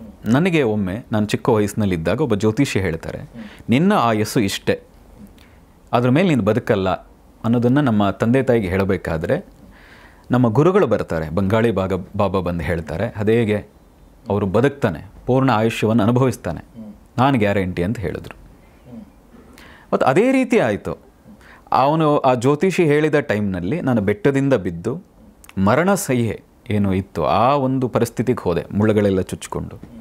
ಆಗ ಆ ಗುಡ್ಡಗಾಡು ಜನ ನನ್ನನ್ನು ಬಂದು ಬಚಾವ್ ಮಾಡಿದ್ರು. ಅಷ್ಟರಲ್ಲಿ ನಮ್ಮ ಗುರುಗಳು ಬಂದು ನನಗೆ ಆರೈಕೆ ಮಾಡಿ ಅವರು ನೆನಪಿಸಿದ್ರು, ಹಿಂದೆ ಹೇಳಿದ್ಯಲ್ಲ ಈ ಸಮಯದಲ್ಲಿ ನೀನು ಮರಣ ಹೊಂದಬೇಕಾಗಿತ್ತು, ಈಗ ಮರಣದಿಂದ ಹೊರಗೆ ಬಂದಿದ್ದೆ, ನೀನೇನು ಇನ್ನು ಯೋಚನೆ ಮಾಡಬೇಕಾಗಿಲ್ಲ, ಇನ್ನು ಆರಾಮಾಗಿ ನೀನು ಸಾಧನೆಯಲ್ಲಿ ತೊಡಗು ಅಂತ ಹೇಳೋದ್ರು.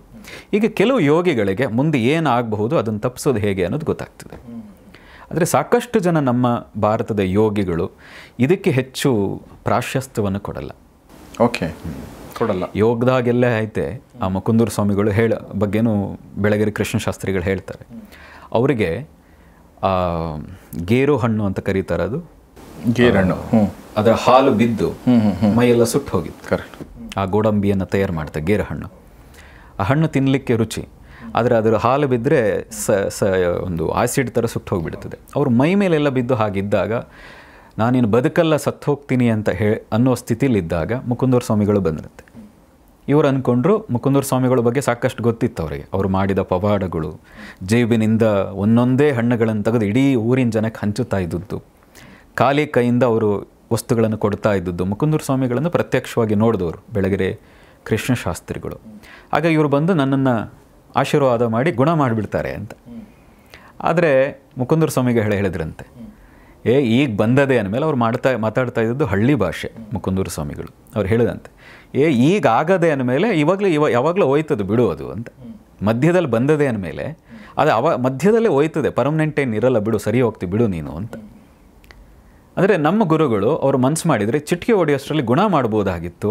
ಆದರೆ ಅವರು ಇದರ ಬಗ್ಗೆನೂ ಅವನಿಗೆ ಅರಿವು ಬರಲಿ ಅಂತ ಹೇಳಿ ಗುಣ ಮಾಡದೆ, ಆದರೆ ನನಗೆ ಅದನ್ನು ಎದುರಿಸುವ ಶಕ್ತಿಯನ್ನು ಒಂದು ಆಶೀರ್ವಾದ ಮಾಡಿ ಹೋದರು. ಈ ರೀತಿಯ ನಮ್ಮ ಯೋಗಿಗಳು, ಈ ರೀತಿಯ ನಮ್ಮ ದಾರ್ಶನಿಕರು. ಹಾಗಾಗಿ ಪವಾಡ ಮಾಡೋರು ಕಾಣಿಸಿದ್ರು ಅದು ವಿರಳ. ಹೆಚ್ಚು ಭಾರತದಲ್ಲಿ ಕಾಣಿಸ್ಕೊಳ್ಳುವಂಥದ್ದು ಬಹಳ ಕಡಿಮೆ. ಅದಕ್ಕೆ ನಾವು ಮಹತ್ವವನ್ನು ಕೊಡಲ್ಲ. ಎಸ್. ಮತ್ತು ಜನರಿಗೆ ಯಾವಾಗಲೂ ಆಕರ್ಷಣೆ ಇರೋದು ಪವಾಡಗಳ ಬಗ್ಗೆ, ಅದ್ರ ಬಗ್ಗೆನೇ. ಎಸ್. ಆದರೆ ಅದರಿಂದ ಏನೂ ಆಗಲ್ಲ ಅಂತ. ಅದರಿಂದ ಅದನ್ನು ದೊಡ್ಡದಾಗಿ ನಾವು ತಗೋಬಾರ್ದು.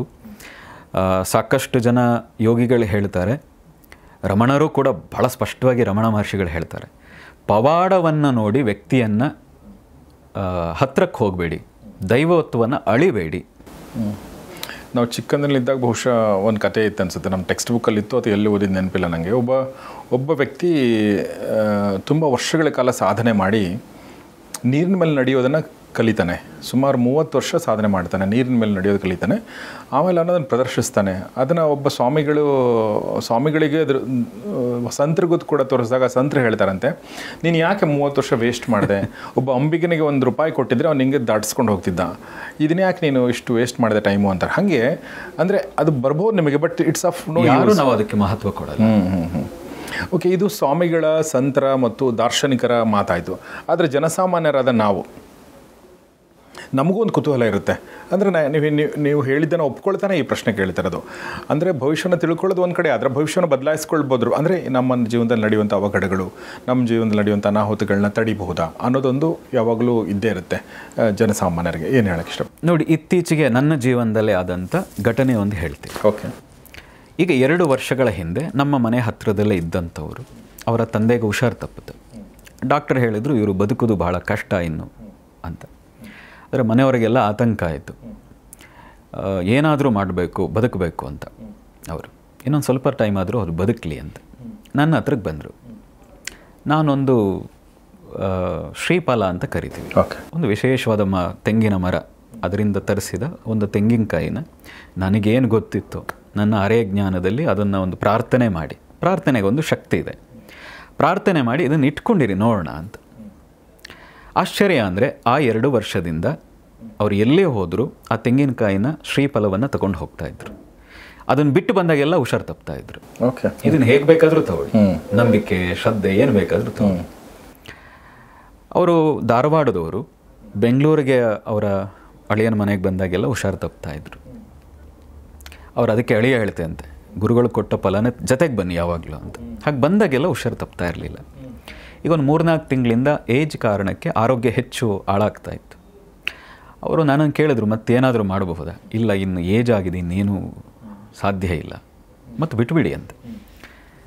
ಈಗ ಮೊನ್ನೆ ಭಾನುವಾರ ಅವರೇ ಹೇಳಿದ್ರು, ಇಲ್ಲ ಇನ್ನು ನಮಗೂ ಅನ್ನಿಸ್ತಾ ಇದೆ, ನೋಡ್ಕೊಳ್ಳೋದು ಕಷ್ಟ, ತುಂಬ ಅವರು ಒದ್ದಾಡ್ತಾ ಇದ್ದಾರೆ ಹೆಲ್ತ್ ಕಾರಣದಿಂದಾಗಿ. ನಾನು ಹೇಳಿದೆ, ಆ ಶ್ರೀಫಲವನ್ನು ವಿಸರ್ಜನೆ ಮಾಡಿಬಿಡಿ ಅಂತ. ನೀವು ಎಷ್ಟು ನಂಬ್ತೀರಿ, ಹೇಗೆ ತಗೊಳ್ತೀರಿ, ನಮಗೂ ಅದು ಆಶ್ಚರ್ಯವೇ. ಅವರು ಆ ತೆಂಗಿನಕಾಯಿನ ಸೋಮವಾರ ಬೆಳಗ್ಗೆ, ಆ ಶ್ರೀಫಲವನ್ನು ಸೋಮವಾರ ಬೆಳಗ್ಗೆ ವಿಸರ್ಜನೆ ಮಾಡಿ ಮನೆಗೆ ಬರೋಷ್ಟರಲ್ಲಿ ಅವರು ದೇಹತ್ಯಾಗ ಮಾಡಿದ್ದಾರೆ. ಕೋಇನ್ಸಿಡೆಂಟ್ ಆದರೂ ಅಂದ್ಕೊಳ್ಳಿ, ಆ ಅನಾಹುತವನ್ನು ತಪ್ಪಿಸಬಹುದಾ, ಆಗಿತ್ತಾ, ಆಯಿತಾ, ಹೇಗೆ ಬೇಕಾದರೂ ತಗೊಳ್ಳಿ. ಆದರೆ ನನ್ನ ಜೀವನದಲ್ಲೇ ಇದು ನಡೆದದ್ದಂತೂ ಹೌದು. ಮೊನ್ನೆ ನಡೆದಂಥ ಘಟನೆ ಇದು. ಅವರ ಅಳಿಮಯ್ಯನೂ ಹಾಗೆ ಕೋವಿಡ್ ಟೈಮ್ನಲ್ಲಿ ಆಲ್ಮೋಸ್ಟ್ 80% ಅವರ ಲಂಗ್ಸ್ ಕೋವಿಡ್ ಆವರಿಸ್ಕೊಂಡು ಬದುಕೋದು ಕಷ್ಟ, ಉಸಿರಾಡ್ಲಿಕ್ಕೆ ಆಗ್ತಾ ಇರಲಿಲ್ಲ. ನಾವು ಹೇಳಿದ್ವು, ಅವರ ಮನೆಯವ್ರಿಗೂ ಹೇಳಿದ್ವು, ಮೃತ್ಯುಂಜಯ ಮಂತ್ರ ಜಪ ಮಾಡಿ ಪ್ರಾರ್ಥನೆ ಮಾಡಿ, ನಾವು ಮಾಡ್ತೀವಿ, ಇನ್ನು ಉಳಿದದ್ದು ದೇವೇಚ್ಛೆ, ನಾವು ಯಾರು ದೇವರಲ್ಲ, ಪ್ರಾರ್ಥನೆ ಮಾಡ್ಬೋದು ನಾವು. ಅದೃಷ್ಟವಶಾತ್ ಅವರು ಇವತ್ತು ಬದುಕಿದ್ದಾರೆ, ಚೆನ್ನಾಗಿದ್ದಾರೆ. ಹೀಗೆ ಕೆಲವು ಅನಾಹುತಗಳನ್ನು ತಪ್ಪಿಸ್ಬೋದಾ? ನಮ್ಮ ಜೀವನದಲ್ಲಿ ಒಂದು 3-4 ಈ ಥರದ ಘಟನೆಗಳು, ದೊಡ್ಡ ಘಟನೆಗಳೇ ನನ್ನ ಜೀವನದಲ್ಲೇ ಇದೆ. ಇದನ್ನು ಹೇಗೆ ಬೇಕಾದರೂ ತಗೋಬೋದು. ಆದರೆ ನಾನಂತೂ ಇದನ್ನು ಏನು ನನ್ನ ಶಕ್ತಿ ಅನ್ನೋದು ಖಂಡಿತ ಹೇಳ್ತಾ ಇಲ್ಲ. ಪ್ರಾರ್ಥನೆಗೆ ಆ ಶಕ್ತಿ ಇದೆ ಅನ್ನೋದನ್ನು ಹೇಳ್ತಾ ಇದ್ದೀನಿ. ಆದರೆ ಇದು ನಡೆದದ್ದಂತೂ ಹೌದು. ಓಕೆ ಓಕೆ ಓಕೆ ಎಲ್ರಿಗೂ ನಿಮ್ಮ ಹತ್ರ ಬರೋಕ್ಕಾಗದೇ ಇರ್ಬೋದು, ಅಥವಾ ನಿಮ್ಮ ಭೇಟಿ ಸಾಧ್ಯ ಆಗದಿರ್ಬೋದು, ಅಥವಾ ಆ ಥರ ಗುರುಗಳ ಹತ್ರ ಹೋಗೋಕ್ಕೆ ಸಾಧ್ಯ ಆಗದೇ ಇರ್ಬೋದು. ಸೊ ಆದರೆ ಅಂದರೆ ಏನೋ ಒಂದು ಅನಾಹುತ ಅಂತಲೇ ಅಲ್ಲ, ಈ ಭವಿಷ್ಯವನ್ನು ತಿಳ್ಕೊಳ್ಳೋದ್ರ ಬಗ್ಗೆ ಎಲ್ರಿಗೂ ಒಂದು ಕುತೂಹಲ ಇದ್ದೇ ಇರುತ್ತೆ. ಅಂದರೆ ಬೇರೆಯವ್ರ ಸಹಾಯ ತಗೊಳ್ಳದೇ ನನ್ನ ಮನಸ್ಸಿನ ಶಕ್ತಿಯೇ ಆಧರಿಸಿ ನಾನು ಭವಿಷ್ಯನ ತಿಳ್ಕೊಳ್ಬೋದಾ ಅನ್ನೋ ಪ್ರಶ್ನೆ. ಖಂಡಿತ.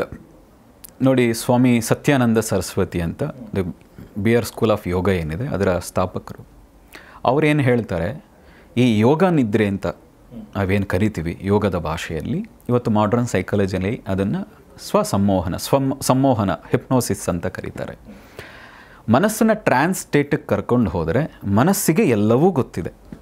ನೀನು ಯಾಕೆ ಹುಟ್ಟಿದೆಯೇ, ನೀನು ಏನು ಆಗಬೇಕಾಗಿದೆ, ಏನನ್ನು ಸಾಧಿಸಬೇಕಾಗಿದೆ, ಓಕೆ, ಅದು ಗೊತ್ತಿದೆ ನಿನ್ನ ಮನಸ್ಸಿಗೆ. ಆದರೆ ನೀನು ಹೊರ ಮನಸ್ಸಿಗೆ ಅದು ಅರಿವಿಲ್ಲ, ಪ್ರಜ್ಞೆ ಇಲ್ಲದೆ ಬದುಕ್ತಾ ಇದೆಯಾ.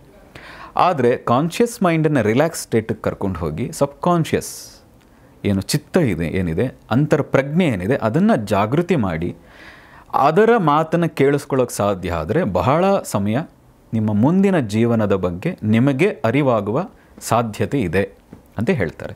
ಅದಕ್ಕಿಂತ ಹೆಚ್ಚಾಗಿ ನಿಮ್ಮ ಜೀವನವನ್ನು ಬದಲಾಯಿಸ್ಕೊಳ್ಳೋದ್ರ ಬಗ್ಗೆ ಹೇಳಿದ್ರಲ್ಲ, ಸ್ವಾಮಿ ಸತ್ಯಾನಂದ ಸರಸ್ವತಿಗಳೇ ಹೇಳ್ತಾರೆ. ಅವರು ಒಬ್ಬ ಹುಡುಗನ ಮೇಲೆ ಈ ಯೋಗ ನಿದ್ರೆಯನ್ನು ಪ್ರಯೋಗ ಮಾಡಿ ಆ ಹುಡುಗ 21 ಭಾಷೆಯನ್ನು ಕಲಿತೀಯೇ, ಈ ಭಾಷೆಯನ್ನು ಅಭ್ಯಾಸ ಮಾಡ್ತೀಯೇ, ನಿನ್ನ ಜೀವನದಲ್ಲಿ ಈ ರೀತಿಯಾಗಿ ಏಳಿಗೆಯನ್ನು ಪಡಿತೀಯೇ, ಸಾಧನೆಯನ್ನು ಮಾಡ್ತೀಯ ಅಂತ ಆ ಹುಡುಗನಿಗೆ ಇನ್ಸ್ಟಾಲ್ ಮಾಡ್ತಾ ಹೋದ್ರು.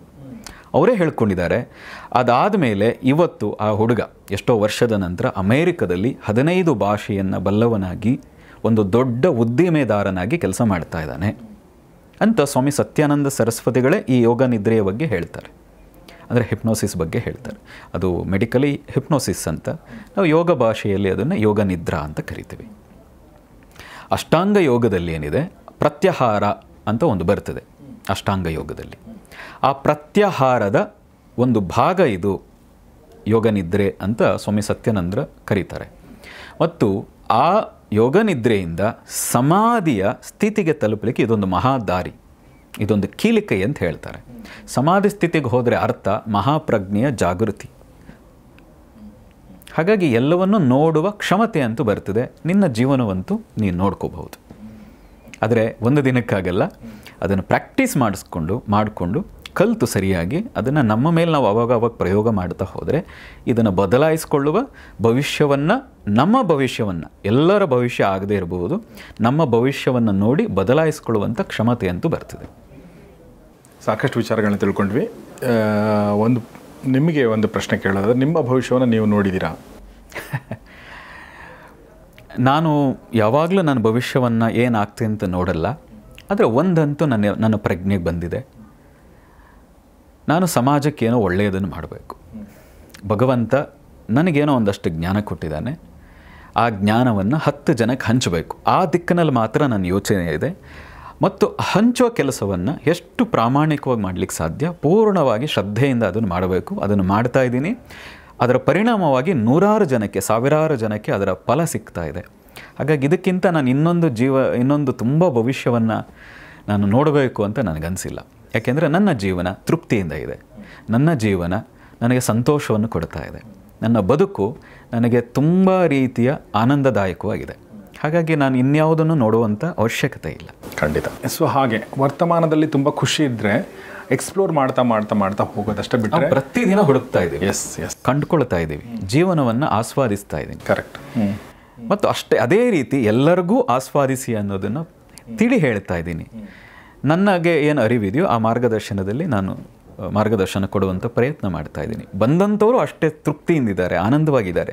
ಇಷ್ಟೆಲ್ಲ ಇದ್ದಾಗ ಮತ್ತು ಅಷ್ಟೇ ಆರೋಗ್ಯವನ್ನು ಭಗವಂತನ ಕೃಪೆಯಿಂದ ಅಷ್ಟೇ ಅದ್ಭುತವಾದ ಆರೋಗ್ಯವೂ ನನಗಿರೋದ್ರಿಂದ ನಾನು ತುಂಬ ಭವಿಷ್ಯ ದೊಡ್ಡದಾಗಿ ಏನೋ ಮುಂದೆ ನೋಡುವಂಥ ಅವಶ್ಯಕತೆ ಕಂಡಿಲ್ಲ. ಎಲ್ಲಕ್ಕಿಂತ ಮುಖ್ಯ ನನ್ನ ಪ್ರಕಾರ ವರ್ತಮಾನದಲ್ಲಿ ಬದುಕೋದ್ರ ಬಗ್ಗೆ ತಾವು ಹೇಳಿದ್ರಿ. ವರ್ತಮಾನದಲ್ಲಿ ನೀವು ತುಂಬ ಖುಷಿಲಿದ್ದೀರಿ ಅಂತ ಹೇಳಿದ್ರಿ. ಯಾಕೆಂದರೆ ನೀವೇನು ಅಂದ್ಕೊಂಡಿದ್ದೀರಾ, ನೀವೇನು ಇಷ್ಟಪಟ್ಟಿದ್ದೀರಾ ಅದನ್ನು ನೀವು ಮಾಡ್ತಾಯಿದ್ದೀರಾ ಮತ್ತು ಅದನ್ನು ಪ್ರಾಮಾಣಿಕವಾಗಿ ಶ್ರದ್ಧೆಯಿಂದ ಮಾಡ್ತಿರ್ಬೇಕಾದ್ರೆ ವರ್ತಮಾನ ತುಂಬ ಚೆನ್ನಾಗಿರುತ್ತೆ ಮತ್ತು ಖುಷಿ ಇರುತ್ತೆ. ವರ್ತಮಾನ ತುಂಬ ಚೆನ್ನಾಗಿದ್ದಾಗ, ಖುಷಿ ಇದ್ದಾಗ ಭವಿಷ್ಯದ ಬಗ್ಗೆ ಯಾಕೆ ಚಿಂತೆ ಅನ್ನೋ ಪ್ರಶ್ನೆ ಸಹಜವಾಗಿ ಬರುತ್ತೆ. ಇದೇ ಕೆಲಸವನ್ನು ಮಾಡ್ತಾ ಹೋದಾಗ ನಾವು ಸಹಜವಾಗಿ ಎಲ್ಲ ಒಳ್ಳೆಯದಾಗುತ್ತೆ ಅನ್ನೋದೊಂದು ಮೂಲಭೂತವಾದ ನಂಬಿಕೆ ನನಗನ್ಸುತ್ತೆ. ಇದು 5 ಎಪಿಸೋಡ್ಗಳ ಸರಣಿ ನಾವು ಮಾಡಿದ್ವಿ ಸದ್ಗುರು ಶ್ರೀರಾಮ್ ಅವರೊಂದಿಗೆ. ಸಾಕಷ್ಟು ವಿಚಾರಗಳ ಸಂಮೋಹನೆಯಿಂದ ಹಿಡ್ಕೊಂಡು, ಯೋಗ ನಿದ್ರೆಯಿಂದ ಹಿಡ್ಕೊಂಡು, ಭವಿಷ್ಯ ರೂಪಿಸಿಕೊಳ್ಳೋದ್ರ ಬಗ್ಗೆ, ಭವಿಷ್ಯ ಅರ್ಥ ಮಾಡಿಕೊಳ್ಳೋದ್ರಿಂದ ಹಿಡ್ಕೊಂಡು, ಮನಸ್ಸಿನ ಶಕ್ತಿ ಬಗ್ಗೆ, ಚಾಂಚಲ್ಯದ ಬಗ್ಗೆ, ಮೌನದ ಬಗ್ಗೆ, ಏಕಾಂತದ ಬಗ್ಗೆ, ಹೀಗೆ ಸುಮಾರು ವಿಚಾರಗಳನ್ನ ನಾವು ಮಾತಾಡಿದ್ವಿ. ಮನಸ್ಸನ್ನು ಯಾಮಾರಿಸೋದ್ರ ಬಗ್ಗೆ, ಹಣೆ ಬರಹ ಬದಲಾಯಿಸೋದ್ರ ಬಗ್ಗೆ, ಹೀಗೆ ಸುಮಾರು ವಿಚಾರಗಳನ್ನ ನಾವು ಕಳೆದ 5 ಎಪಿಸೋಡ್ಗಳಲ್ಲಿ ಮಾತಾಡಿದ್ವಿ. ಯಾರಾದರೂ ನೋಡಿಲ್ಲ ಅಂದರೆ ದಯವಿಟ್ಟು ಆ ಎಲ್ಲ ಎಪಿಸೋಡನ್ನು ನೋಡಿಕೊಂಡು ಈ ಎಪಿಸೋಡನ್ನು ನೋಡಿ ಅಂತ ನಾನು ಕೇಳ್ಕೊಳ್ತೀನಿ. ಮತ್ತು ಸದ್ಗುರು ಶ್ರೀರಾಮ್ ಅವರು ಬೆಂಗಳೂರಿನ ಕೆಂಗೇರಿಯಲ್ಲಿ ಅವರ ವಾಸ. ಅವ್ರನ್ನ ಸಂಪರ್ಕಿಸಬೇಕು ಅಂದರೆ ಅವ್ರ ಫೋನ್ ನಂಬರ್ ನಾವು ನಮ್ಮ ಡಿಸ್ಕ್ರಿಪ್ಷನಲ್ಲಿ ಮತ್ತು ನಮ್ಮ ಸ್ಕ್ರೀನ್ ಮೇಲೆ ಹಾಕಿರ್ತೀವಿ. ನೀವು ಅವ್ರನ್ನ ಸಂಪರ್ಕಿಸಿ ಅವರ ಅನುಭವದ, ಅವರ ಜ್ಞಾನದ ಸದುಪಯೋಗವನ್ನು ನೀವು ಪಡ್ಕೊಳ್ಬಹುದು ಮತ್ತು ನಿಮ್ಮ ಜೀವನವನ್ನು ಕೂಡ ನೀವು ಸರಿಯಾದ ದಿಕ್ಕಿನಲ್ಲಿ ತೆಗೆದುಕೊಂಡು ಹೋಗಬಹುದು ಅಂತ ಹೇಳ್ತಾ ನಾನು ಈ ಒಂದು ಸಂವಾದಕ್ಕೆ ಕೊನೆ ಹಾಡ್ತಾ ಇದ್ದೀನಿ. ಸರ್, ತುಂಬ ಧನ್ಯವಾದ ನಿಮಗೆ ನಮ್ಮ ಜೊತೆ ಮಾತಾಡಿದ್ದಕ್ಕಾಗಿ. ಈ ವಿಚಾರಗಳನ್ನ ಒಂದೇನೆಂದರೆ, ಕೆಲವೊಬ್ಬರ ಜೊತೆ ಮಾತಾಡ್ತಾ ಇರೋಣ ಅಂತ ಅನಿಸುತ್ತೆ. ಅಂಥ ವ್ಯಕ್ತಿಗಳಲ್ಲಿ ನೀವು ಒಬ್ಬರು. ಯಾಕೆಂದರೆ ನೀವು ಸಾಧನೆಯ ಹಾದಿಯಲ್ಲಿದ್ದೀರಾ ಅಥವಾ ಸಾಧಕರು ಅಂತ ಹೇಳ್ಬೋದು ಮತ್ತು ಸಾಕಷ್ಟು ವಿಚಾರಗಳನ್ನ ತಿಳ್ಕೊಂಡಿದ್ದೀರಾ. ನಮ್ಮಂಥ ಜನಸಾಮಾನ್ಯರಿಗೆ ನಿಮ್ಮಂಥವ್ರ ಮಾರ್ಗದರ್ಶನ, ಸಮಾಜಕ್ಕೆ ನಿಮ್ಮಂಥವ್ರ ಮಾರ್ಗದರ್ಶನ ಅತ್ಯವಶ್ಯ ಅಂತ ನಾನು ಅನ್ಕೋತೀನಿ. ಯಾಕೆಂದರೆ ಈ ಒಂದು ಸಣ್ಣ ಬ್ಯಾಲೆನ್ಸ್ ಇದೆಯಲ್ಲ ನಮ್ಮ ಬರಬೇಕಾಗಿರೋದು. ಏನಂದರೆ ಒಂದು ಭಕ್ತಿ, ಒಂದು ಒಂದು ಒಂದು ಮನಸ್ಸು, ಇದ್ರ ಬಗ್ಗೆ ಒಂದು ಪ್ರಬಲವಾದ ನಂಬಿಕೆ, ಜೀವನವನ್ನು ಸರಿ ಮಾಡ್ಕೊಳ್ಳೋದ್ರ ಜೊತೆಗೆ ಎಲ್ಲೂ ಮೂಢನಂಬಿಕೆಗೆ ಒಳಗಾಗದೆ, ನಾವು ಎಲ್ಲೋ ಒಂದು ಕಡೆ ನಮ್ಮ ಹಣದ ಸಮಯದ ದುರುಪಯೋಗ ಆಗದೆ ಇರೋ ಹಾಗೆ ನೋಡ್ಕೊಳ್ಳೋದು ಕೂಡ ನಾವು ಅದ್ರ ಬಗ್ಗೆ ನಾವು ಕಾನ್ಷಿಯಸ್ ಆಗಿರಬೇಕು. ಆ ನಿಟ್ಟಿನಲ್ಲಿ ನನಗನ್ಸುತ್ತೆ ನೀವು ತುಂಬ ಜನರಿಗೆ ಒಳ್ಳೇದು ಮಾಡ್ತಾಯಿದ್ದೀರಾ ಮತ್ತು ತುಂಬ ಜನರ ಬದುಕನ್ನು ನೀವು ಸರಿದಾರಲ್ಲಿ ತೊಗೊಂಡು ಹೋಗ್ತಾ ಇದ್ದೀರಾ ಅಂತ ಅನ್ಕೋತೀನಿ. ತುಂಬ ಧನ್ಯವಾದ. ಇನ್ನೊಂದು ಸಲ ಭೇಟಿಯಾಗೋಣ. ಧನ್ಯವಾದ. Thank you. ಥ್ಯಾಂಕ್ ಯು ಸ್ನೇಹಿತರೆ, ಎಲ್ರಿಗೂ ಇದು ನೋಡಿದ್ದಕ್ಕಾಗಿ. ನಿಮಗೆ ಪ್ರಶ್ನೆಗಳೇನಾದರೂ ಇದ್ದರೆ ಕಮೆಂಟ್ ಬಾಕ್ಸಲ್ಲಿ ತಿಳಿಸಿ. ಮುಂದಿನ ಸಲ ಬಂದಾಗ ಸದ್ಗುರು ಶ್ರೀರಾಮ್ ಅವರೊಂದಿಗೆ ಮತ್ತೊಂದು ಸಲ ಮಾತಾಡೋಣ ಅಂತ ಹೇಳ್ತಾ, ಯಾವುದೇ ವಿಚಾರದ ಬಗ್ಗೆ ಇರ್ಬೋದು, ಜೀವನದ ಬಗ್ಗೆ, ಧ್ಯಾನದ ಬಗ್ಗೆ, ಪ್ರಾಣಾಯಾಮದ ಬಗ್ಗೆ, ಅಥವಾ ನಿಮ್ಮ ಬೇರೆ ಯಾವುದೇ ಸಮಸ್ಯೆಗಳಿರ್ಬೋದು, ಪ್ರಶ್ನೆಗಳಿರ್ಬೋದು, ನಿಮಗೆ ಕಾಡ್ತಿರುವಂಥ ಪ್ರಶ್ನೆಗಳಿರ್ಬೋದು, ಆ ಎಲ್ಲ ಪ್ರಶ್ನೆಗಳನ್ನ ನೀವು ಕಮೆಂಟ್ ಬಾಕ್ಸಲ್ಲಿ ತಿಳಿಸಿ. ಮುಂದಿನ ಸಲ ಬಂದಾಗ ನಾವು ಆ ಪ್ರಶ್ನೆಗಳು ಎತ್ಕೊಂಡು ಚರ್ಚೆ ಮಾಡೋಣ. ಮುಖ್ಯ ಉದ್ದೇಶ ನಾನು ಯಾವಾಗಲೂ ಹೇಳ್ತೀನಿ, ನಮ್ಮ ಕನ್ನಡಿಗರು ಏನೊಂದು 6.5 ಕೋಟಿ ಇದ್ದೀವಿ. ಅವ್ರ ಜೀವನ ಸಮೃದ್ಧ ಆಗಬೇಕಂದ್ರೆ ನಾವೇನೆಲ್ಲ ಮಾಡಬೇಕು ಅದೆಲ್ಲವನ್ನೂ ಕೂಡ ನಾವು ಪ್ರಯತ್ನವನ್ನು ಮಾಡೋಣ, ತಿಳ್ಕೊಳ್ಳೋ ಪ್ರಯತ್ನವನ್ನು ಮಾಡೋಣ. ಎಷ್ಟು ಸಾಧ್ಯ ಆಗುತ್ತೋ ಅಷ್ಟನ್ನು ಹಂಚುವಂಥ ಪ್ರಯತ್ನವನ್ನು ನಾವು ಮಾಡ್ತಾಯಿದ್ದೀವಿ. ಆ ಒಂದು ಪ್ರಯತ್ನಕ್ಕೆ ನೀವು ಕೂಡ ಕೈ ಜೋಡಿಸಿ ಏನು ಮಾಡಬೇಕಾಗಿದೆ, ಲೈಕ್ ಮಾಡಬೇಕಾಗಿದೆ ವಿಡಿಯೋನ, ಮತ್ತು ಶೇರ್ ಮಾಡಬೇಕಾಗಿದೆ, ಮತ್ತು ಕಮೆಂಟ್ ಮಾಡಿ ನಿಮ್ಮ ಅಪ್ರಿಸಿಯೇಷನ್ ತಿಳಿಸಬೇಕು. ನಿಮ್ಗೆ ಅಪ್ರಿಷಿಯೇಟ್ ಮಾಡಬೇಕು ಅಂತ ಅನಿಸಿದರೆ ಅವಾಗ ಇನ್ನೊಂದಷ್ಟು ವೀಡಿಯೋಗಳನ್ನ ಮಾಡೋಕ್ಕೆ ನಮಗೆ ಸಾಧ್ಯ ಆಗುತ್ತೆ. ನೋಡ್ತಾ ಇರಿ ಗೌರಿ ಶೆಟ್ಟಿ ಸ್ಟುಡಿಯೋ, ನೋಡ್ತಾ ಇರಿ ಮಾನಸ ಸರೋವರ ಕಾರ್ಯಕ್ರಮ. ನಮಸ್ಕಾರ.